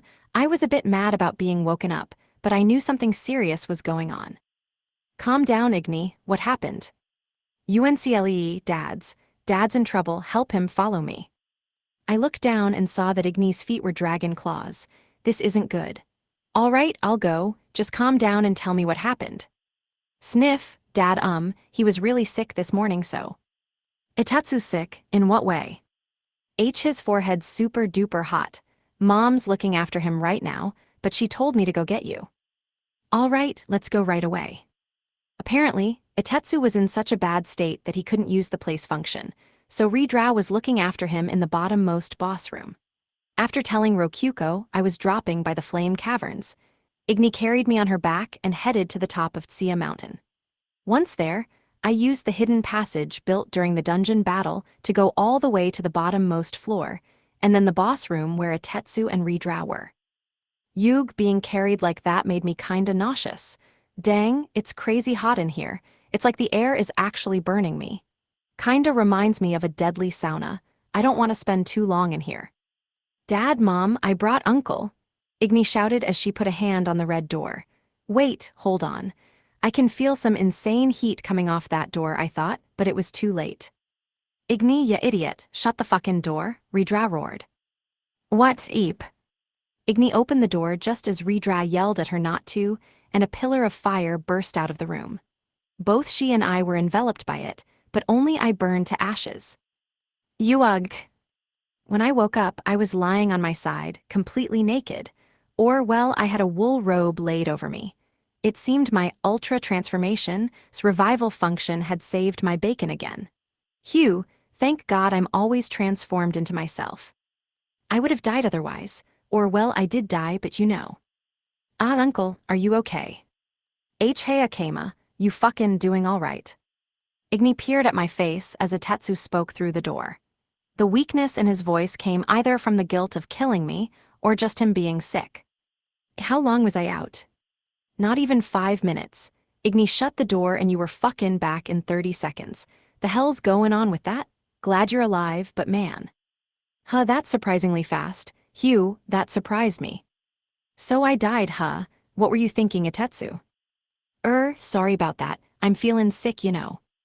On second thought, Itetsu the Great Spirit of Fire was sick, so much so that Igni the Flame Dragon would describe his forehead as feeling super duper hot. It was only logical that a normal human would die just from getting close. And I sure did. Man, dying never feels good. Feels like a chill runs down my spine when I think about it. Fantasy worlds sure are filled with danger. Sorry, Uncle, I forgot fire is your weak point. It's less of a weak point and more something that kills most things. But I guess a pillar of fire is nothing to a flame dragon like you.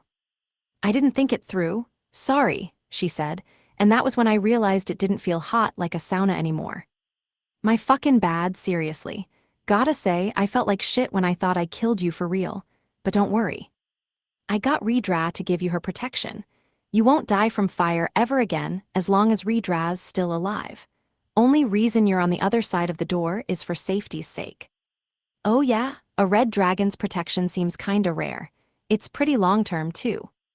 My robe has the same thing, Uncle, Igni said, at which point I realized that despite being hit by fire that burned me to ashes, the robe was just fine. Maybe she just gives her protection to all sorts of things. But yeah, I fucking burned your clothes, so you can have that instead. Oh, the robes? I'd feel kinda awkward about wearing robes while naked, I said, instead buying underwear and a jersey with the DP I keep on me at all times. They seem to be sparking a bit. Is the room even hotter than it needs to be? Enough to start fires just by existing. I'll give them my protection. Hiya, okay, that should do it, Uncle. Oh, thanks, Igni. I changed into the jersey now that it wouldn't catch fire. As for the orichalcum support, Welp, it sure is a puddle in front of the door. Let me just put that into storage. And honestly, if it's hot enough to melt orichalcum, I can't say I'm surprised I died instantly. Good thing I gave Kasaki to Niku. In retrospect, I really didn't think things through, coming here. I'll need to be more careful in the future. So you're feeling sick? Yeah, it's like my power's being sucked away, that kind of thing. Why's it getting hotter in here then? Seems to me that you're getting more active. When my power started getting sucked away, the first thing I lost was the power to hold shit back. So he was getting dangerously active. At this rate, Tsuya Mountain's gonna erupt. Wait, what? According to Itetsu, Tsuya Mountain was actually an active volcano on the verge of erupting violently, but he had been keeping it under control by turning the overflowing fire into DP, eating it, and so on. But now, his dungeon functions were being sealed, and he couldn't hold it back anymore. Putting aside the eruption, your dungeon functions are getting sealed. Sounds like the dungeon eaters again. Yeah, that's the bug things you killed a while ago, yeah. Dungeon eaters had been discussed by Father at the last gathering, so they were steadily becoming better known throughout the dungeons. Rokyuko got sick when the dungeon eaters attacked, and her dungeon functions got sealed too. You sayin', there's dungeon eaters in my dungeon? Nah, it's possible, but I'm pretty sure something else is to blame here. Yeah, I can kinda guess what's causing the fucking problems too. There was no point dancing around the obvious. Barring some insane coincidences, the artificial dungeon was clearly at fault. If anything else was causing this, that would be the real problem. But we do want to rule out dungeon eaters if we can, so do a check for them. Redra, dungeon eaters do show up on the map, but only after you get visual confirmation of them. You might want to get some subordinates to look around the dungeon closely and make sure nothing's off. All right, 112, I'm gonna make sure you're all right. Redra roared from behind the door again. Keima, can I fucking ask you to take care of the artificial dungeon for me? Take Igni with you if you need her. She's good at fucking shit up. You got it. The only problem is why things got so much worse for you so fast. Out of curiosity, I brought up my monitor and looked through the eyes of the rats and spiders I had by the artificial dungeon. What the hell? I said. The entrance to the artificial dungeon was unrecognizable. It had grown so massive that it swallowed up the fence and branch office that had been positioned close to it. Yeah, they definitely lost control of this dungeon. It's clearly going berserk. I had the rats search for the control room, but they couldn't find anything. What they did find, though, were traps. Apparently, the structure of the dungeon had changed pretty dramatically. We couldn't just invade the place and stealthily destroy the core in the control room. Itetsu, how long can you hold back the eruption? To be honest, I don't fucking know. Redra's here and could hold it back for a day without me, but if I die she's fucked, too. We don't got much leeway here. Especially since Igni doesn't know how to hold back the eruption. If Itetsu died, Redra would die too as his dungeon master. The eruption would follow not long after. Alright, I'll make this fast then. I owe you one, and my bad, but you'll have to leave the dungeon on your own. With that settled, it was time to go back to my chief residence. We returned to the secret path, and Igni raced to the door connecting the flame caverns to the Cave of Greed, while Princess carrying me. Once we were in Fenny's playground, we found Alulu the elf ghost I had put in charge of managing the dungeon. Oh yeah, she spends most of her time here in case Igni visits unannounced. Hello there Igni, and welcome back master. Hi Alulu, but sorry I don't have the time to play right now. Hey, Alulu, place me in the chief residence. Igni, you go to drag ahead of me. Okay, see you later uncle. I'm not really sure what's happening but okay. I shall place you. And so, Alulu used the dungeon function to place me back in Goron. Rokyuko was waiting for me there. Welcome back, Keima. You have a visitor waiting in the parlor. A visitor? Who is it? I'm in a hurry. It's the guild receptionist. Celia, she was probably here about the artificial dungeon. I went straight to the parlor to see her. I see you are safe, Keima, Celia said, looking relieved. Apparently she saw the wreckage of all the doors Igni broke and thought I had potentially been attacked. Sorry for worrying you, what's up? We have an urgent, high-priority quest for you. The quest is to save Dragstown Chief, Count Laudel. Huh, what? That wasn't what I expected. Why does Count Laudel need rescuing, and why is the quest for me? It seems very likely that he was eaten by the artificial dungeon, Celia began before giving me the details. Apparently Count Laudel headed off somewhere last night, and by morning the artificial dungeon was a mess. The Count himself was nowhere to be seen. Seeing an obvious connection between the two, Sid gave the Adventurers Guild a quest to rescue him. On top of that, I had previously agreed to complete a rescue quest in the event of something happening. Though I said that in reference to the initial exploration of the dungeon, and then I took it back and did the exploration myself, so I don't actually have to take this quest if I don't want to. I'll give the quest a shot, as long as it's okay if I can't actually rescue him safely. That is fine. All rescue quests are given with failure as a possibility. And so, I got permission to enter the messed-up artificial dungeon. That said, I don't have a spare life from my ultra transformation right now. Even considering that Sia Mountain's about to erupt, I don't want to push myself too far.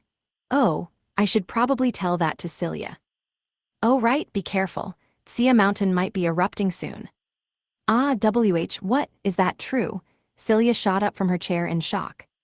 An expert on the flame caverns just told me all about it. All the broken doors you saw here were his daughter rushing to inform me as soon as possible. I went to check out the caverns myself this morning, and things definitely did not look good. It's not holding back the eruption energy like it used to, I explained honestly. Is the artificial dungeon at fault? I can't imagine it being anything else. I'm gonna go destroy it. Wait just a moment. I know it is an artificial dungeon, but destroying a dungeon without proper investigation first will surely be. It'll be too late once the eruption happens. I'll make sure the higher-ups know this, and I'll take responsibility for whatever happens. Though I already know Haku will approve since doing anything else would put Rokyuko in danger. She told me to keep my eyes open and watch for now, but that also means to destroy it if there's any problems. Celia looked at me with dubious eyes for a second, then caved and nodded in agreement before leaving. All right, it was time to conquer the rampaging artificial dungeon. First of all, how's the inside of the dungeon looking? I sent some rats to investigate. Want to look? It's kind of crazy, Rokyuko said while bringing up her monitor. First off, there's swarms of golems and goblin zombies. There's a ton of traps too.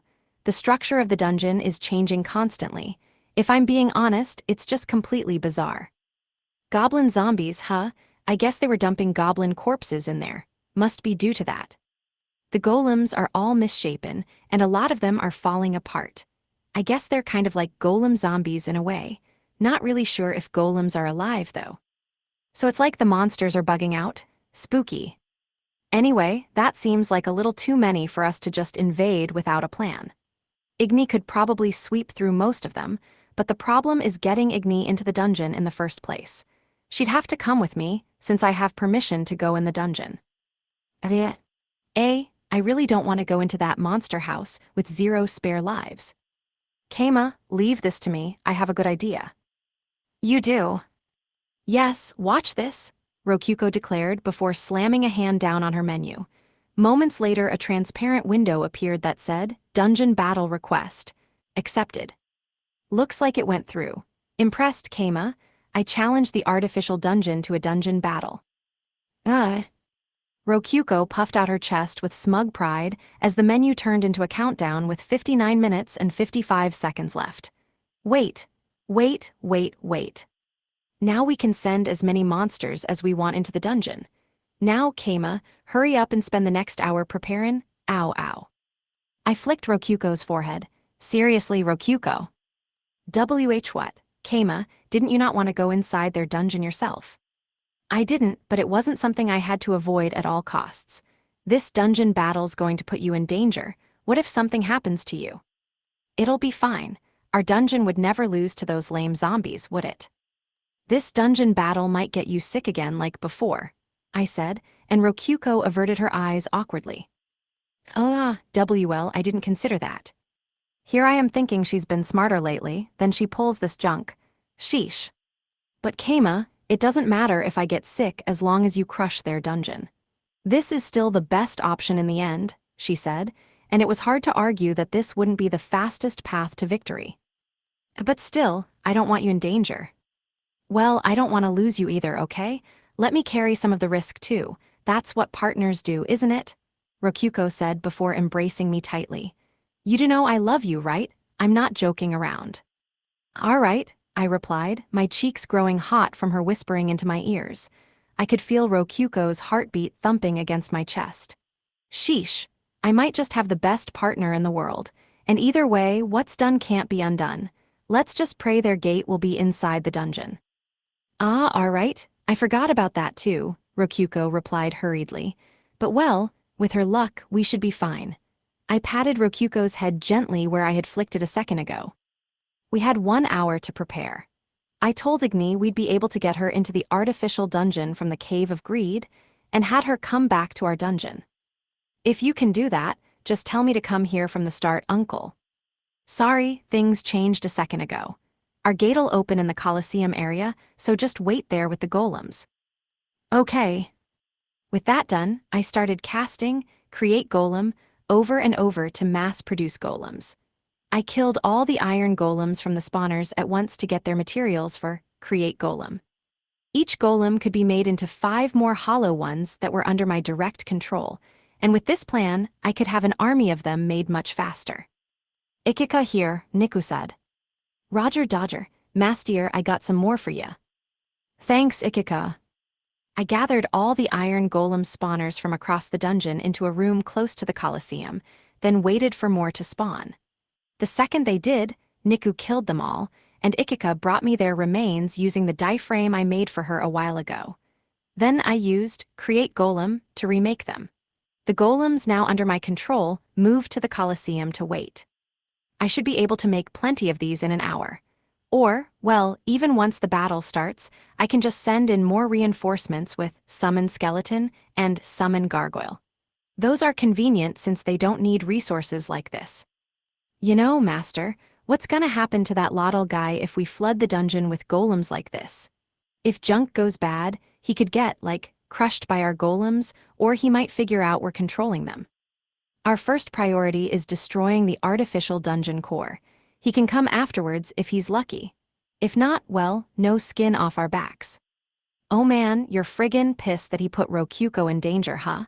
Let me guess, if he's too smart for his own good, he'll tragically die before we reach him, right? Ha ha ha ha, what are you talking about, Ikika? I'm not mad at all. It'll just be easier to find him if we take care of the artificial dungeon first. It's just logical. Doesn't seem like we'll be able to use the boss spawner this time. 1 hour wasn't actually enough, I think. Sorry, Keima, Rokyuko said through a call, since she was in the master room. Don't sweat it. Now's not the time to be experimenting with weird other monsters. Not to mention this is actually going pretty fast. These are pretty basic golems I'm making here, so I can finish each in about 10 seconds. That said, while at this point, I have way more mana than this kind of thing will ever take, it's kind of mentally draining to just sit here and pour out mana nonstop. In any case, I produced 200 iron golems in 30 minutes, at which point I took a break.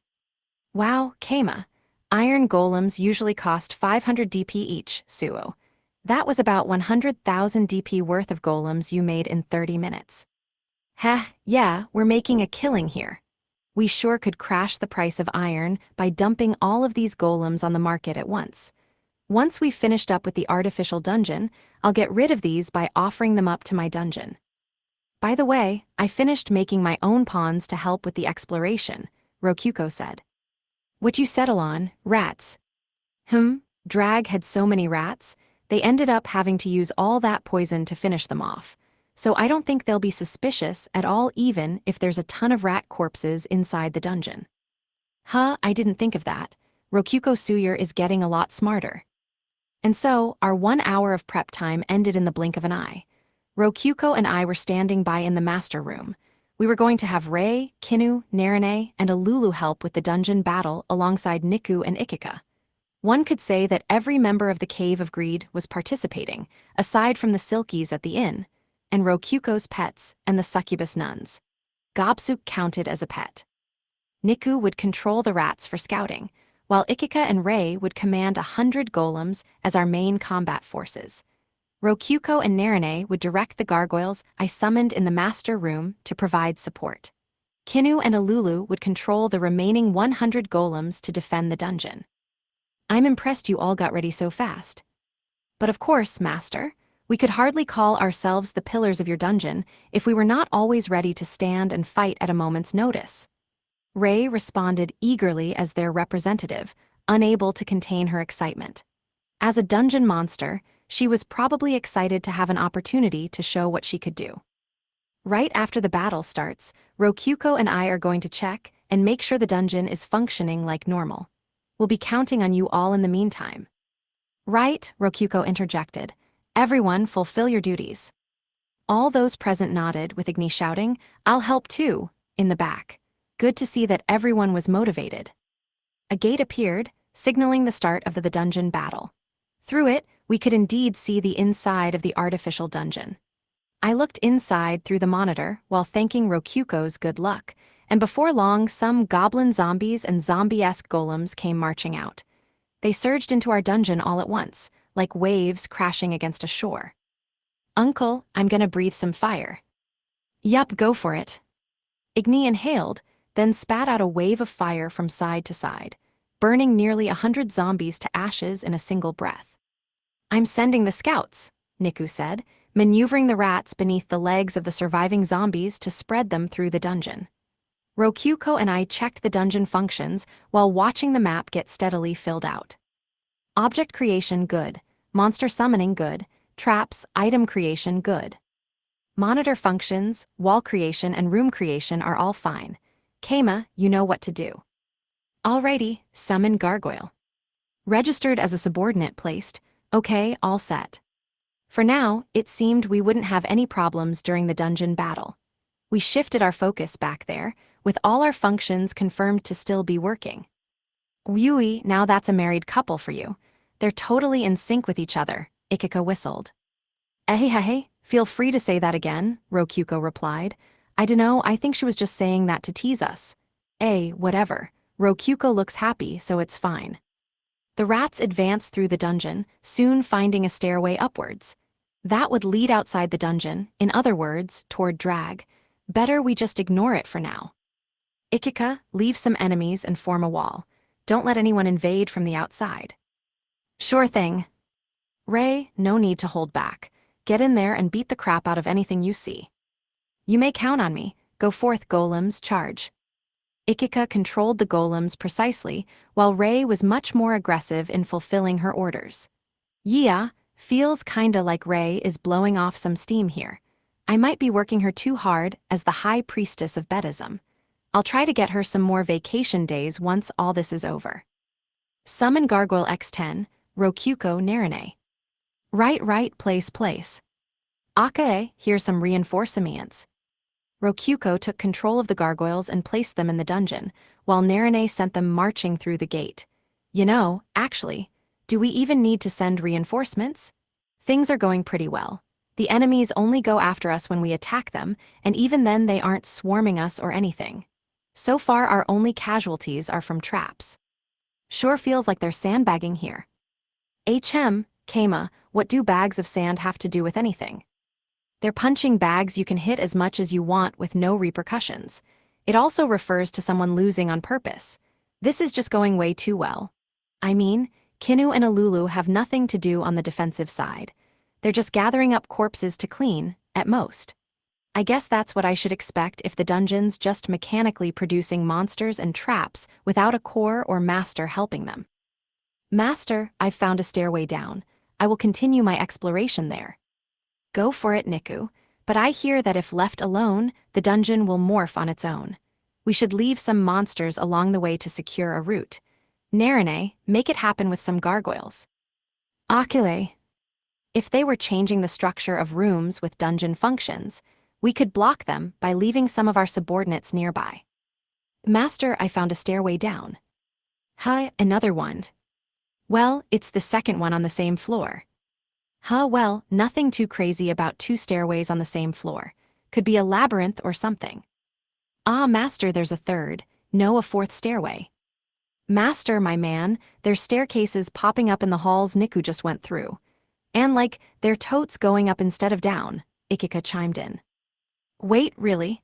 I glanced at the map and saw several icons indicating stairways. Uncle, what should we do? Where should I go? Hold on a sec, Igni. I think we just have to let Niku keep scouting. Uncle, a wall. There's a wall here now. Wait, what? I looked through the monitor and saw that our secured route actually had a wall blocking it midway through. The heck is this? We definitely had gargoyles in place to stop this. Keima, call Igni back for now. We don't want her charging in and getting buried by walls, Rokyuko suggested.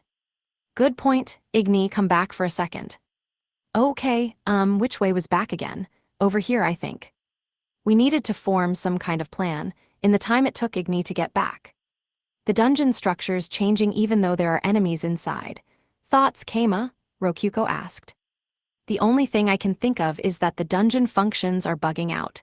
Or, well, we're dealing with a dungeon that doesn't have a core or master. Maybe it's not even registering us as invaders, I suggested. The monsters didn't move at all before we attacked them. That could be a sign the dungeon wasn't recognizing us as enemies.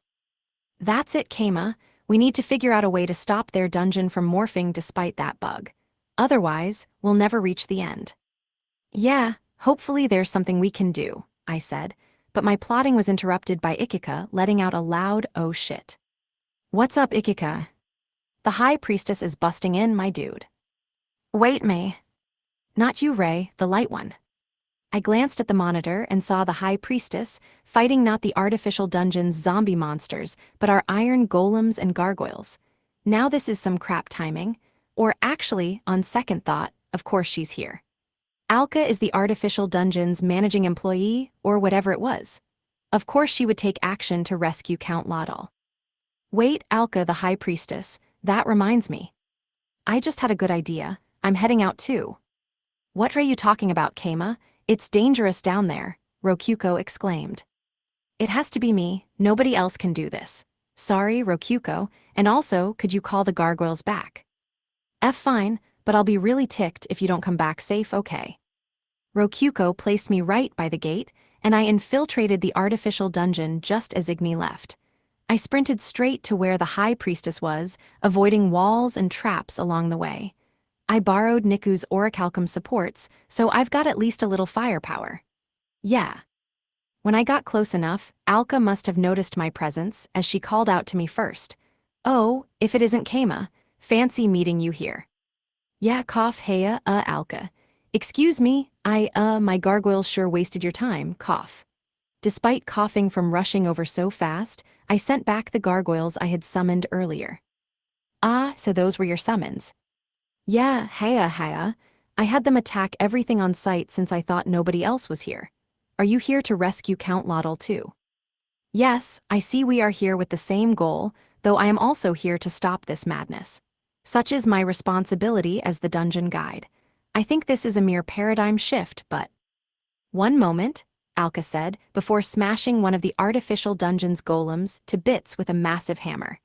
A paradigm shift for a normal dungeon would refer to a bunch of monsters flooding out in preparation for a dungeon battle.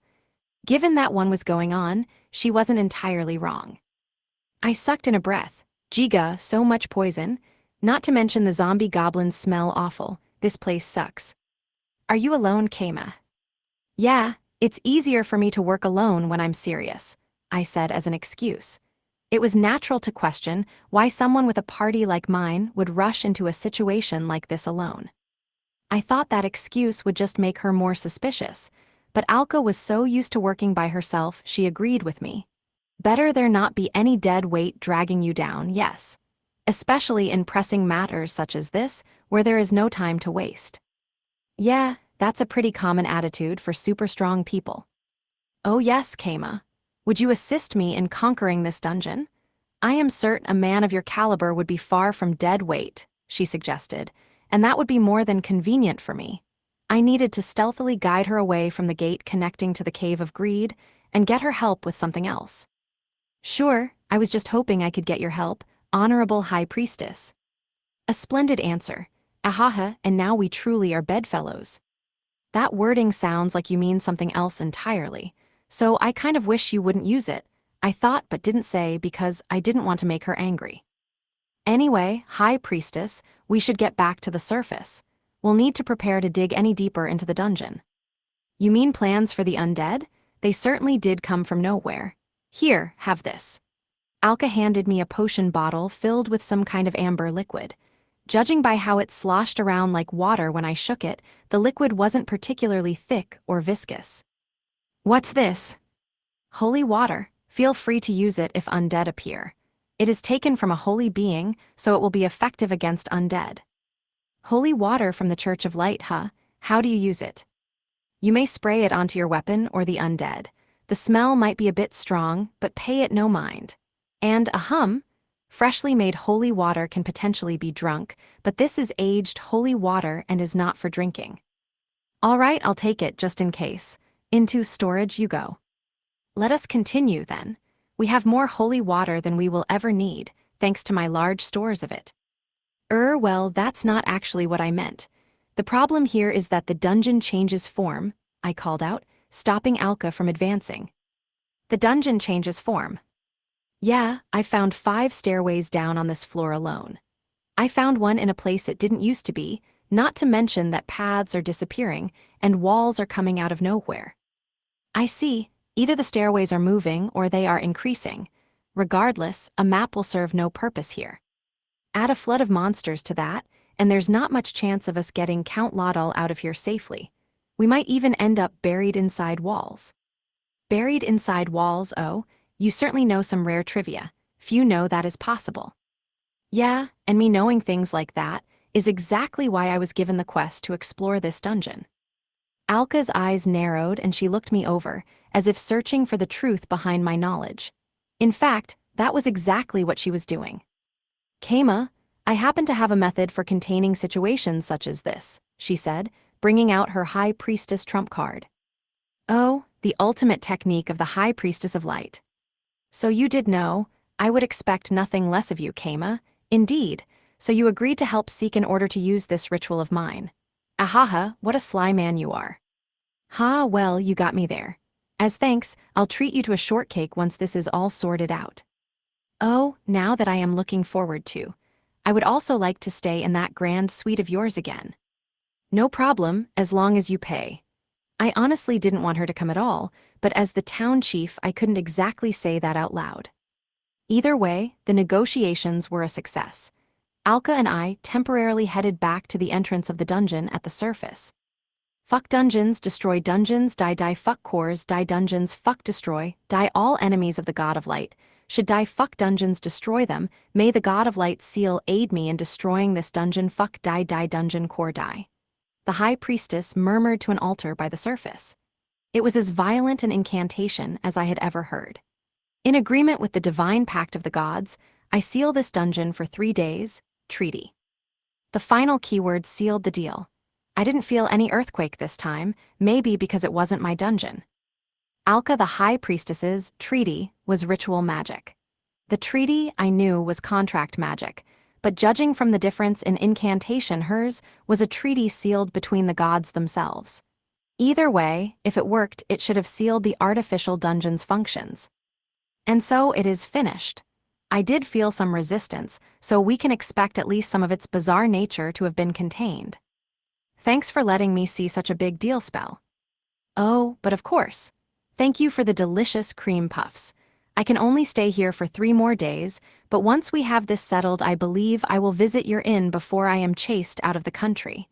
I am quite looking forward to that shortcake, Alka said with a smile. Bribing her with cream puffs had been quite an effective strategy indeed. Now, I shall retrieve some goods for conquering the dungeon. All right, I agreed, and as we walked I found an opportunity to stealthily contact Rokuko. The artificial dungeon should be unable to modify itself right now. Continue exploring it. Roger, also Kama, our dungeon's completely unsealed. We can still use everything. Master, Niku chimed in, the monsters are attacking now, be careful. With both of their reports in mind, I re-entered the artificial dungeon alongside Alka. Exploring dungeons was usually equivalent to putting your life on the line. That was true for normal dungeons, and it was even more true for a crazy artificial dungeon overflowing with monsters and traps. However, it was safe to say that things were a little different for me and her. Keima, I shall take the lead. Please follow behind me. Okay. Keima, there is a trap there, be careful. Okay. Keima, there is an enemy. As it is a zombie, I will use holy water on it. Stand where you are. Okay. Keima, there is a chest there, but treasure is not our objective, so we will not be opening it. I hope you understand. Yep.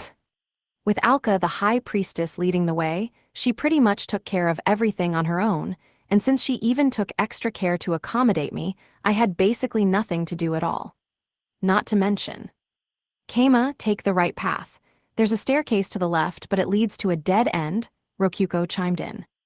High priestess, let's take the right path. Keima, stop for a second. The next room is filled with monsters. Draw them out into the hallway. High priestess, wait just a second. I'll send some gargoyles to check out that room. Keima, that puzzle room is a decoy. We passed through the hall on the side just fine. High priestess, looks like there's a shortcut over here. Keima, could you slow down a little? You're about to catch up to some of the rats. High priestess, want some water? Let's take a break for a bit. Rokuko was providing plenty of support with info that made conquering the dungeon a cakewalk. In other words, Alka and I were blasting our way through the dungeon effortlessly.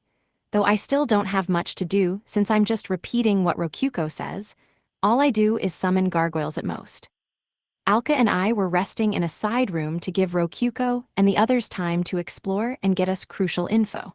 With my gargoyles keeping watch, we were perfectly safe. I didn't want to reveal that I could summon a ton of them at once, though, so I pretended that the guard gargoyles outside were taking most of my mana. Much to my chagrin, we were alone together in the room. Keima, I am beyond impressed, Alka said, letting out a blissful sigh as she drank the apple tea I'd prepared for her. What are you talking about? I have explored dungeons with many others before, and it is safe to say I have never had an easier time of it than I am having now. Not to mention, you have given me so much splendid charitable advice. And the selfless offering from a moment ago was just, ahahaha, my goodness. Are you being extra forward since Rokuko isn't here, I wonder? Alka asked, blushing. The hell is all this about charitable advice and selfless offerings? I feel like I vaguely remember her talking about this the last time I visited her room. Charitable advice is like another form of love confession or something? I don't think so. And don't even ask me what selfless offering I supposedly gave her. I'm afraid you've lost me. As coy as ever, I see, but I am more than well aware of how you feel for me, and how I feel for you. With that said. Shall we perform the kiss of vows that Rokuko so rudely interrupted before? Alka asked, removing her boot. She had explained this to me before. In the Church of Light, a kiss to the boot marked one as a slave, a kiss through the sock marked one as a lover, and a kiss directly on the feet marked one as husband and wife. I remembered that since it had to do with feet. With her boot removed, the high priestess's musky sock was revealed, having gotten plenty damp from walking so far throughout the dungeon. When she peeled that off, her bare foot was revealed, steaming hot with the sweetest scent I had ever. Keima, came Rokuko's displeased voice. Right. Sorry, I kinda got enraptured by her holy foot. Gotta be more careful. Sorry, High Priestess, but I have Rokuko. Fear not, I shall accept all of your wives and mistresses, Alka replied, holding out her very nice-smelling bare foot. For a foot fetishist like me, it was practically a feast. But sadly, this feast was laced with poison. We are deep within a dungeon now. Nobody will stop us, and nobody is watching. Actually, they're definitely watching. And they've been watching the whole time. I yelled on the inside, but managed not to say aloud. The fact that Rokuko and the others were watching was a secret I had to keep from Alka no matter what. Thus, from her perspective, we really were alone with nobody at all watching. Now you may kiss it when ready, she said, wiggling her toes seductively. I mean, this high priestess definitely has nice feet, but her personality and religion are a bit much. I just can't be with a girl that wants to fuck up dungeons. Her feet are good, sure. I mean, okay, they're pretty great. So great I would leap on them if they weren't metaphorically poisoned. Suddenly, my thoughts were interrupted by footsteps rushing our way at maximum speed. Graaah! With enormous speed, a small, cloaked figure smashed through all the gargoyles we had on watch. It flipped back its hood, exposing fiery red hair. Woo, what a coincidence. Hi, Uncle. Wo, if it isn't Igni. Yeah, what a coincidence seeing you here. It was Igni. She made it, how's that, Keima? Nice one, Rokyuko. It seemed she had sent Igni this way after seeing how much I was struggling. Alka put her sock and boot back on while glaring hatefully at the intruder. I never would have thought we would be interrupted here as well. You are the dungeon researcher Keima was protecting the other day, no? What are you doing here? Right, I came here to investigate a dungeon going through a paradigm shift when a pitfall appeared from nowhere and I fell down. Right, sorry for coming in here without permission, but can I tag along with you too? Igni said, speaking mostly in a monotone. Rokyuko was probably feeding her lines through the dungeon call. Keima, let her join you guys. Also, scold her a bit and maybe say something about punishing her later. Rokyuko also sent word my way through a dungeon call. Sure, Igni, I don't want to leave my friend's daughter alone in a place like this. But you really shouldn't go into dungeons without permission. I'll have to punish you later. Aw, that's so mean, Unclee. Igni was speaking in such a monotone, I got the feeling Alka was shooting her an icy look, but well, the explanation was rock solid. And since I went ahead and gave her permission, Alka had no reasonable basis on which to refuse her. She let out a heavy sigh. Don't worry, High Priestess. She looks pretty young, but you just saw how strong she is. Yep, I'm super strong, Igni said, puffing out her washboard chest with pride. I suppose so, given you can safely explore a paradigm-shifting dungeon without a scratch. Very well, you may join us. I would much rather refuse, but Keima has a kinder heart than I. And so Igni joined our party for real. With her around, Alka wouldn't be able to do anything weird. If worse came to worst, Igni could kill Alka herself, though that was a last resort, and we'd have to be stealthy since Alka could revive. Keima, we found the boss room. This is probably the bottom of the dungeon, Rokyuko said, having found our destination. It was the last place left after she sent the rats throughout the whole dungeon. The room was digging a bit into the flame caverns, and if it wasn't the bottom, then time and space would have to be warping down there. And if there was no artificial core to break inside, then we missed a road along the way, and that would suck big time. Please be the bottom. Please. If it wasn't, we'd have to knock on walls with golems, check the bottoms of pitfalls for passageways. The dungeon couldn't summon new monsters due to treaty, just like we couldn't, but we would still need to explore every inch of the dungeon with human wave tactics. That would mean exploring the dungeon with Alka while avoiding all the rats, which sounded pretty nightmarish. With those thoughts in mind, we headed to the boss room, and it wasn't hard to realize why Rokyuko called it the bottom of the dungeon. Seems like this is the boss room, I said. It was a pretty sparse boss room. The only thing special about it was that the stairs connected directly to the boss room, and you entered it through the ceiling. We crouched by the entrance to peer inside the room, and saw the corpses of several iron golems scattered across the stone floor, scouts sent by Rokyuko, no doubt. Despite the room being made of stone, they were covered in mud for some reason. Are those corpses? Has there been friendly fire on their side? Perhaps they are playing dead. Either way, this is suspicious. Keima, may I ask you to send forth a gargoyle? Sure, gate open. I summon thee, magic-wielding monster of stone. Serve me, summon gargoyle. Following Alka's request, I sent a gargoyle into the room and a massive arm stretched out from the gargoyle's blind spot, grabbed it and crushed it to pieces. On closer examination, the arm was made of whitish mud. A second later, the source of the arm dropped from its hiding place, the ceiling, in other words, and plopped to the ground. The top half of it was a golem, but the bottom half spread across the ground like a crushed tomato. Whoa, what's that thing? A slime type. No, a mud golem, I believe, and a giant breed at that. This is troublesome. Mud golems? As their name implied, they were golems made out of mud. That seemed kind of basic, but it was my first time seeing one. Priestess, is it strong? Igni asked. Oh, yes, fairly strong. First of all, they are largely immune to physical attacks, much like slimes are. Due to their opaque form, it is impossible to tell where their core is. And due to this one's large body, finding it will only be more difficult. How shall we defeat it? Alka mumbled, less replying to Igni's question and more analyzing the enemy for her own sake.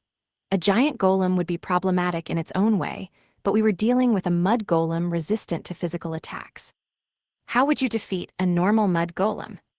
First, I would dry it with fire magic. Once it's dry, I would shave off the mud bit by bit while searching for the core.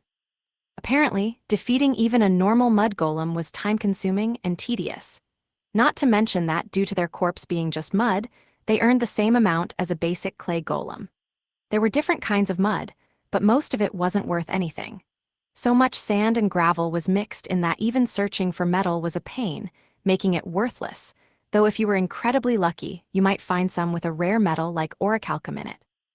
Furthermore, it seems to have a composition similar to that of the other golems in this dungeon.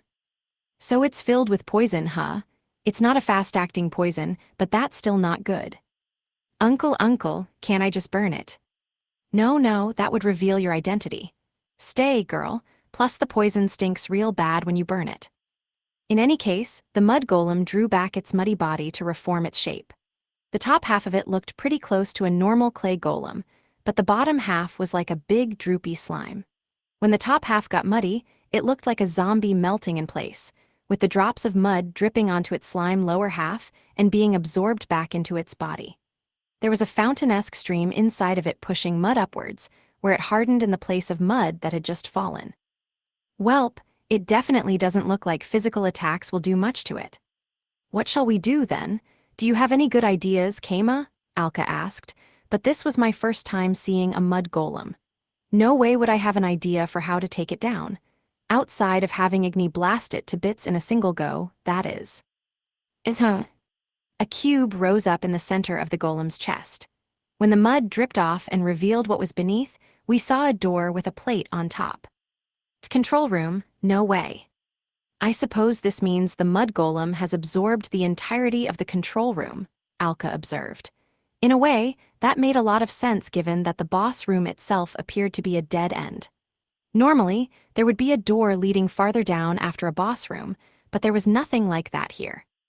Don't tell me, Count Laudal and the artificial core are in that room. I believe this dungeon is similar to one with the core, and the boss being one and the same, Kama. My experience tells me that the room and the artificial core are within the mud golem's core. That's not good. Can I just, burn them all up? Igni asked. I kinda wanted to just say yes. A flame dragon could probably turn a mud golem to sand in a split second, giving it no time to moisten itself. Or maybe she would burn it so much it would turn into a ceramic statue. The room maintaining its structure leads me to believe that Count Laudal may very well be alive inside. I shall investigate this. How? Observe, Alka said, holding up swords in both of her hands before dropping into the boss room. The mud golem recognized her as an enemy and attacked. Its large arms chased her while dripping mud, but she dodged while advancing forward. She jumped across the room nimbly while stabbing her swords into the golem's mud body. Or, well, it was more like sliding them into its body. She also drew out multiple swords from storage and threw them, forming a blade staircase up its body which she raced up toward the control room. Once there, she attempted to open the door, but it appeared to be locked. Not even kicking it helped. The door was supposedly just wood, but it showed no signs of opening. Gah, the heck is going woon, came a shriek. Count Laudal, are you safe? Is that you, High Priestess? I'm saved. I am right here, Your Holiness. Count Laudal replied from within the control room. Apparently he was, in fact, alive. But that was when the mud golem swung an arm toward its chest, swiping Alka off. She spun in the air, landed gracefully on her feet, then returned to the entrance. Kama, I request your assistance in rescuing the Count. All right, I'll summon some gargoyles to use as bait. Do what you can with them. Thus began our cooperative boss battle, though in reality all I had to do was send in gargoyles from outside the boss room. Grah. O lance of fire, pierce mine enemies, fire javelin? Alka stabbed the mud golem with a lance made of fire. Steam rose off it as water audibly boiled. The mud golem swung its arms to get rid of Alka and the gargoyles, but she dodged them while casting more magic. "O lance of fire, pierce mine enemies, fire javelin." 2, 3, then more lances of fire pierced the mud golem's body. The fire javelins lasted for a long time, and they seemed perfect for drying out the water inside the mud. My gargoyles were throwing in some fireballs of their own, but they, just dissipated on the spot after hitting the golem.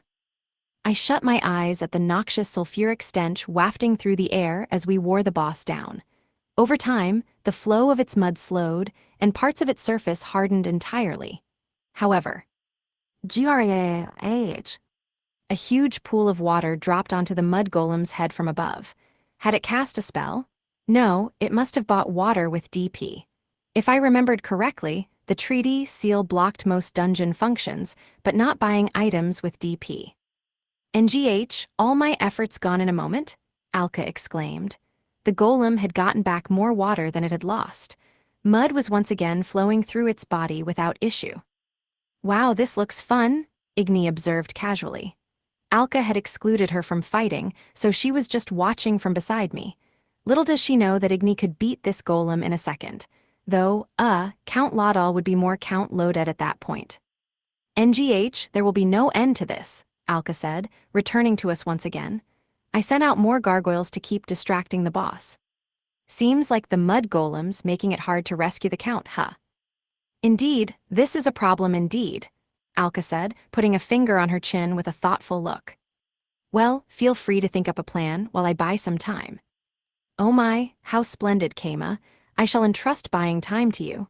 And goodness, I see that you can control 5 entire gargoyles at once without any issue whatsoever, What should I have stuck to using just 3 in front of Alka? Maybe so, but that would have put me in more danger so. You would be so much more appreciated in the Holy Kingdom, Kama. If you have the right aptitude for it, I would love for you to replace Shento as my attendant." Don't worry, the Empire definitely appreciates me more than enough. In any case, I sent out 1 new gargoyle each time one was destroyed. Yeah, 5 gargoyles sending out fireballs is the perfect number for keeping it distracted. That said, if not for Alka being here, I could just let Igni handle this, or mass-produce as many gargoyles as I need. Is she actually holding us back at this point? High Priestess, remember that we can retreat if we need to. Especially now that we know where to find the boss. I'm a bit too worried about Count Laudal for that.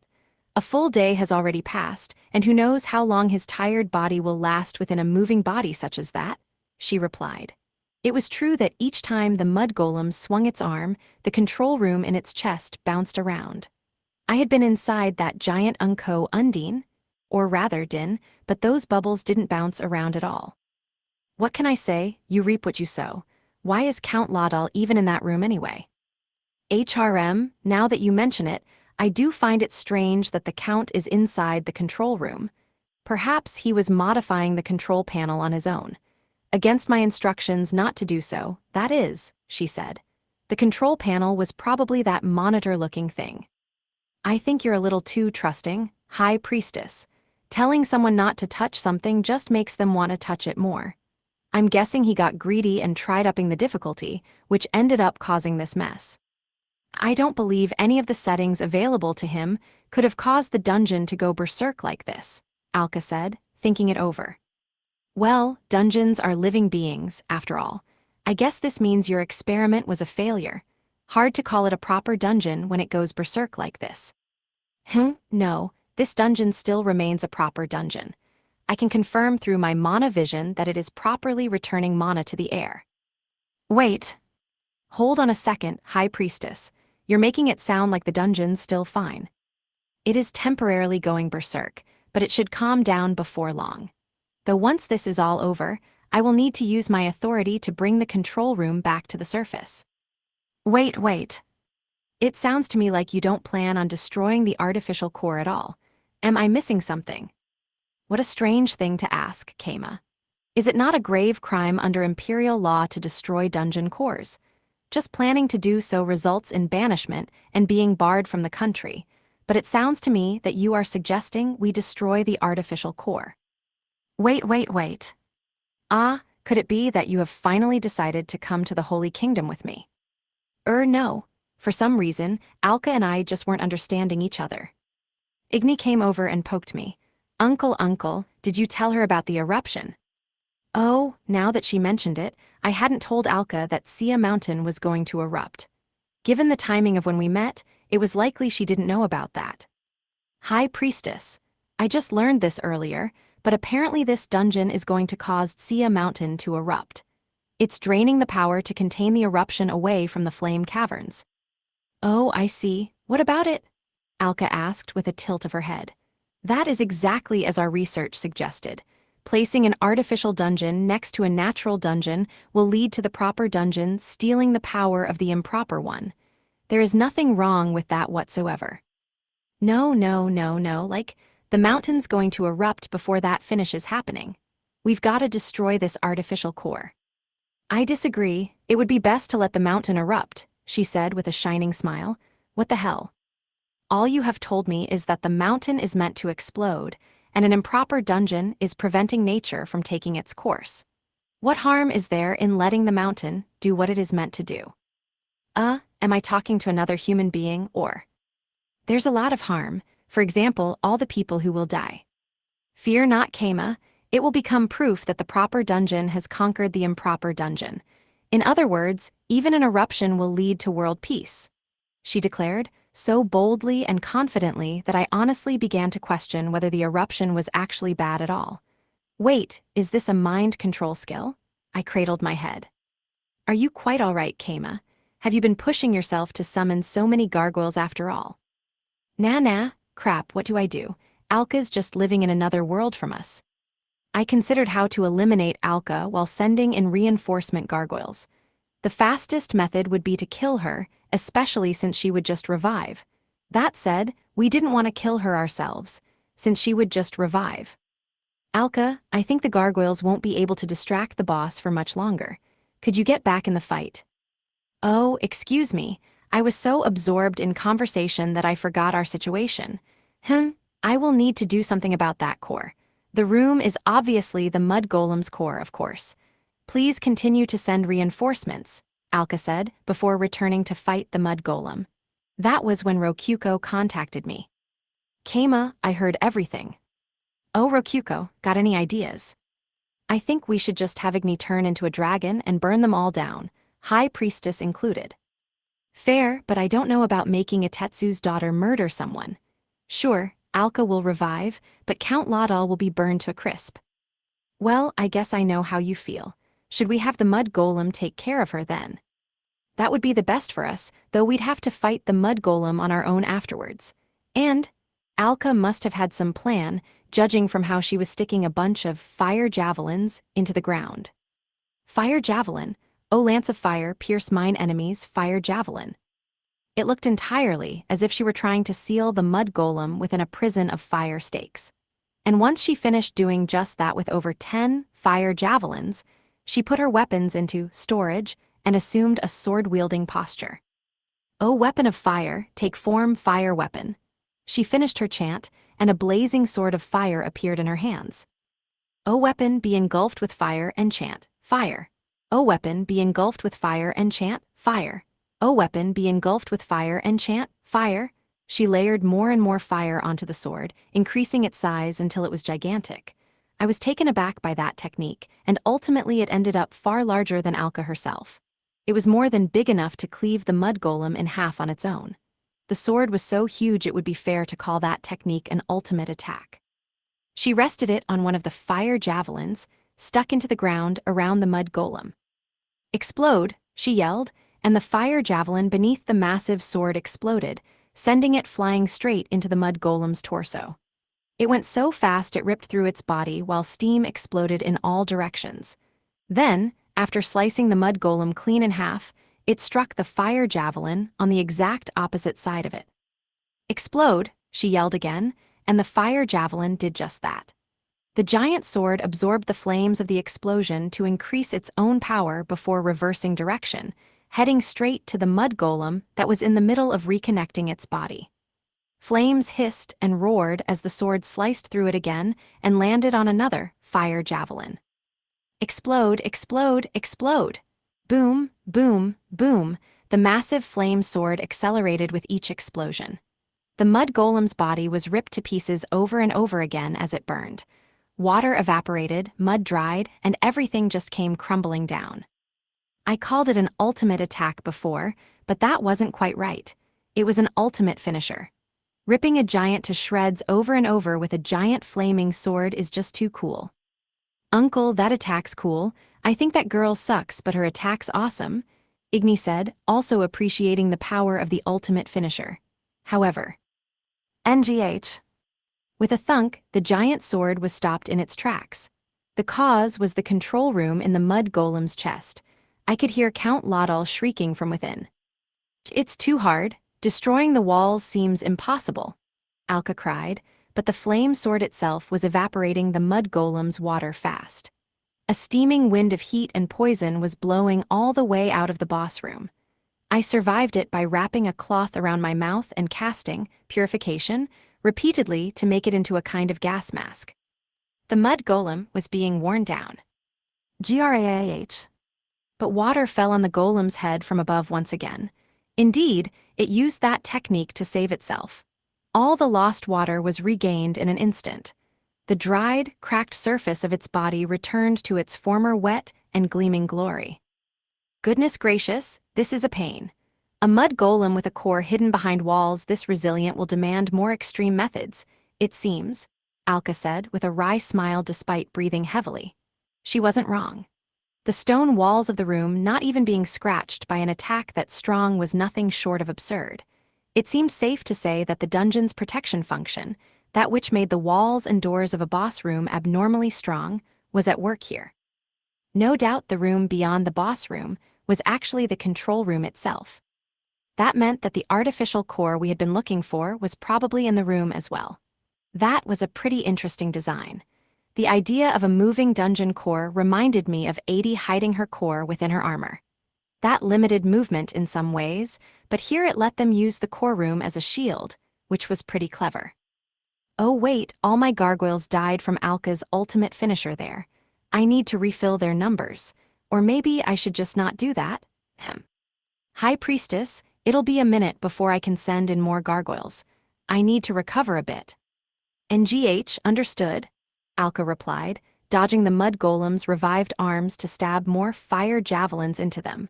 All she was doing was buying time without a plan. Or maybe she too was recovering somehow while running around and casting magic. It seemed she had poison resistance too. Maybe I should just watch until she weakens. In any case, Alka had settled on the control room being the mud golem's core, but I had noticed something. No way was that the case. This was a boss room, and we had to beat the mud golem to get into the control room. First, we knew for a fact that the control room was locked and couldn't be entered. The High Priestess being unable to enter even with her authority more or less proved that it was the room past the boss room we were in. But if the mud golem's core was within that room, then the walls wouldn't be strengthened by the dungeon. You had to beat the boss to enter the room past the boss room. If the mud golem's core was inside that room, it would be impossible to beat the boss, and the dungeon would be broken. That would stop the dungeon's protection function from working. The boss's true self not being in the room would count as the boss not being present at all, and that would unlock the door leading out. In conclusion, the fact that the control room's door was locked, and its walls were strengthened proved on its own that the mud golem's core was outside of the control room. Indeed, the mud golem's actual core might be bean-sized and hidden somewhere in the boss room like the orichalcum golem Rokuko suggested a while ago. It could even be hidden within the mud golem's body as one might expect, and the fact that it had to be connected to the mud golem somehow would prove to be a key hint. I observed the room with that in mind and found a likely candidate in no time. The mud golem's slime-shaped lower half had trails of mud leaking out of it.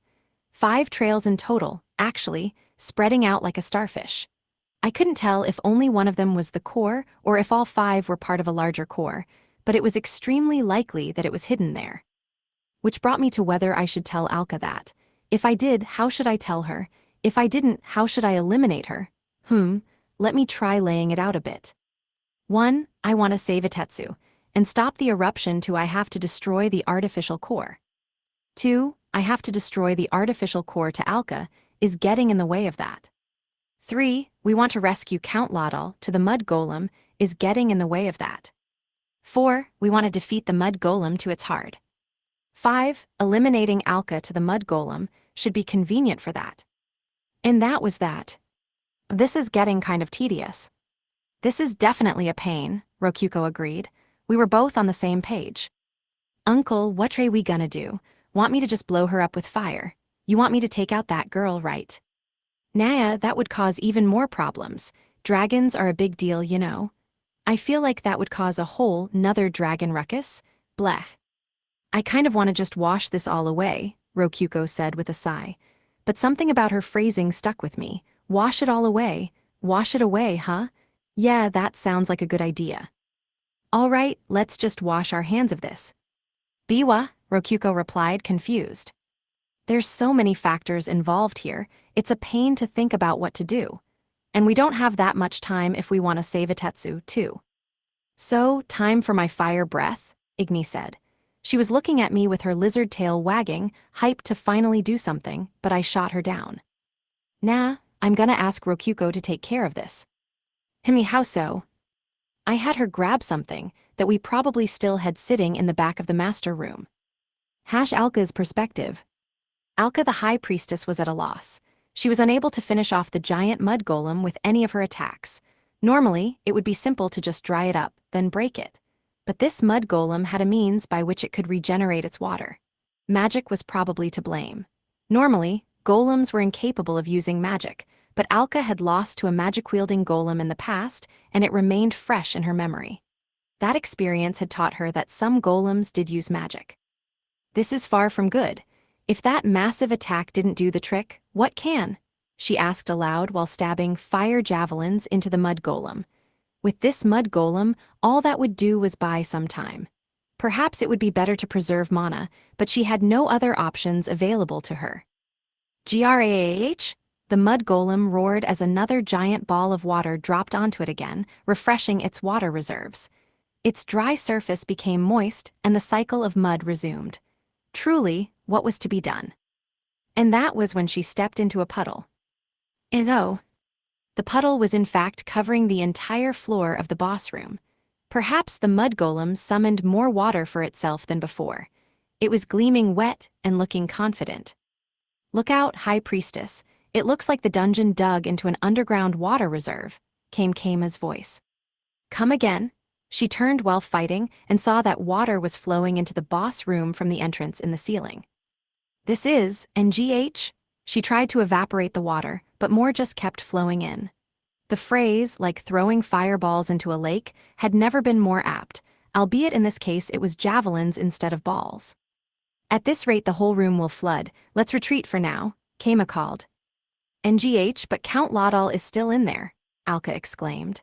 She could still hear him crying out from within the control room whenever the mud golem moved and shifted it. Abandoning him was not an option. But while Alka could use her resurrection, skill to revive from death, she couldn't let Keima and Igni die. I suppose we have no choice. Keima, you evacuate first. I will stay here and attempt to finish this for as long as I can. All right, I can't summon many, but I'll leave some gargoyles for you. Good luck, Keima replied, and Alka sighed in relief. At least he wouldn't be dying now. He even gave her 3 gargoyles for support. She steeled her resolve and shifted her focus to the mud golem. The mud was looking healthy thanks to all the water. It was sloshing about wetly.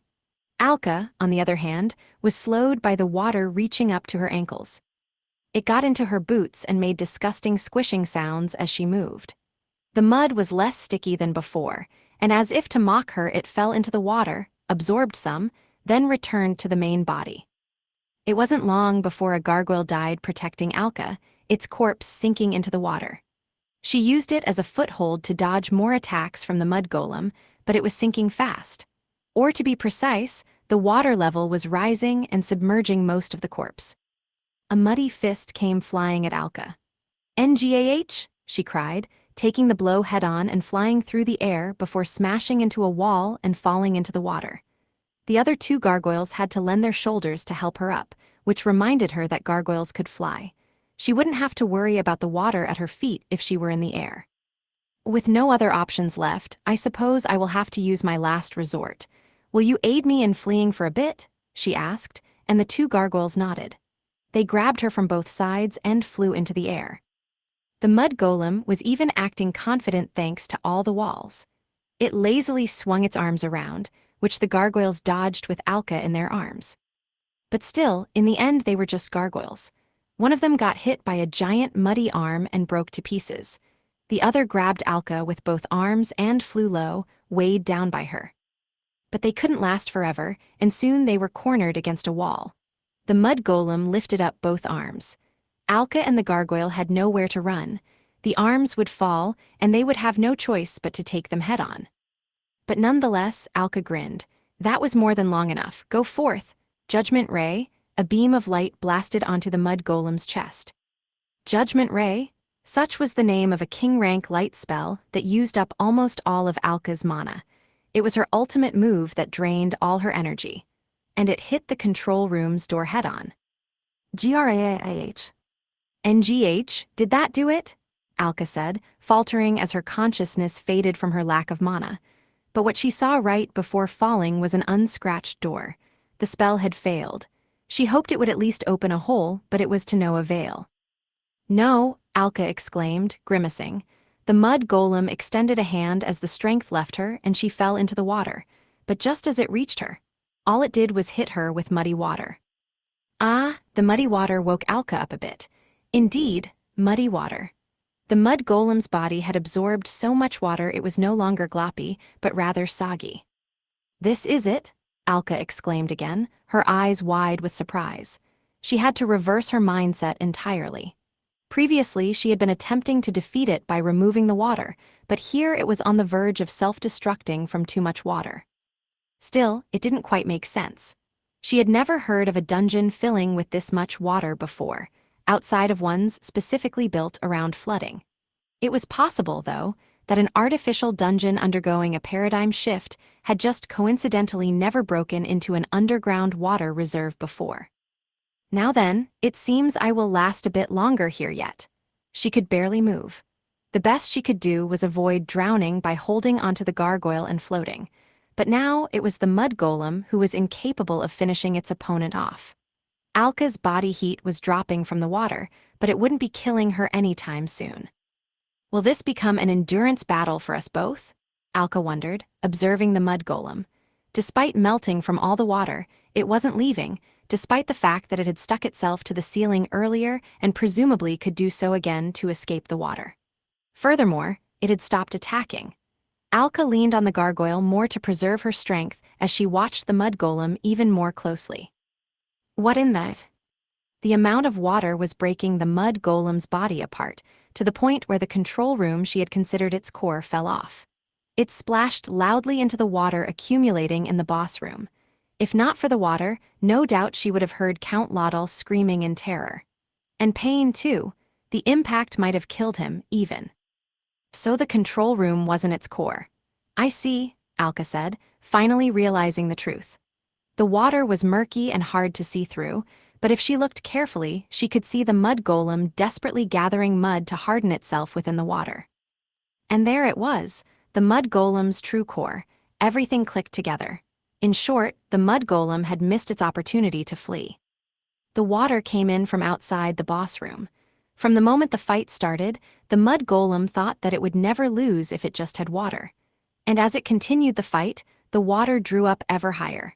It absorbed as much water as it could possibly contain. No longer would fire pose a threat, at which point the mud golem finally realized the problem. It couldn't get the water off it.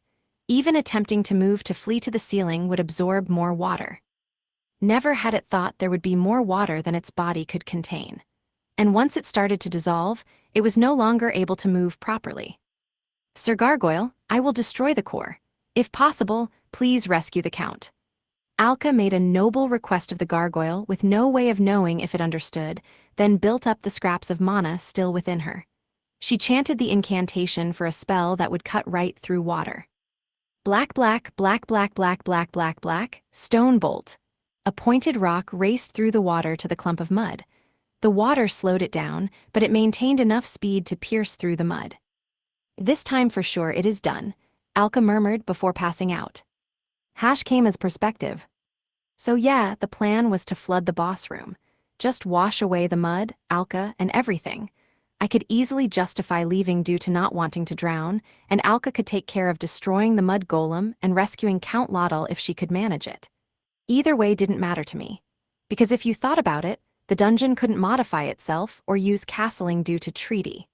That meant once the room was flooded, Alka wouldn't be able to interfere anymore. To get it done, I just cobbled together a hose and a water source spring. I had used both way back in my dungeon battle with Itetsu. Likewise, I added in some plankton to stop the enemy dungeon from absorbing it, and that was that. I didn't even need to build up a bunch before releasing it, so I just poured the water in directly from the spring. All right, it should be pretty flooded by now. "It sure is, Keima," Rokyuko replied before informing me that Alka and the mud golem had defeated each other simultaneously, though technically that was Alka's win since she was still alive. Perfect, now I just need to get into the control room/core room and destroy the artificial core. I'll go ahead and get rid of the hose, we don't need it anymore. Also, the reinforcements you asked for should be arriving soon. Nice. I had gone ahead and requested some reinforcements that could move within water. That should settle the last of our problems. I played G*Ga to pass the time with Igni, until eventually, the reinforcements slithered their way over to us. "Eep, the heck is that thing?" Oh, that's our monster, Mr. Tent the Tentacle Slime. He had a clear, pink body covered in slimy wetness. Imagine a sea anemone and you would have something close to it. He was basically the boss of our sub-dungeon, the Ivory Beach, and he was immune to physical attacks. Mr. Tent slithered over and waved a tentacle in greetings. What a nice guy. "Uncle, you sure like to use weird monsters. We have another dungeon by the ocean. He's our boss monster over there," I explained, and Mr. Tent bent his body in a weird bow gesture. "See," he said alow. "Uncle, you can understand what it's saying." "I mean you can't. Look at all the tentacles. He has such a large range of expression." "I mean, I guess compared to a normal slime, maybe. I think you can just tell because it's a monster from your dungeon." "Don't worry, Igni, I can't understand it either," Rokyuko chimed in. "Wait, you can't understand what I'm saying?" Mr. Tent said through a series of tentacle wiggles. "Hey man, I hear you loud and clear. Maybe the auto-translator is doing some work here." That was when Mr. Tent took out something wrapped in leaves from within his slimy body. "Oh, a gift. Ah, it's fish. Thanks, I'll eat it later. You want any, Igni?" "I dunno, that's kinda gross," Igni said, making a weird face that made Mr. Tent jump in surprise. His innocent heart had never expected that the gift would go unappreciated. And so, Mr. Tent took out a pink crystal from within himself. "This is a gift too, take a lick. Ooh, it's so salty, this is salt. Wow, so you made salt from ocean water like how I taught you before? Nice. Here, Igni, Mr. Tent brought some salt for us." "How can slimes even make salt?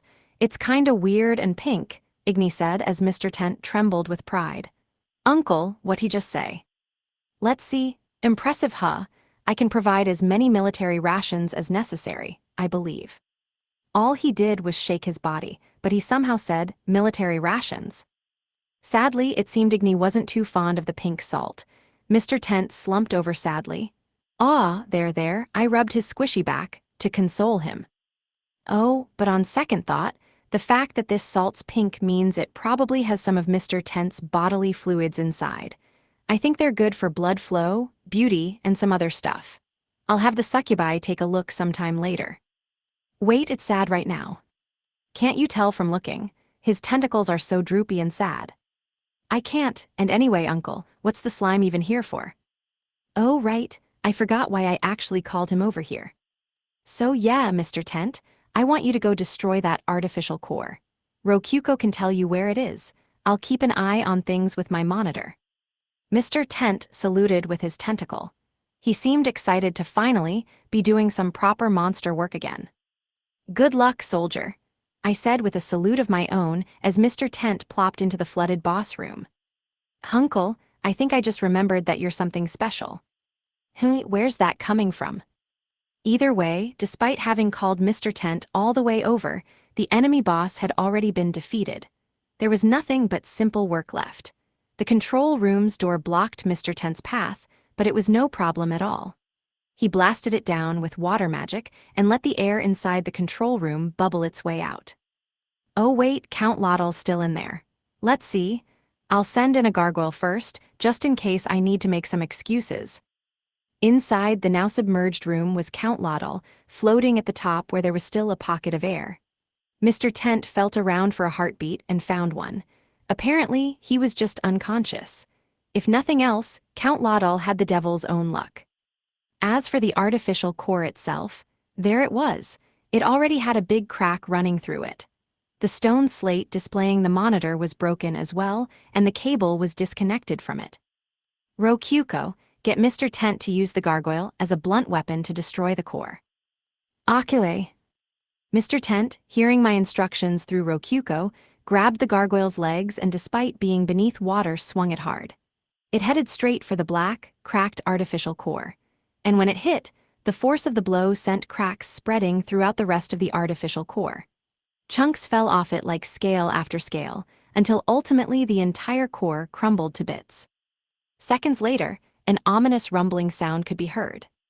Keima, this is bad, the dungeon is collapsed. BZRT. The call with Rokyuko disconnected. Hello Rokyuko. Uncle, this is bad, the whole dungeon's shaking. Look out. Igni swung her tail, smashing a rock that had been falling towards my head. Crap, is the dungeon collapsing? Honestly, I really should have predicted this. Of course, destroying the artificial core is going to make this happen. That's how cores work. Dang, I really didn't think this through. What are we gonna do, Uncle? At this rate, we're gonna be buried alive. I mean, worst case scenario, I could just ultra transform into something that could survive being buried so Rokyuko could dig me out later. Or maybe I could go for a mole and dig myself out. Only problem is that Igni and Mr. Tent are here. I'm not sure the two of them would survive being buried alive. I thought, and then an idea came to me. Speaking of which, Igni, isn't this boss room really close to the flame caverns? Oh right, it kinda shares a wall with the 18th floor. Could you smash that wall? Igni exclaimed, having perfectly understood my intention. This way, Uncle, it's underwater. I'll go break that wall, just follow. Apparently, the bottom of the boss room was closest to the flame caverns. That was perfect, since we could meet up with Mr. Tent along the way. I held my nose and dove into the water after Igni. This water is disgusting. Epilogue. Igni broke through the floor of the boss room, and we found ourselves fairly high up in a flame caverns hallway. I thought for a second I would do more than sprain my ankles on landing, but Mr. Tent wrapped his tentacles around me and took the fall for me. He cushioned our landing successfully, then let go of me. Thanks to him, my only injury was getting covered in slime. Thanks, Mr. Tent. Don't sweat it, Master, he replied with some trembling tentacles. In any case, I used purification to get the goo off me, then checked up on Igni. You all right? I'm okay, I'm surprised you are too, she exclaimed, and a second later we heard the hole closing above us. That was probably a Tetsu or Redraz doing, though the water had plankton inside and would thus flow farther down the dungeon. Oh well, it would evaporate before long. The flame caverns was pretty hot, like not sunny day hot, but on the sun hot. Keima, Igni, roared Tetsu the salamander as he raced down the passageway to us. Oh yeah, the passages are this big so dragons and salamanders can fit through. I nodded to myself just as he came to a full stop, scraping along the ground due to inertia. Dad, you're alive again. I never died, thanks to you too, ha. Igni jumped on Tetsu and gave him a big happy hug. You sure you should be moving so soon? I asked. You bet, thanks to you getting rid of that thing, my sickness just fucking died on the spot. I'm as good as ever. No need to worry about that eruption now. Nice, that's what I like to hear, I replied. His good news was all that I could have asked for. Keima, who the fuck are those two? Mr. Tent, what have you got there? Oh, I took a closer look and saw that Mr. Tent had Alka and Count Lodal in his tentacles. Oh, they were just lying on the ground? They had probably, or rather, definitely flowed in with us through the hole Igni opened. Talk about some good luck. Nah, don't toss him. Well, I mean, I guess our quest was to save him, so. We've already destroyed the artificial core, so there's not really any point in finishing off Alka now. I'll just carry them back. They're both unconscious, but they're breathing and have pulses. But they might wake up on the way back, and that could be dangerous. Oh well. Itetsu, could you guide Mr. Tent out on the straight path? Igni and I will just leave through the flame caverns. You got it. I'll go ahead and tell Rokuko you're alright too. Oh nice. She's probably worried since our call ended out of nowhere like that. Summon Gargoyle, bam. Alright Igni, you know where to go. Just follow me uncle. And so I followed Igni out of the flame caverns comfortably, with gargoyles carrying me and our two unconscious fellows. No enemies came after us. Those that did pop up were eaten on the spot by Igni. Gotta say, it feels kinda strange to see a lowly dragging a red minotaur behind her with one hand while eating its raw meat with the other. In the end, Alka and Count Lodal didn't wake up before we sent them to drag, so it probably would have been better if we had just rushed home through the straight path as well. Count Lodal's perspective. NNGGGH. This ceiling, I recognize it. This is my room, so it was all a dream, Count Lodal said aloud. My lord, I am so glad you've awoken. HRM, oh my steward, I feel as though this has happened before, but no matter, NGH, my head is spinning. Careful now. Count Lodal got out of bed and wavered on his feet. The steward quickly moved to support him. Good grief, I had the most unfortunate nightmare. The artificial dungeon went berserk and I was locked inside the control room. I was dropped into a pitfall and then knocked unconscious, but I woke up in time to hear the High Priestess come to save me. It was a dream, yes. Unfortunately, my lord, that was no dream. It truly happened. Say, what? Count Lodal slumped over, all the strength leaving him. Naturally, he had guessed that himself. His hunger was hard to ignore, and it had felt too real to be a dream, particularly with how dry his throat had gotten over the half-day he spent locked up. Now his throat was wet for some reason, but his head hurt like he had hit something with it. So you are awake, Count Lodal, said Alka, the High Priestess. She was in the room as well, apparently. He had legitimately not noticed her due to the pain and fogginess of his head. WHY hello there, High Priestess. How do you do? Just fine, and fear not, I will charge for the healing magic alongside the rescue fee. Count Lodal swallowed hard. It would be a bit unreasonable to try to avoid paying for the rescue and healing. But, well, as long as the dungeon was safe, earning the money wouldn't be too hard. My lord, I have an unfortunate report. The artificial dungeon, the Golem Graveyard, has been destroyed. What? This can't be, Count Lodal exclaimed. They had finally started turning a profit from it, and now it was gone before he could reap all the riches. I'm afraid it's true, Count Lodal. I would have liked to save the artificial dungeon if possible, but I will inform my superiors that we nevertheless acquired much valuable data, Alka said. High Priestess, the problem here was your artificial dungeon bugging out. In other words, it's your responsibility as its supervisor, no. You are not wrong. In that case, I ask that you give me one more artificial dungeon seed for free. Count Lodal began, rushing up to the High Priestess, but that was when it happened. Apologies, but I will not be permitting that. Cid Pavella, the next Archduke of Pavella, entered the room. But why, Lord Cid? Artificial dungeons are the next generation of dungeons. They are safe and the proper form of dungeons. Strong words coming from a man almost killed by one, Cid replied. Count Lodal faltered. But I. Furthermore, I am told that the artificial dungeon was inducing an eruption within Sia Mountain. As the future Archduke of Pavella, I cannot allow something so dangerous on my land. NGGGH. My, Lord Cid. This all happened due to extenuating circumstances. Under normal circumstances, artificial dungeons are just as safe as Count Lodal says they are. Why it happened doesn't matter, does it? The artificial dungeon did go berserk, and it could happen again, Cid said, and there was no argument against that. Besides that, what is all this about Sia Mountain erupting? This is my first time hearing about that. Course it is. The dungeon going berserk was going to cause it, and that happened right as you went missing. I was informed of this by a very trustworthy adventurer, Sid said with a sigh. He himself had only been informed of it by the Adventurers Guild about half a day ago.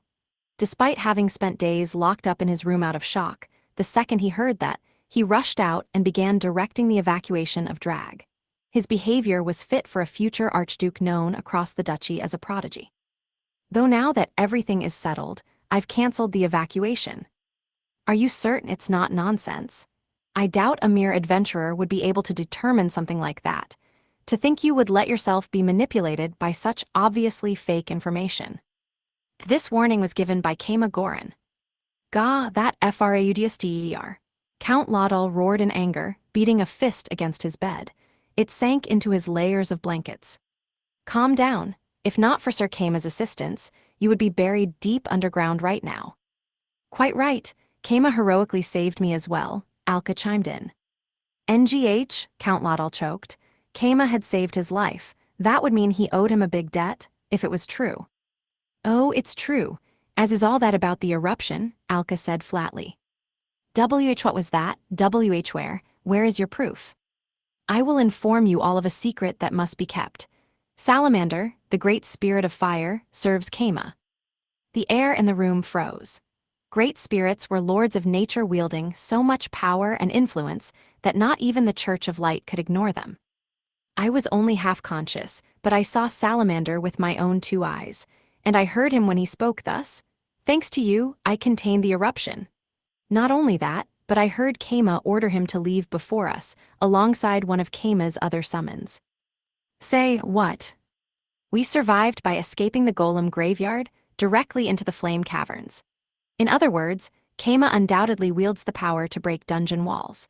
If we assume that power comes from the great spirit of fire, everything clicks into place. Alka explained with an almost dreamy, loving tone in her voice.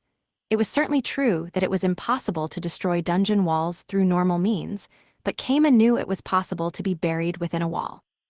He had destroyed dungeon walls multiple times before. I swear upon the light god that all I have said here is true. However, the trump cards of adventurers must be kept secret. I ask that you speak of this to no one. The high priestess had sworn to the light god that she was speaking the truth. There was no doubting her then. And as for the great spirit of fire, well, if Salamander said Sia Mountain was on the verge of eruption, it surely had been. I see, actually, that makes more sense to me. It explains everything. Kama was capable of sending the dragon fleeing precisely because the great spirit of fire serves him. I can't believe this, NGGH. Everything made too much sense. There was no questioning it. One could only guess what good fortune had made it so, but the great spirit of fire undoubtedly served that fraudster. It was thanks to him that Kama was able to control a fire-wielding dragon and make it his pawn. In conclusion, all of Kama's accomplishments were, in fact, legitimate. Count Laudal, I believe you will want to rest at your home estate for now. House Pavella will look after Drag for you. What, my lord, that's just? Count Laudal stammered. Sid was quite clearly confiscating Drag from him. Listen well, Kama may have saved your life, but just think about all that you have done to him. It's not hard to imagine that he is furious with you, Count Laudal. Do you want to make an enemy of a great spirit? NGHB, but, Count Laudal stammered, still floundering. It was clear that he still couldn't believe it, or at least didn't want to believe it. Sid sighed and looked at Alka. Did you hear that, Honorable High Priestess? Count Laudal doesn't believe your word. It seems he wishes to make an enemy of you as well. Oh my, I suppose I shall offer him no further support then. Count Laudal paled at both Sid and Alka ganging up against him. That is not the case at all, High Priestess. I believe you, I believe everything you say. Sid grinned.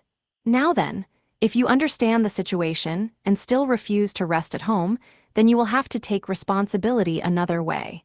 We must quell the great spirit's anger. Perhaps dropping your decapitated head into the volcano is the best way to handle that. What do you think, Count Laudal? Sid asked, and only then did Count Laudal understand. If the great spirit was serving Kama, then making an enemy of Kama was making an enemy of the Great Spirit and the Dragon, and House Pavella would certainly execute Count Laudel in that case. Of course they would. The customs of Pavella's former royal family would give them no option but to cut his head off or let themselves be burned to pieces by the Great Spirit and Dragon. Sid providing him an opportunity to rest instead was undoubtedly an act of unparalleled kindness. Lord Sid, your humble servant Ringan Laudal feels tired from these events and requests some time to rest, sir. And so, Count Laudal decided to rest at home. Kama's perspective. The day after conquering the artificial dungeon, I ended up going to Drag's town chief residence to talk with Sid. Niku and masked maid one Ikika came with me just in case. Entering the parlor with the two of them following behind reminded me of the first time I visited Drag. Count Laudal was so exhausted by recent events that he has elected to rest at his home, estate back at the city. Oh, all right. Tell him to get well soon. Feels like someone would rather go on vacation for resting like that, but well, I guess this world isn't industrialized or anything, so even a city has clean air and stuff. Guess it makes sense he'd rest in a convenient place like that. Henceforth, House Pavella will take administrative control of Drag. That would make me the town chief. Here's to a long and fruitful relationship, Sir Kama. Right, same to you, Sid. Let's be good neighbors. I'm glad you feel the same. Sid and I exchanged a handshake. This 10-year-old sure is acting tough, huh? Guess this is what they call having a firm spirit. Apparently, he was locking himself in his room over a lost love until yesterday, but who can blame him? He's still 10, after all. Yesterday's incident was entirely the fault of Pavella. I will formally apologize to you. All right, actually don't sweat it. I'm not worried about it. Also, mind if I ask where Lady Alka is? Yes, she's still in this estate. I believe she is planning to return to her kingdom soon, now that the artificial dungeon is gone. Soon? Yeah, she's probably gonna spend the night in our inn. Hey, she's welcome to stay a night or two, as long as she pays and doesn't try to destroy our dungeon. Still, this certainly was one huge mess, Sid said with a sigh. You know, they say sighing keeps happiness away. Oh, is that a Buddhist saying? Nah, just a commoner's advice. So, what happened? I asked, and Sid began talking as if he had been waiting for me to ask this entire time. Right, as you know, the dungeon is gone now, and that means we have nowhere for all the criminal slaves to work. Not even expanding the farms for them is an option, since we don't quite have enough water. Oh, those guys. Hopefully he just sends them far, far away from here. They're slaves, right? Why not just sell them? They are much more dedicated and hardworking than most criminal slaves. I have to admit to considering them an asset I don't want to lose. Especially since half of them are quite insistent about wanting to keep working here. They'd hightail it out of here if I turned into Sakuma and asked them to, but I don't really want to put myself through that again. I'd lose almost as much as I would gain. There's nowhere else for them to work. The inn the Count built is full of empty rooms, but we can't exactly have criminal slaves in such a high-class inn. Actually, didn't it turn out that Ikika is a criminal slave? Whatever. Our inn just does whatever it wants. And apparently, Ikika was just trapped into being enslaved somehow, rather than doing anything wrong, so yeah. To that end, I'm thinking of closing the luxury inn and restructuring it as another kind of store. Oh, that's no good. That'll make all the customers visiting your inn go back to visiting ours.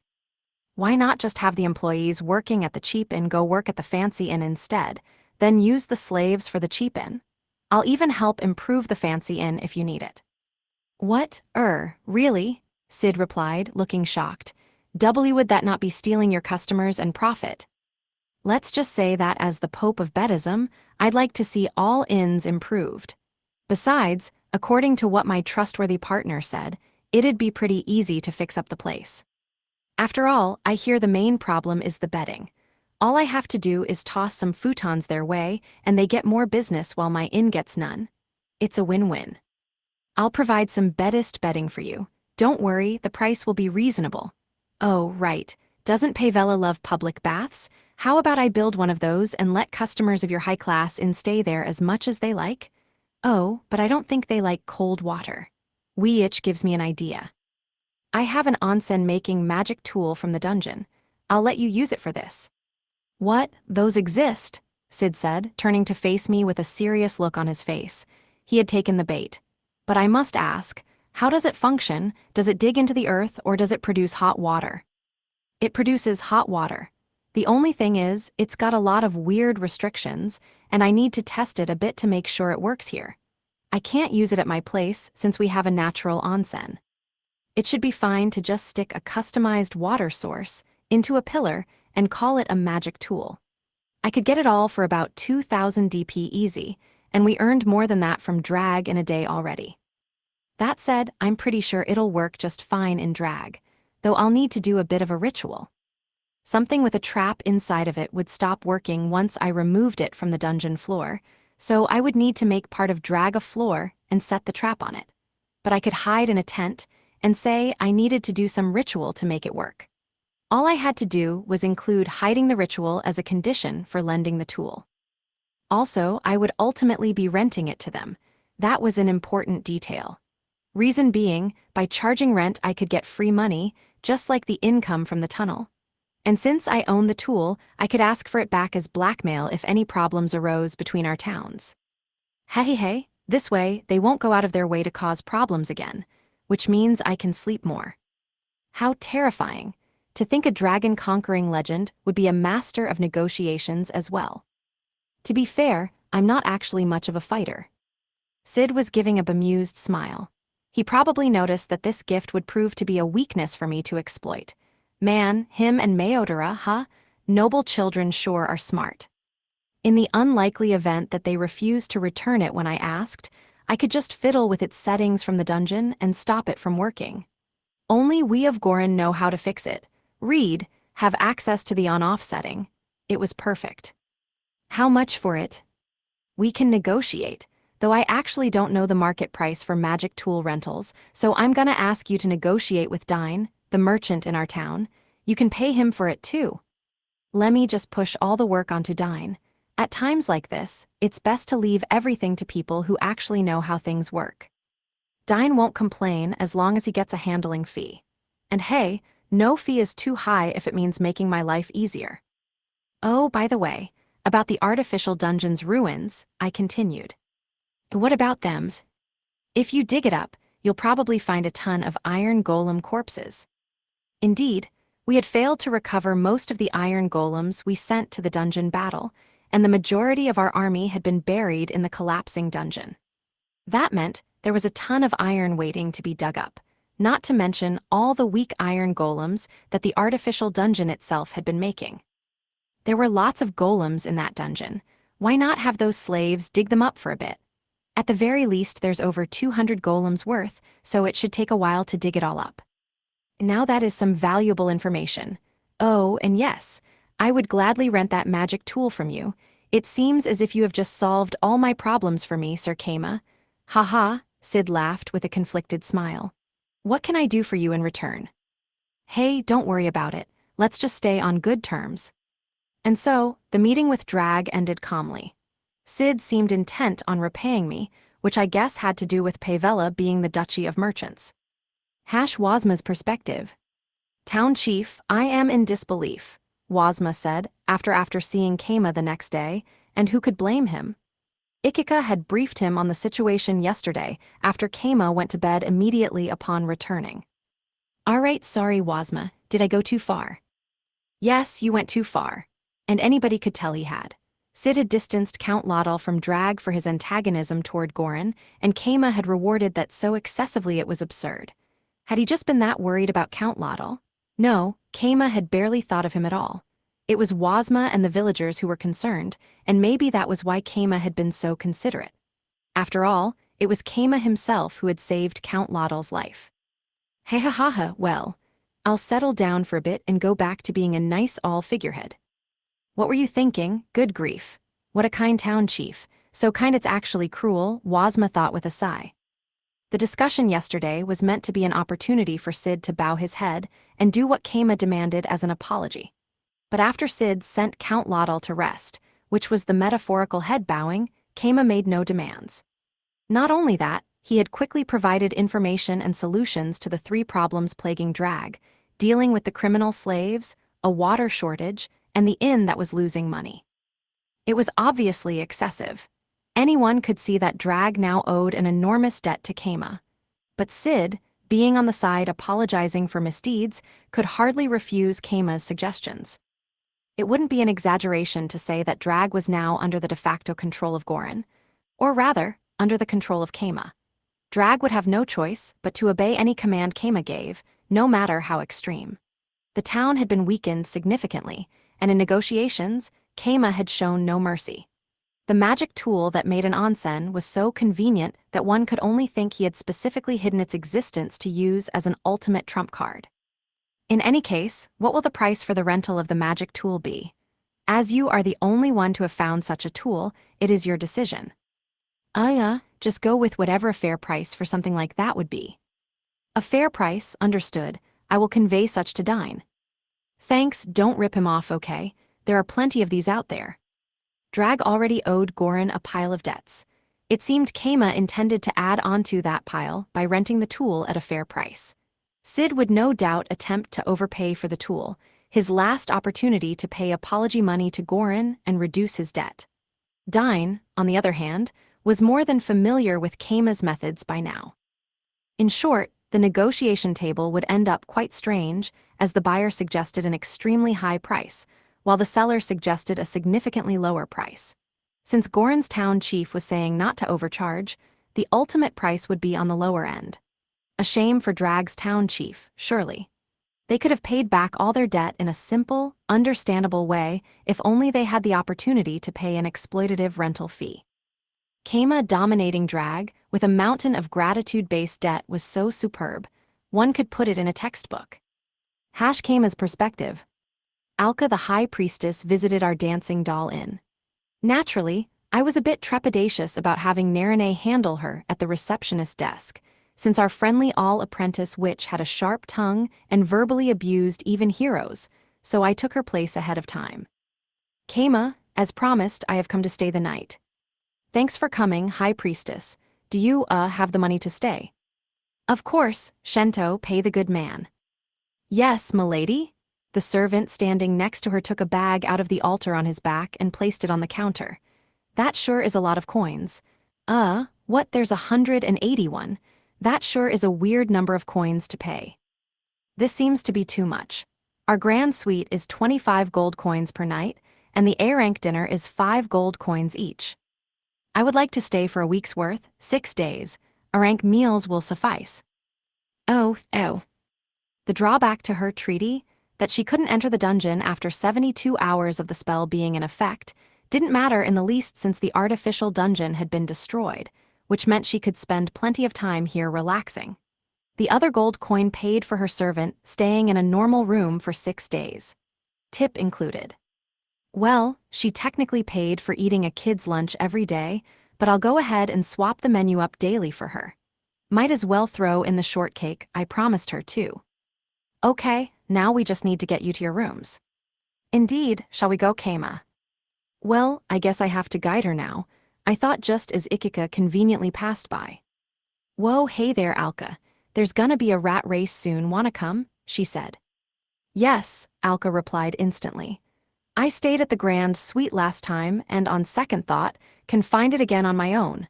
She continued before taking the key and heading off to the recreation building with Ikika. Different name, same person. Oh right, here you go Shento, the room's that-a-way. In the end, the rental fee Dine negotiated for the onsen magic tool was 80% of the net income. Sid began negotiations offering to pay based on the water used, the entry fees, and so on, but Dine stuck to 80% no matter what. I was impressed he pulled it off. 80% is like taking half of the profits, then another half of that, and then a little bit extra just out of spite. He was as skilled of a negotiator as I could ask for. Good thing I left it to him. Though, that is a fair price, right? We're not taking too much. I don't want him pissed at us. Oh, it should be fair enough for him to be feeling gratitude. All right then. Anyway, it's 80% of the net income post-expenses, so we should still both be earning money here. They won't pay the money when they're in the red, but that's just standard practice. And thus, with the fee settled, I brought the onsen-producing magic tool to drag. Once I was told they were ready, I borrowed a wagon from Damin and stuck it on. Incidentally, the magic tool was just a 1-meter-tall cube with a water source stuck onto it, while on the wagon, it was just a plain chunk of stone. Oh, and since water sources have options for fiddling with the kind of water, all I had to do was set it to onsen water. Worst case scenario, I could just set the heat to high, but this option would make it more like proper onsen water. But hopefully not a sulfur onsen. Those stink pretty bad. Accompanying me were Niku and Ikika, masked maid 1. At this point, the 3 of us had become the drag squad, including Ikika always being in her masked maid outfit. By the by, master, I got a real deal question for ya. Is up? Why aren't ya just putting that in storage, man? That'd be hella easier. Oh, good point. Masked maid number 1. In terms of convenience, just buying the block there would be even easier. I am sure that master is doing this for a reason, Niku said confidently, which just made it hurt worse. The plan is to show everyone that the magic tool is a huge stone block. Any would-be thieves will see this and give up on it, yeah. By showing it off ahead of time, we can discourage thievery. Nice one, master. Not bad for some bullcrap you just made up. Hey, don't call it bullcrap, even though it is. 'Cause I mean, man, they could steal it no prob if they have storage. Okay, that's true. Theft prevention might just be pretty dang hard in this world. We found Sid waiting for us at the other end of the tunnel to drag. He had some guards with him. There you are, Kama. I've been waiting. Oh, my bad, am I late? No, I just came early. Is that the magic tool? Sid asked, already expressing his full interest in the stone pillar in the wagon. Yup, so where do you need it? I was thinking we'll try out the center of town first. Follow me, Sid said, and we followed him to a potential spot for it. Yep, this is well within dungeon territory. Should be fine. Not to mention that there's already channels for water and stuff, so just letting the water run should be fine. The place is set up so well, I really have to wonder what he planned to do if this place didn't work out. I see there's already water channels here, huh? What was the plan if I couldn't make an onsen here? Oh, that would be fine. We would just need to extend these water channels a bit. It's just that this spot would be the fastest and most convenient. Not to mention, I believe in you, Kama, Sid said with a straight face. Well, your faith will be rewarded. Getting straight to the ritual, I had Sid's guards help set up a tent to hide us from any onlookers. I then brought the 1-meter-tall stone cube out and placed it on the stand that had been prepared. Niku did that, picking it up and carrying it easily with one hand.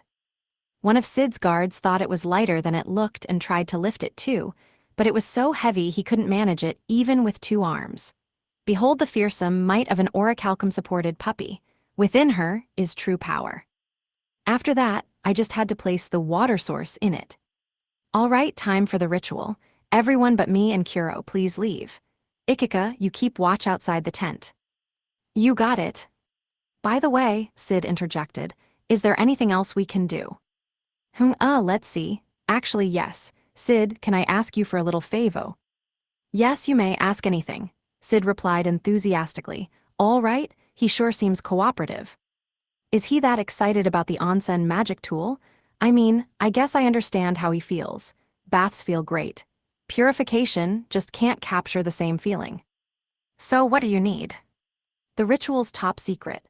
Can I ask you to make sure nobody's hanging around the area? Oh, that, consider it done.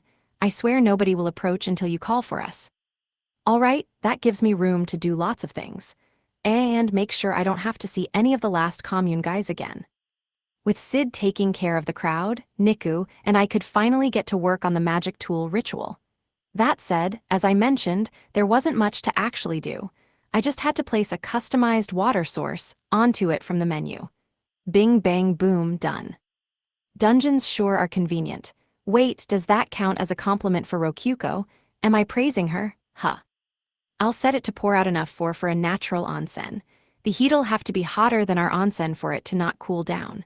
Water content? Normal onsen ratios, I said aloud, fiddling with the menu while Niku stayed on guard just in case. Though it was set to be invisible, so all anyone would see was just me tapping my fingers in the air beside the stone block. Alright, that should do it. Now I just need to hit the confirm button.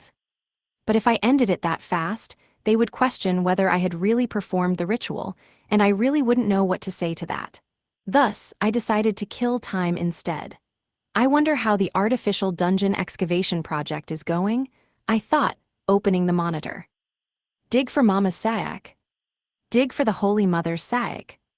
And I closed it. Good to see the criminal slaves still working hard. Nice weather out there, huh? Oh, Niku. If you're gonna nap, can I use your lap as a pillow? I woke up from my nap, reality having been successfully escaped for a bit. Master, are we done? Yeah, it should be fine to say the ritual's done now. All we gotta do now is tell them the water will keep flowing as long as they regularly swap out the magic stone. Most magic tools absolutely require magic stones to function, but a water source was a dungeon object and thus didn't need one. The plan was to avoid suspicion by having them offer up a new magic stone each week. All I had to do was retrieve the magic stone stealthily and consider it part of the rental fee. It was kind of like building an inn to get both DP and the inn fees. Always getting two sources of payment for these kinds of things was why being both a dungeon master/town chief was so profitable. Though, well, a single magic stone's not much compared to a whole town's worth of DP. I'll just turn it into a golem blade, magic blade, or something. Anyway, I pressed the place button on the water source. Water began flowing out of the block, which was a part of our dungeon. It wasn't shooting out like water from a hose, though. Rather, it overflowed out from the water source, within. It was like the cube was enveloped in a veil, and the water raced down to the stand while radiating steam. It probably would spray out if the holes were smaller, I thought while adjusting the heat and water amount. Oh, I need to make a slot for the magic stones with Create Golem. I can make a small door on the side and... Nah, that really gets in the way of the water. Let me adjust the walls so the water flows around it. Move the water source itself a bit. Actually, maybe I can just dig into it, carefully so I don't break it. This kind of looks like a Merlion now. Maybe I should fiddle with the decoration a bit to make it look like a lion more. No, wait, water coming from a lion's mouth would be like drool. Nobody wants that. Change of plans. I'll just push the water source further inside and have it come out of smaller tunnels. Okay, done. Good work, master. In the end, the onsen maker ended up as a basic cube with water gushing out of small holes without much force. I made a small door on one side of the onsen where no water was coming out, and they could just fit the magic stone inside. I would retrieve it at some random point to make it seem like the magic stone had been used up. Oh, how about I stick the cube to the stand with Create Golem? That way there'll be no way to steal it. Nice. That sounds good to me. Let me just lock it in place and done. Thus ended the activation ritual for the onsen magic tool. All that was left was telling Sid, recovering the tent, and going home. Maybe due to all the steamy hot water when I left the tent, the cold air felt really refreshing. I told Ikika the ritual was done, and Sid came over not long after. Sir Kama, it seemed like you spent a lot of time in there even after the water started flowing. Were there any problems? Nope, it went just fine. Really, the most important part of the ritual is after the hot water starts flowing. Want to take a look? Oh, I can. Allow me then. I beckoned Sid into the tent to show him my masterpiece. Behold, this is the onsen magic tool. Aha, I see. Holes open into the cube and water comes out of them. Very interesting design. By the way, there's a small door at the back for you to put magic stones into. I see, but there's a lot more water than I expected. Does it function for only a small portion of the day? Nah, pretty sure it never stops. In other words, it goes all day. Yep, is there a problem with that? I asked since he looked a bit bemused, but Sid shook his head. No, it's just that producing this much water must demand quite the quantity of magic stones. I think it'll work fine for a week on a single iron golem's magic stone, I said. Might as well make it cheap to run so they don't end up unable to afford the operating fees. I'd have to stop it through the menu each time, which would be a pain. D-Dungeon magic tools certainly are something. Human-made ones can't even compare. Yup, this sure is a dungeon magic tool. With this much water being produced a day, the entire town need not worry about water again. Will the water channels be fine? Yes, perfectly fine. We were right to listen to Sir Dine's warnings. I didn't know what Dine had told him, but I was glad to hear there weren't any problems. It's nice to have competent subordinates. So yeah, that's all the work on our end. The rest is up to you. Indeed, I will strive to begin earning revenue to send your way as soon as possible. Sid and I exchanged a firm handshake. All right, that's that for the magic tool. Now I just need to get home and sleep. Incidentally, there's something else I would like to discuss with you, Keima. Do you have the time? What is it? I'll warn you now, I'm not gonna agree to any tedious favors, I replied casually. But for diplomatic reasons, I couldn't refuse Sid's invitation and was thus stuck going to Drag's chief residence. Oh wow, there's a lot more vases inside here now. Once I took my seat, one of Sid's maids set cups of tea on the table in front of us. Thanks to that magic tool, we'll be able to use water without restraint here. Huh, if you're gonna use it for living water, maybe I should boost how much it produces. No, that amount is enough. We've been using rainwater and water producing magic tools ourselves. It rains reasonably often here. Though of course, this is all common knowledge to you, as town chief of Gorin. Yeah, of course rain falls here. Though the weather is completely different on opposite sides of the mountains for some reason. So, what do you want to talk about? I'm not interested in any fishy get-rich-quick schemes. It's not a bad deal. I think it'll benefit us both. So you say, but pretty much everyone who offers bad deals claims they're good deals. Who would admit to offering a bad deal? Fair, it's a good deal and it isn't fishy. Does that sound better? Just tell me what it is already. I'll at least hear what you have to say, I said, urging him on. Sid nodded and slowly began to speak. In short, I want to strengthen the bond between House Pavella and you, Keima. All right, so you want to form a stronger bond between Gorin and Drag. More or less, and the best way to do that is a marriage. What do you think? So you want someone from Gorin to marry someone from House Pavella? No, or well, I suppose. Yes, I suppose that's what I mean. Well, this sure is a classic. House Tsia did the same thing with political marriages. Yeah, I'm kind of an expert here. Nobles always try to use blood to form bonds. Sorry, but I'm gonna have to decline. I've got Rokuko. No, I'm not talking about you, Sir Keima. I mean Lady Kurinu. Wait, what? Sid looked Niku's way.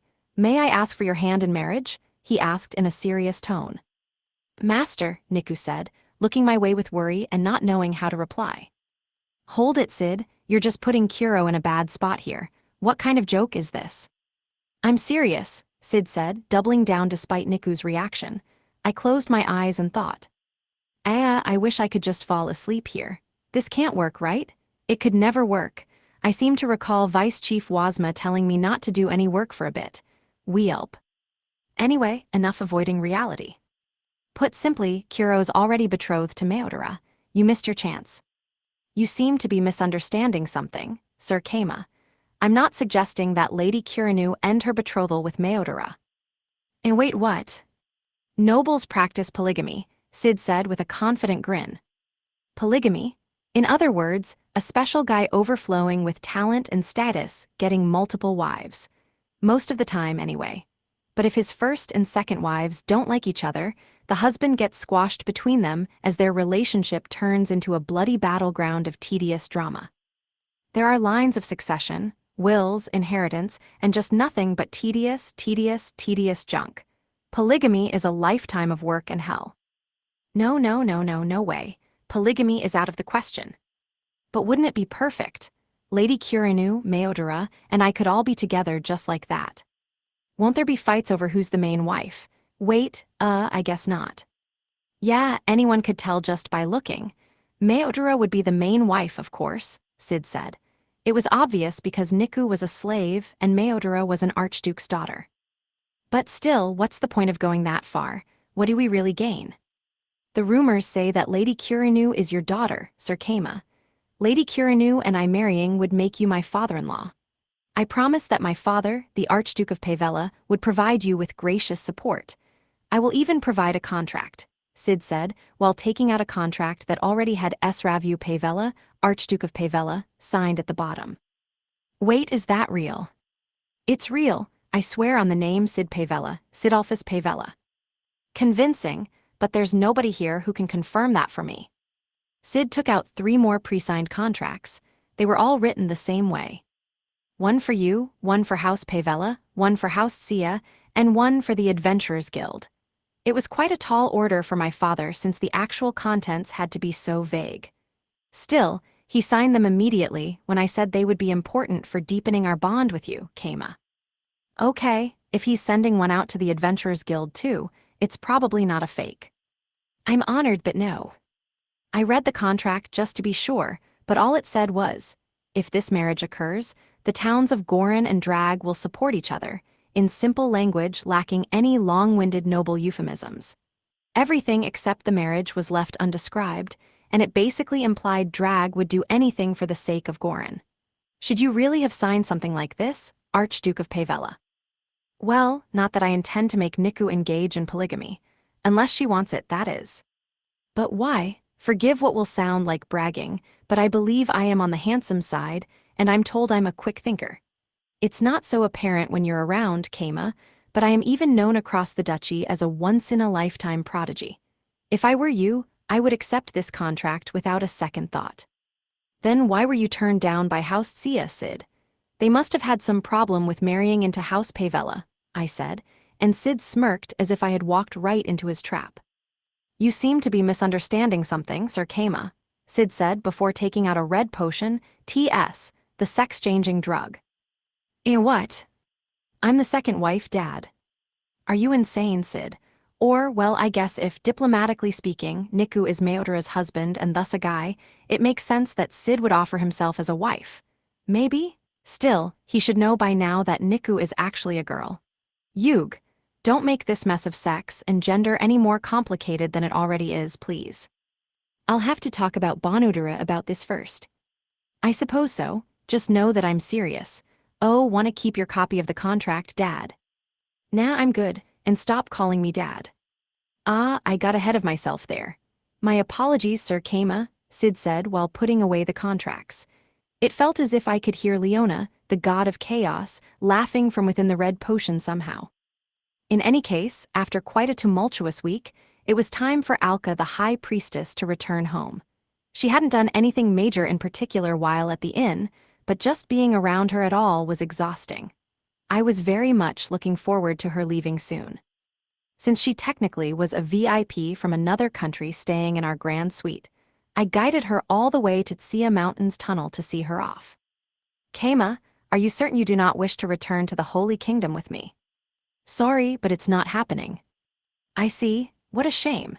Still, I imagine there will be endless opportunities for us to meet in the future, Kama. A man strong and wise enough to save even the immortal High Priestess is no doubt tied up in the strings of fate, Alka said with a small, blissful smile. Kama, she continued after a pause, would you care to turn around for a moment? Sure, I said before turning around, only for Alka to embrace me from behind. Wait, what? I ask that you face away. If you were to look at me, I would be too embarrassed to speak. Okay, I replied, and Alka wrapped her arms around my waist while pushing her body against mine. The soft body only an adult woman could have squished pleasantly against mine. Her sweet, flowery scent tickled my nose. Thank you ever so much for saving my life last week, she said, probably referring to when I carried her out of the collapsing artificial dungeon while she was unconscious. That was the only thing I could think of. That was the first time I have ever come back alive from such a dangerous situation. As you know, as the High Priestess I have a revival skill, and in most situations I exit dungeons by dying. Well, I'm glad you didn't have to die this time. Staying alive is a good thing. Indeed, it certainly is, and, Alka seemed like she wanted to say something but just couldn't get it out. If you have something to say, feel free to just say it. I'm all ears. Yes indeed, she replied, then took a deep breath before continuing. Forgive me, I was wrong to say the eruption would be a good thing. Oh, that. It seems that years of working as the High Priestess has dulled my appreciation for the sanctity of life and the fearsomeness of death. Only upon you saving my life did I remember how valuable life truly is, she said, trailing off. I didn't know what internal debate had raged within her, but I could tell that saying those words had taken a lot of courage for her. Someone taking on the role of a high priestess no doubt felt that they had to never make mistakes, never say the wrong thing, and certainly never go back on their past words. Even Rei had been tense about always being in the right and living up to her role, and she was just the high priestess of a chill religion like Buddhism. I couldn't even imagine how much pressure the high priestess of the Church of Light must feel to always be the epitome of correct virtue. There's nothing to forgive. You said what you thought, and now you've changed your mind. That's fine and normal. Don't sweat it, High Priestess. Kama, if you would permit it, I would love nothing more than to steal you away to the side of light at once, Alka said, squeezing me tighter. And then, I'm not gonna let that happen, Rokuko yelled, rushing up to us. Again, must you interrupt every romantic moment my lover and I attempt to have? What the heck are you even saying? Kama's my partner, not yours. Get off him, get off. Rokuko tried pulling Alka and I apart with all her might. But despite her best efforts, Alka remained snugly pressed against me. She was simply too strong for Rokuko to move even an inch. Kama, fight back a little. I'm going to be real here, I literally cannot move. I had actually been trying to get her off me for some time now, but she was squeezing me so firmly I couldn't even flail in place. That was in part due to giving Niku the orichalcum support without fixing my own, but Alka was also hugging my arms against my waist in a way that kept them pinned down. Ahaha, it seems Kamer accepts my love at the very least. No, he doesn't, he would never. Why are you even here? Kama was very enthusiastic about me staying at his inn before I left. You have very loose standards for what defines enthusiastic. Kama is mine, okay. My, Alka replied, finally letting me go. It was less Rokuko successfully ripping her off and more Alka just deciding to let go.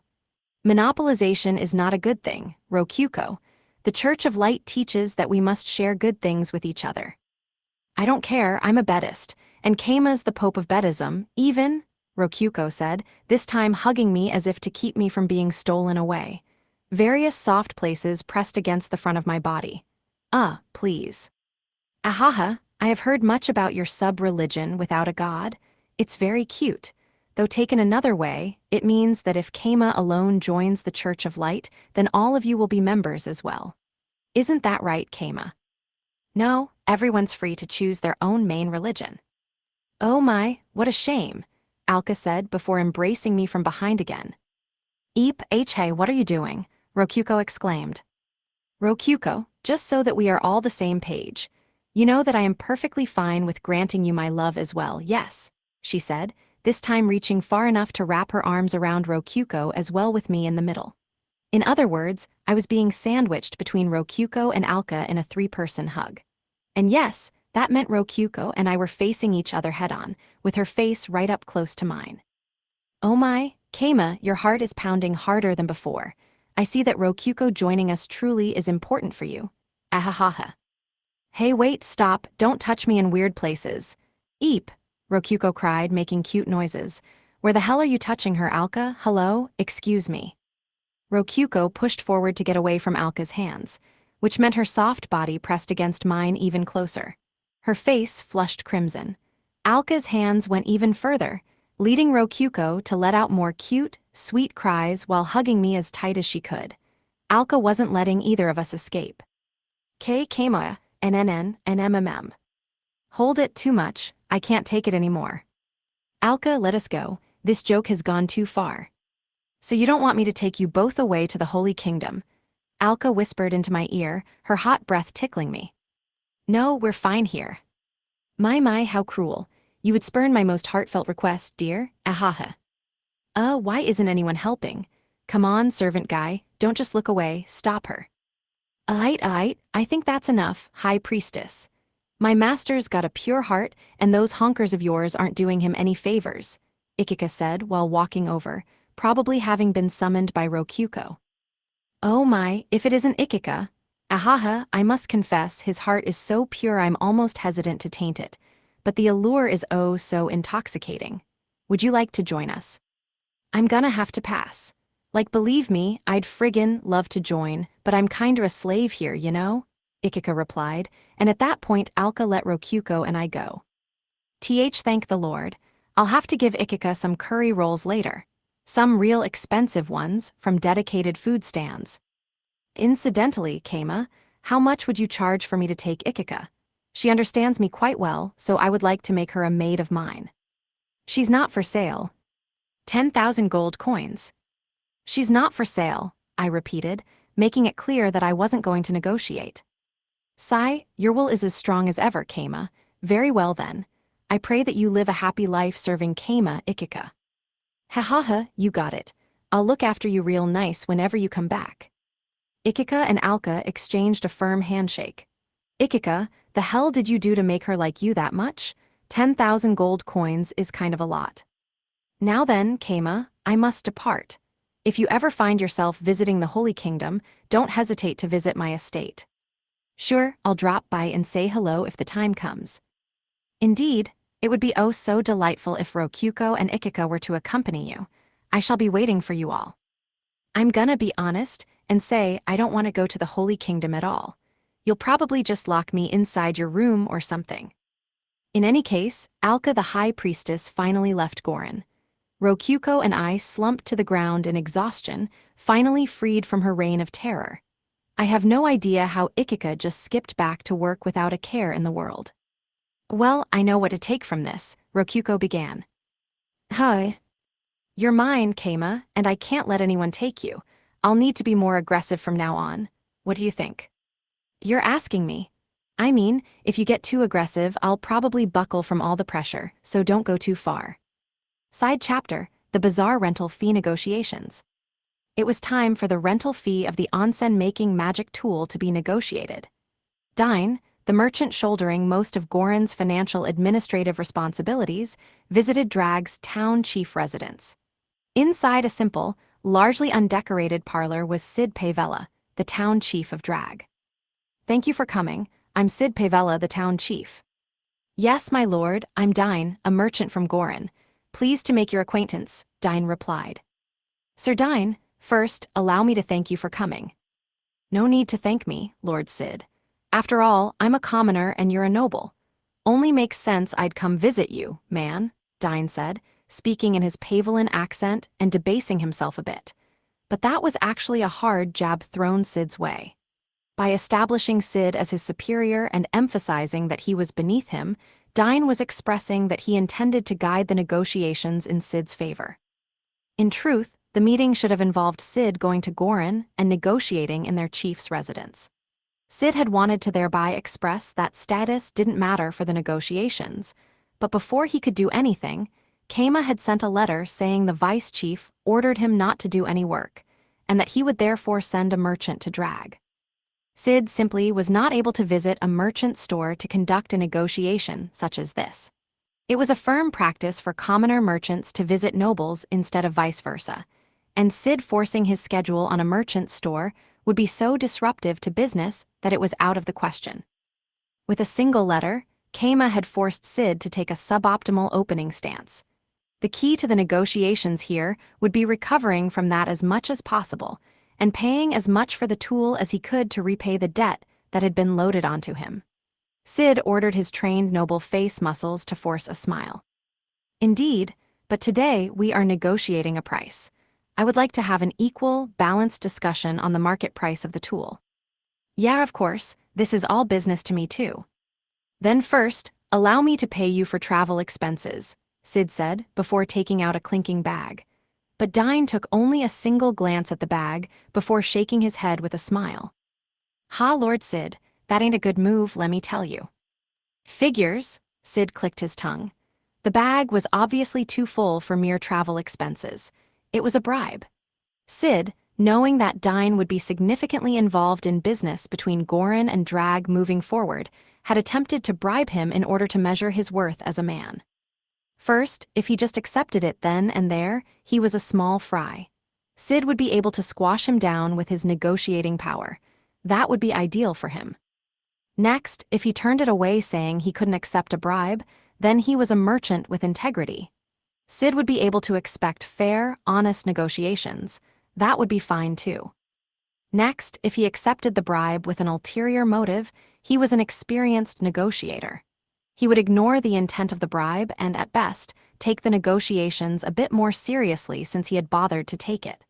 But even then, Sid would only lose the bribe and not much else. It would still come down to negotiating strength. But the last was the worst and most difficult of all common reactions, refusing the bribe with full understanding of what that meant, as Dain had just done. It showed their restraint, their dedication, and most of all, it showed they had no intention to negotiate at all.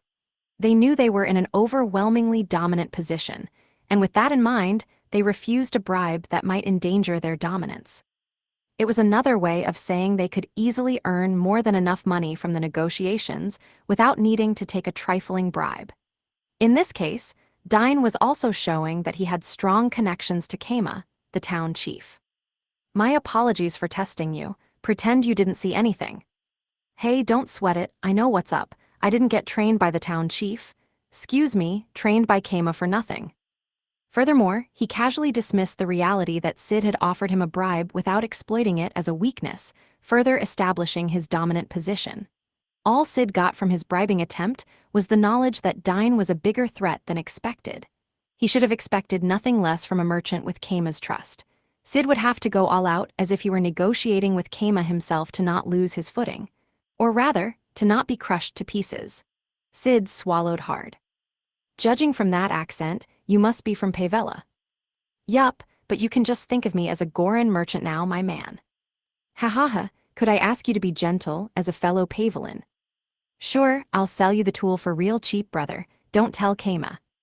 Ha ha ha, Sid laughed dryly, unable to hide his worry.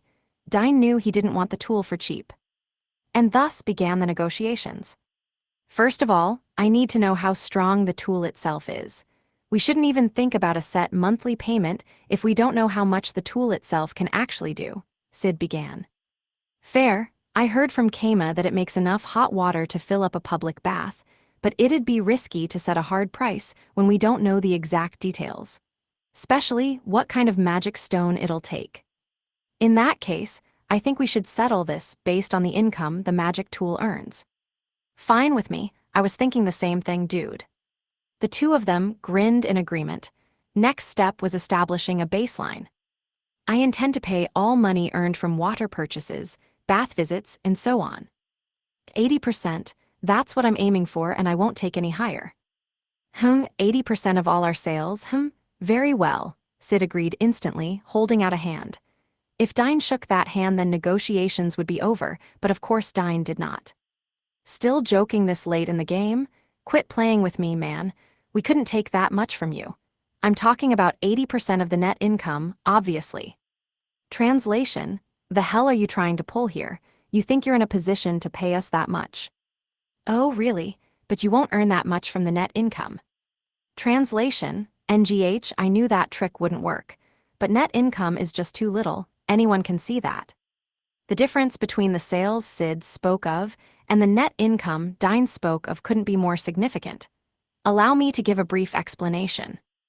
Let's say you have a bag of chips you're selling for 500 yen. If you sell one, you get 500 yen in sales straight up, but then you have taxes, base price, and so on to take out of that 500 before it becomes net income. If the net income of the chips is 25%, earning 125 yen per bag sold, and you have to destroy the ones that didn't sell, losing 375 yen per bag, then net income would only be 25% of sales, even when you sold all of the product. Net income would be 0 if you only sold 75 out of the 100 bags, and any less than that would lose you money. Here, Dain was asking for 80% of the net income, a figure which could possibly be in the negatives depending on expenses. Naturally, with that established, Sid had to retract his hand. If he let that deal through, it would be yet another favor to pay back. Sir Dain, I think a merchant such as yourself should be more interested in turning a profit. Translation, quit fucking around and let me pay more. Consider this us celebrating your becoming the town chief of Drag. Not to mention, Keima said that this magic tool was just sitting dead in a storage building. We don't even know if it's working, so you're taking on a bit of risk here, you know. We appreciate that, man. Translation: You're new here, pal, don't get in over your head, we don't even need this shit. A single bronze coin is a profit to us, got it? I appreciate the thought, but without Keima the magic tool can't even function. By all rights he should take all of our earnings. No need to hold back, I'm willing. Translation: I'm sorry, please just let me pay back a little of my debt. I'm begging you. Under normal circumstances, every coin earned by the magic tool, even before expenses like upkeep and employee wages, would belong to Keima. Without him, the magic tool wouldn't exist after all. Anything less would be more debt, anything more would be paying back the debt, and to that end Sid was intent on at least not digging his hole deeper. He needed to give Keima all of the sales. However, Dain let out a sigh. I'm here to make a deal that's good for both of our towns. Personally speaking, I'd be totally fine not taking any money at all, but something that benefits us both long-term is ideal.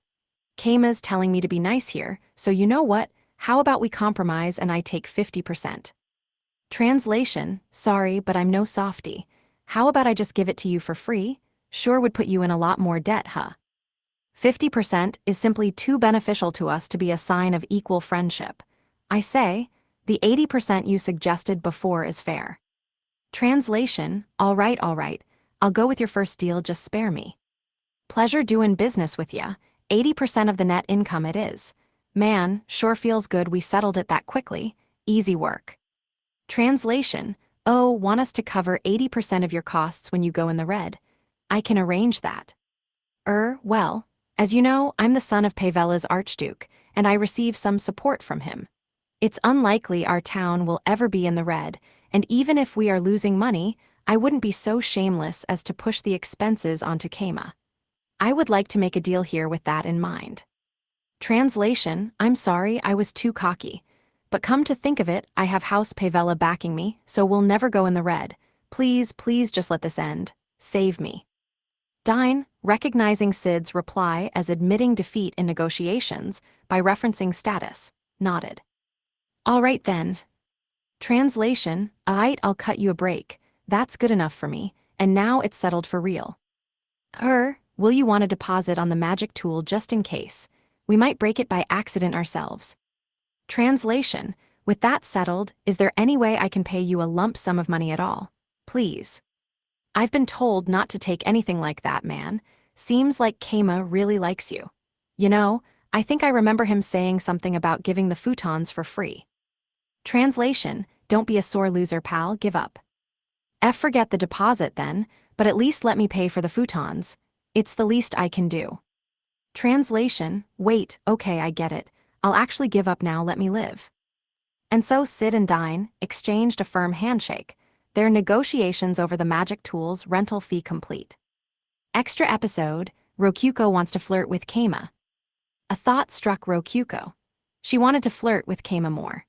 With a home-wrecking bug like Alka the Church of Light's high priestess aiming for Keima's affections, Rokyuko needed to give off such a lovey-dovey air in public with Keima that nobody else had an opportunity to approach them. In the past, Rokyuko had mostly kept to herself, but during Goran's first wedding she made it known loud and clear that she was Keima the town chief's partner. Everyone in town knew and accepted her position. But it wasn't enough. It just wasn't enough. Keima hugged Rokyuko and patted her head, sure. That made her happy and filled her life with meaning, sure, but still. She wanted to flirt in all sorts of ways beyond that, and when thinking about how to accomplish that, the heavens granted Rokyuko with divine inspiration. Couldn't we do some crazy special flirting if Keima used his ultra transformation? Keima's hero skill, ultra transformation, was a power that let him, put simply, transform into anything. Since the skill's 5th level let him transform into anything that existed in the past or present, anything Keima knew was fair game. Key word being anything. Rokyuko still remembered the time Keima transformed into a gigaplint monster and tentacle-groped Haku like it was yesterday. So basically, I have a lot of ideas and I want to hear your thoughts on them. But why me? I don't know why you called me over Ether. Rokyuko had called Alulu the elf ghost and Narine the apprentice witch over to her room.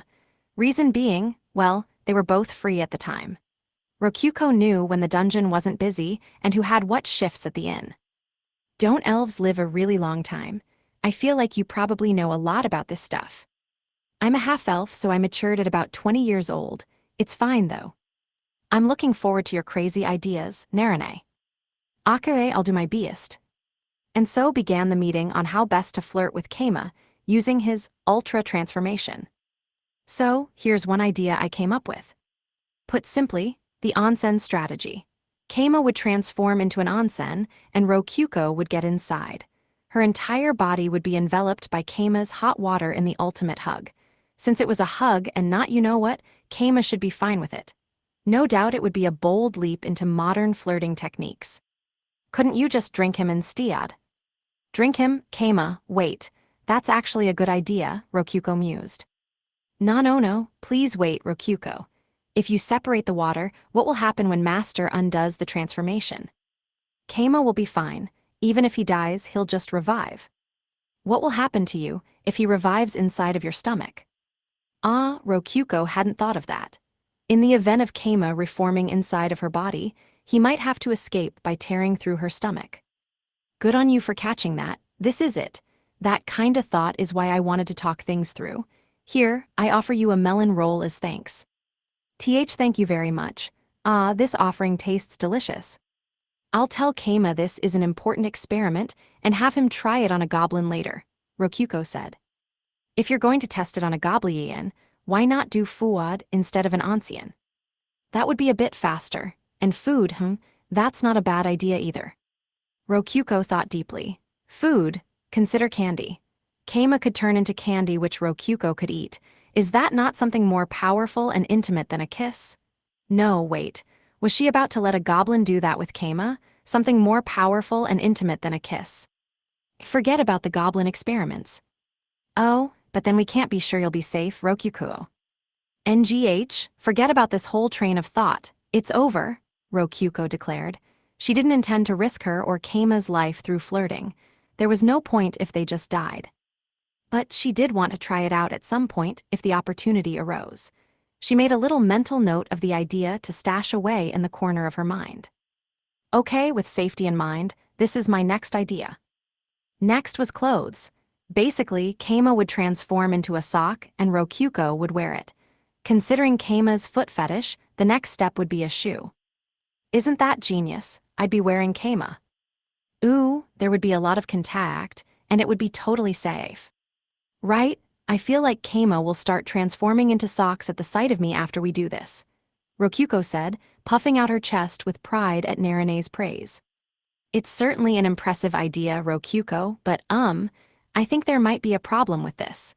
From your perspective, won't it just be you wearing a normal sock? Would that be okay with you? She hadn't even considered that. Ilulu's observation cut straight to the core of what lovey-dovey flirting truly was. After all, lovey-dovey was a two-part word. Just lovey or just dovey wouldn't cut it. They both had to be lovey and dovey for the flirting to truly be lovey-dovey. I'll have to rethink that idea. Good job, Ilulu. Have a second melon roll. Can I have another kind of roll, please? I'd like a cream roll. Rokyuko presented Ilulu with a cream roll for her esteemed service. Narane looked on with envy, wishing Rokyuko, the dungeon core, would praise her as well. I need to think of something too. What if he transformed into a ghost and overlapped with Yao? Overlapped? That's fresh. It was an idea born from looking at Ilulu. A ghost could ignore physical limitations and position itself over someone else's body, creating overlap. Doing so would allow Keima and Rokyuko to flirt closer than anyone ever had before. Narane, that's a top-tier idea. Have a melon roll. I'd like a sandwich, please. An egg sandwich. Narane ate the egg sandwich Rokyuko gave her with a smile.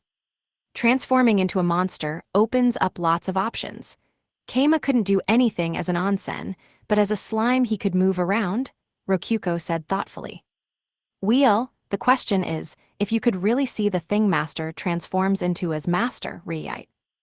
Rokyuko's eyes shot wide open. Indeed, Keima's ultra transformation allowed him to transform into something else that existed, but following his transformation, one could say that his body was not his own. Could Rokyuko call flirting with the transformation as flirting with Keima? So asked Narine. GRR, that's a tough question. To think there was such a fundamental flaw in this. Wait, why is the body even relevant? What matters is the heart. Ilulu declared, completely unbiased. Well, that's probably true in some ways, but NGH, there's no good answer here. In the end, they didn't have any more ideas past that point, and Rokyuko let Narine and Ilulu go after rewarding them with a huge load of rolls. Then came the next day. Ehehe, Keima's transformed into me, ehehe koot. Do you, really find this fun? Keima asked, transformed into lowly Rokyuko and sitting on big Rokyuko's lap while she stroked his hair.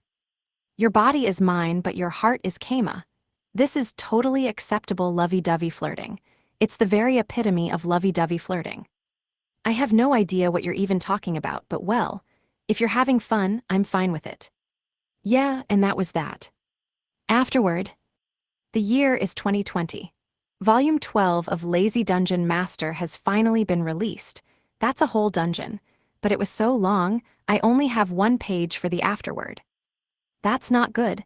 I have so much to say since I wrote like 99% of this volume from scratch, but there's just no space. I'll have to cram in letters without using too many line breaks. Thank you for reading, everyone. Okay, let's cut straight to some deep lore. The LN is conflicting with the WN more and more, but this time I introduced a new character, Count Laudal. I asked my disciple Takenoko, author of Genocide Online, for an idea here. Special thanks to him. I would expect nothing less from my disciple. His nickname is Mr. Fanletter. His fanletter for Volume 11 was so heavy the post office wouldn't send it. Very impressive. Anyway, Alka, the High Priestess of the Church of Light, appeared in this volume. She and other side heroines are getting increasingly significant roles to play, which is making a big mess for Keima. Man, there sure are a lot of heroines now, huh? If Keima was a bit more loose with using his dungeon master powers, this would be a straight-up smut novel by this point. There was a popularity poll the other day, with talented people helping. The results were Niku in first with Rokyuko in third. Just imagine what the Ivory Goddess's face would look like if she saw that. Though if you included Big Rokyuko and Lowly Rokyuko's votes, she would be in first.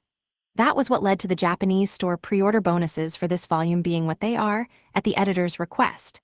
Big and Little Rokyuko got their time to shine, plus Niku. Oh, that's all the space I have. See you next volume. Onikage Supana. Notes from the translator. Hello all. At the time of me writing this, 8/18/2020, the entire LDM series has undergone a small but significant translation update, bringing old volumes up to some style standards of the modern volumes, plus fixing some terms. Short term, this will be a bit jarring and I apologize, but long term, the series will benefit significantly. The three main changes are below. Divine Futon to Divine Comforter. Church of Lux to Church of Light. Trinity to Treaty. My apologies, and thank you for your understanding. Bonus short stories. Shot in Sid. Sid Pavella was the successor of Archduke Pavella, which made him the next Archduke of Pavella. He was widely regarded as a once-in-a-generation prodigy, and for most of his life he had lived up to that reputation. But at the moment, he was in the middle of spending multiple days locked in his guest room at the Pavella town chief's residence. Sieg, Sid sighed for the millionth time. He knew what he was doing was wrong, and yet his body just wouldn't move. Sid curled up in his blankets on the bed and rolled around. Count Laudal was doing something with the Holy Kingdom's High Priestess, but he didn't even feel like stopping them. Sieg, Sid sighed again. He knew the source of his mood. Put simply, he was heartbroken. The pain of heartbreak was immense even for adults, and Sid was still a 10-year-old child. That was when a child nun appeared. Sid, let's play. Mikaru, Sid replied. He recognized the nun. It was Mikaru from the Buddhist church. Ehehe, I came to play. Mai told me to give you some time for yourself, but it's been a long time since then, so it should be fine now. How did you get in here? This is my room. I came to play with a friend? That's all that matters, she replied. Sid decided not to think about it too hard, concluding that although the door and windows were locked, he just didn't notice due to the blankets over his head. It might be necessary to look into the security of the residence. Well, this is a fairly dull room with nothing too fun inside of it, Sid said. You're here, Sid. Let's talk, Mikaru exclaimed. The guest room Sid was in was so bare there wasn't much to do at all, but that didn't bother Mikaru in the least. She sat on the other side of the bed with a full smile, and it was all Sid could do to nod back at her awkwardly. What are you doing in here, Sid? And nothing, really. Ah, you were praying like a Buddhist. You're a diligent believer in the faith, and that deserves praise, Mikaru said before patting Sid's head. Now that you mention it, I suppose that's true, Sid replied.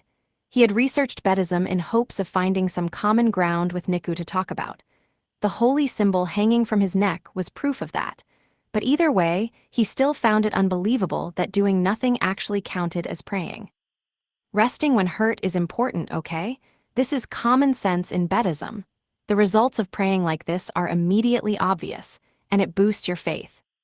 But I'm not hurt in the least. Your heart is, isn't it? There, Mikaru said while gently patting his head. It didn't feel bad at all. Let me tell you something nice. When you're in a bad situation, make a detailed list of all your individual problems and think of a solution for each. Sometimes when you have a big problem, it's actually just a bunch of simple little problems making things complicated, and if you solve them, it'll all be better. Leona told me about this. Leona? Sid asked.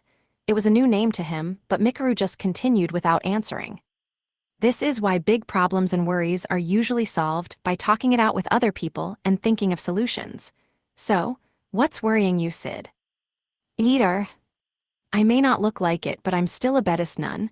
I'll help you out, Mikaru said, looking at Sid head-on. For a second, it seemed like her red eyes gleamed with a bewitching light. I'm heartbroken. Heartbroken, okay. Was it with Mai or Niku? Both, I guess. The girl I fell in love with was actually engaged to my first love, Sid began, and before he knew it, he was spilling his heart out to Mikaru.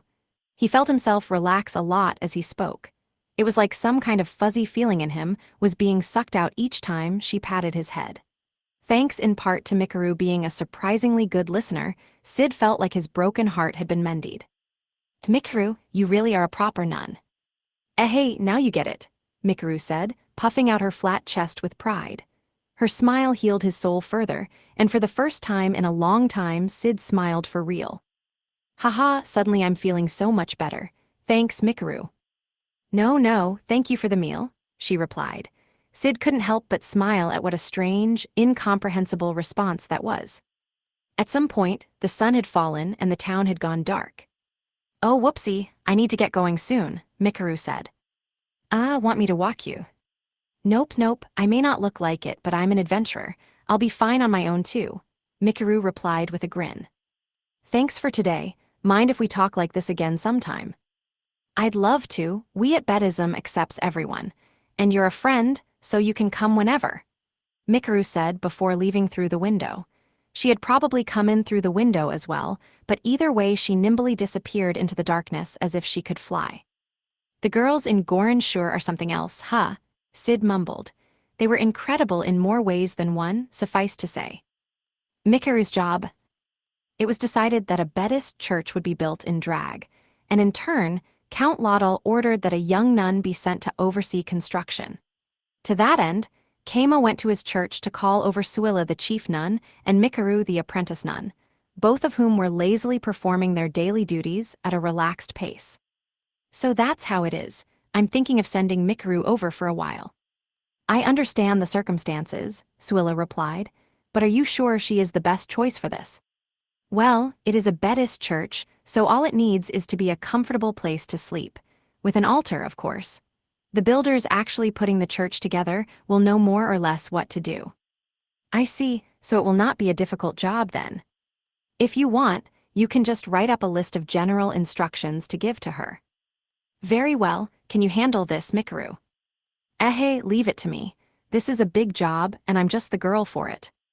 And so, it was decided that Mikaru would be sent to Drag as an advisor for the Buddhist church. With his business finished, Keima left the church.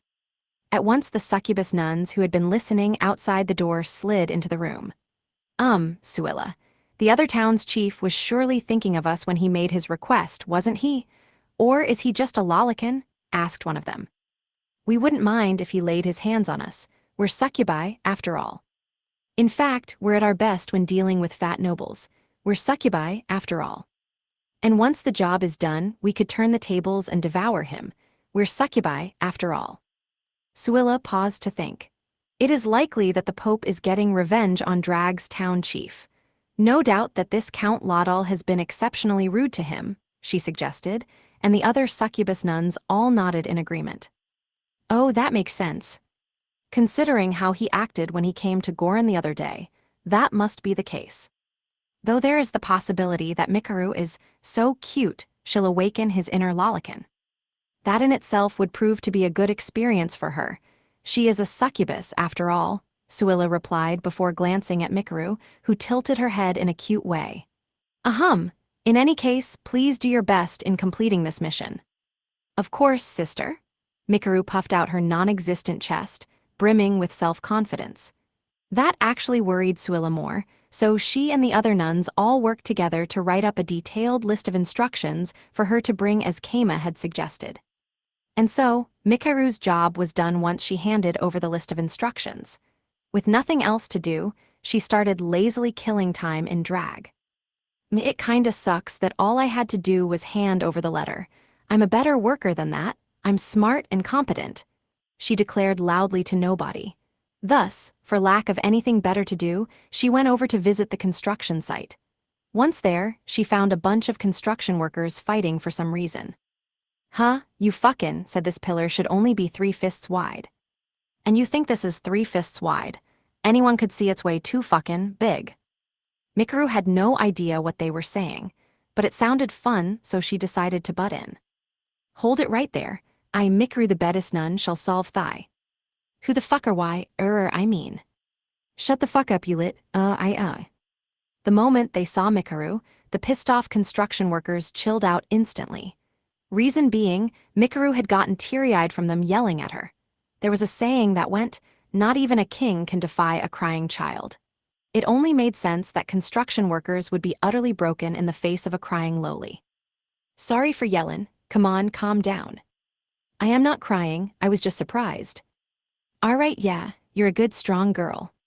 Sniff, what's going on here anyway? Why are you fighting? Mikaru asked through sniffles, and the construction workers hurriedly explained the situation. This guy made a pillar bigger than I told him to. Nah, I definitely made it 3 fists wide. The pillar was certainly as wide as 3 of the builder's fists. However, it was 4 of the other guy's fists. That made Mikaru tilt her head. Where are the blueprints? Let me see them, she asked.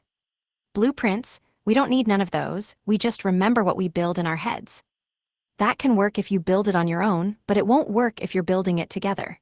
Even a kid can figure that out, an actual child said, which left the construction workers no room to argue. Don't tell me you don't know how to write or even do math. Even I can write, you know. Oh, of course we know how to write. We know numbers, am I right? Why yeah, all right, let's get some blueprints made. And so, since the builders actually didn't know how to read, write, or do math, Mikaru started giving them lessons. Bedism's crazy. Normally only merchants know how to write and do math, but she's just a little girl and she knows. I think I should get my kids to study in Bedism. Thus, the good word of Bedism was spread before the church was ever built, a fact Kama would never know. Niku and gym clothes. Gym clothes, Niku asked. Yeah, they're clothes built for moving around in. It's like this jersey I'm wearing. Niku trained often, but she usually wore her maid outfit when doing so. The frills bouncing all over the place were cute to be sure, but at the cost of seriously getting in the way. Thus, I made some gym clothes for Niku to wear while training. At this point we're rich enough to just dump DP on this kinda stuff, but why do gym clothes cost more than a futon? And why are they bloomers? So these are the gym clothes, Niku said after putting them on. Yeah, they don't have any golem assistance, but they feel pretty comfortable, huh? I said, and Niku swung a fist experimentally. It was a smooth punch even without the golem assistance. They are easy to move in. My legs especially, Niku said. Her thighs were surprisingly healthy for her age. She lifted them up to do rapid high kicks in the air. You know, Niku's whole body is as soft as those clothes. May I ask for a hole to be made for my tail? Oh right, will here work? I asked, opening a hole in the bloomers by her lower back.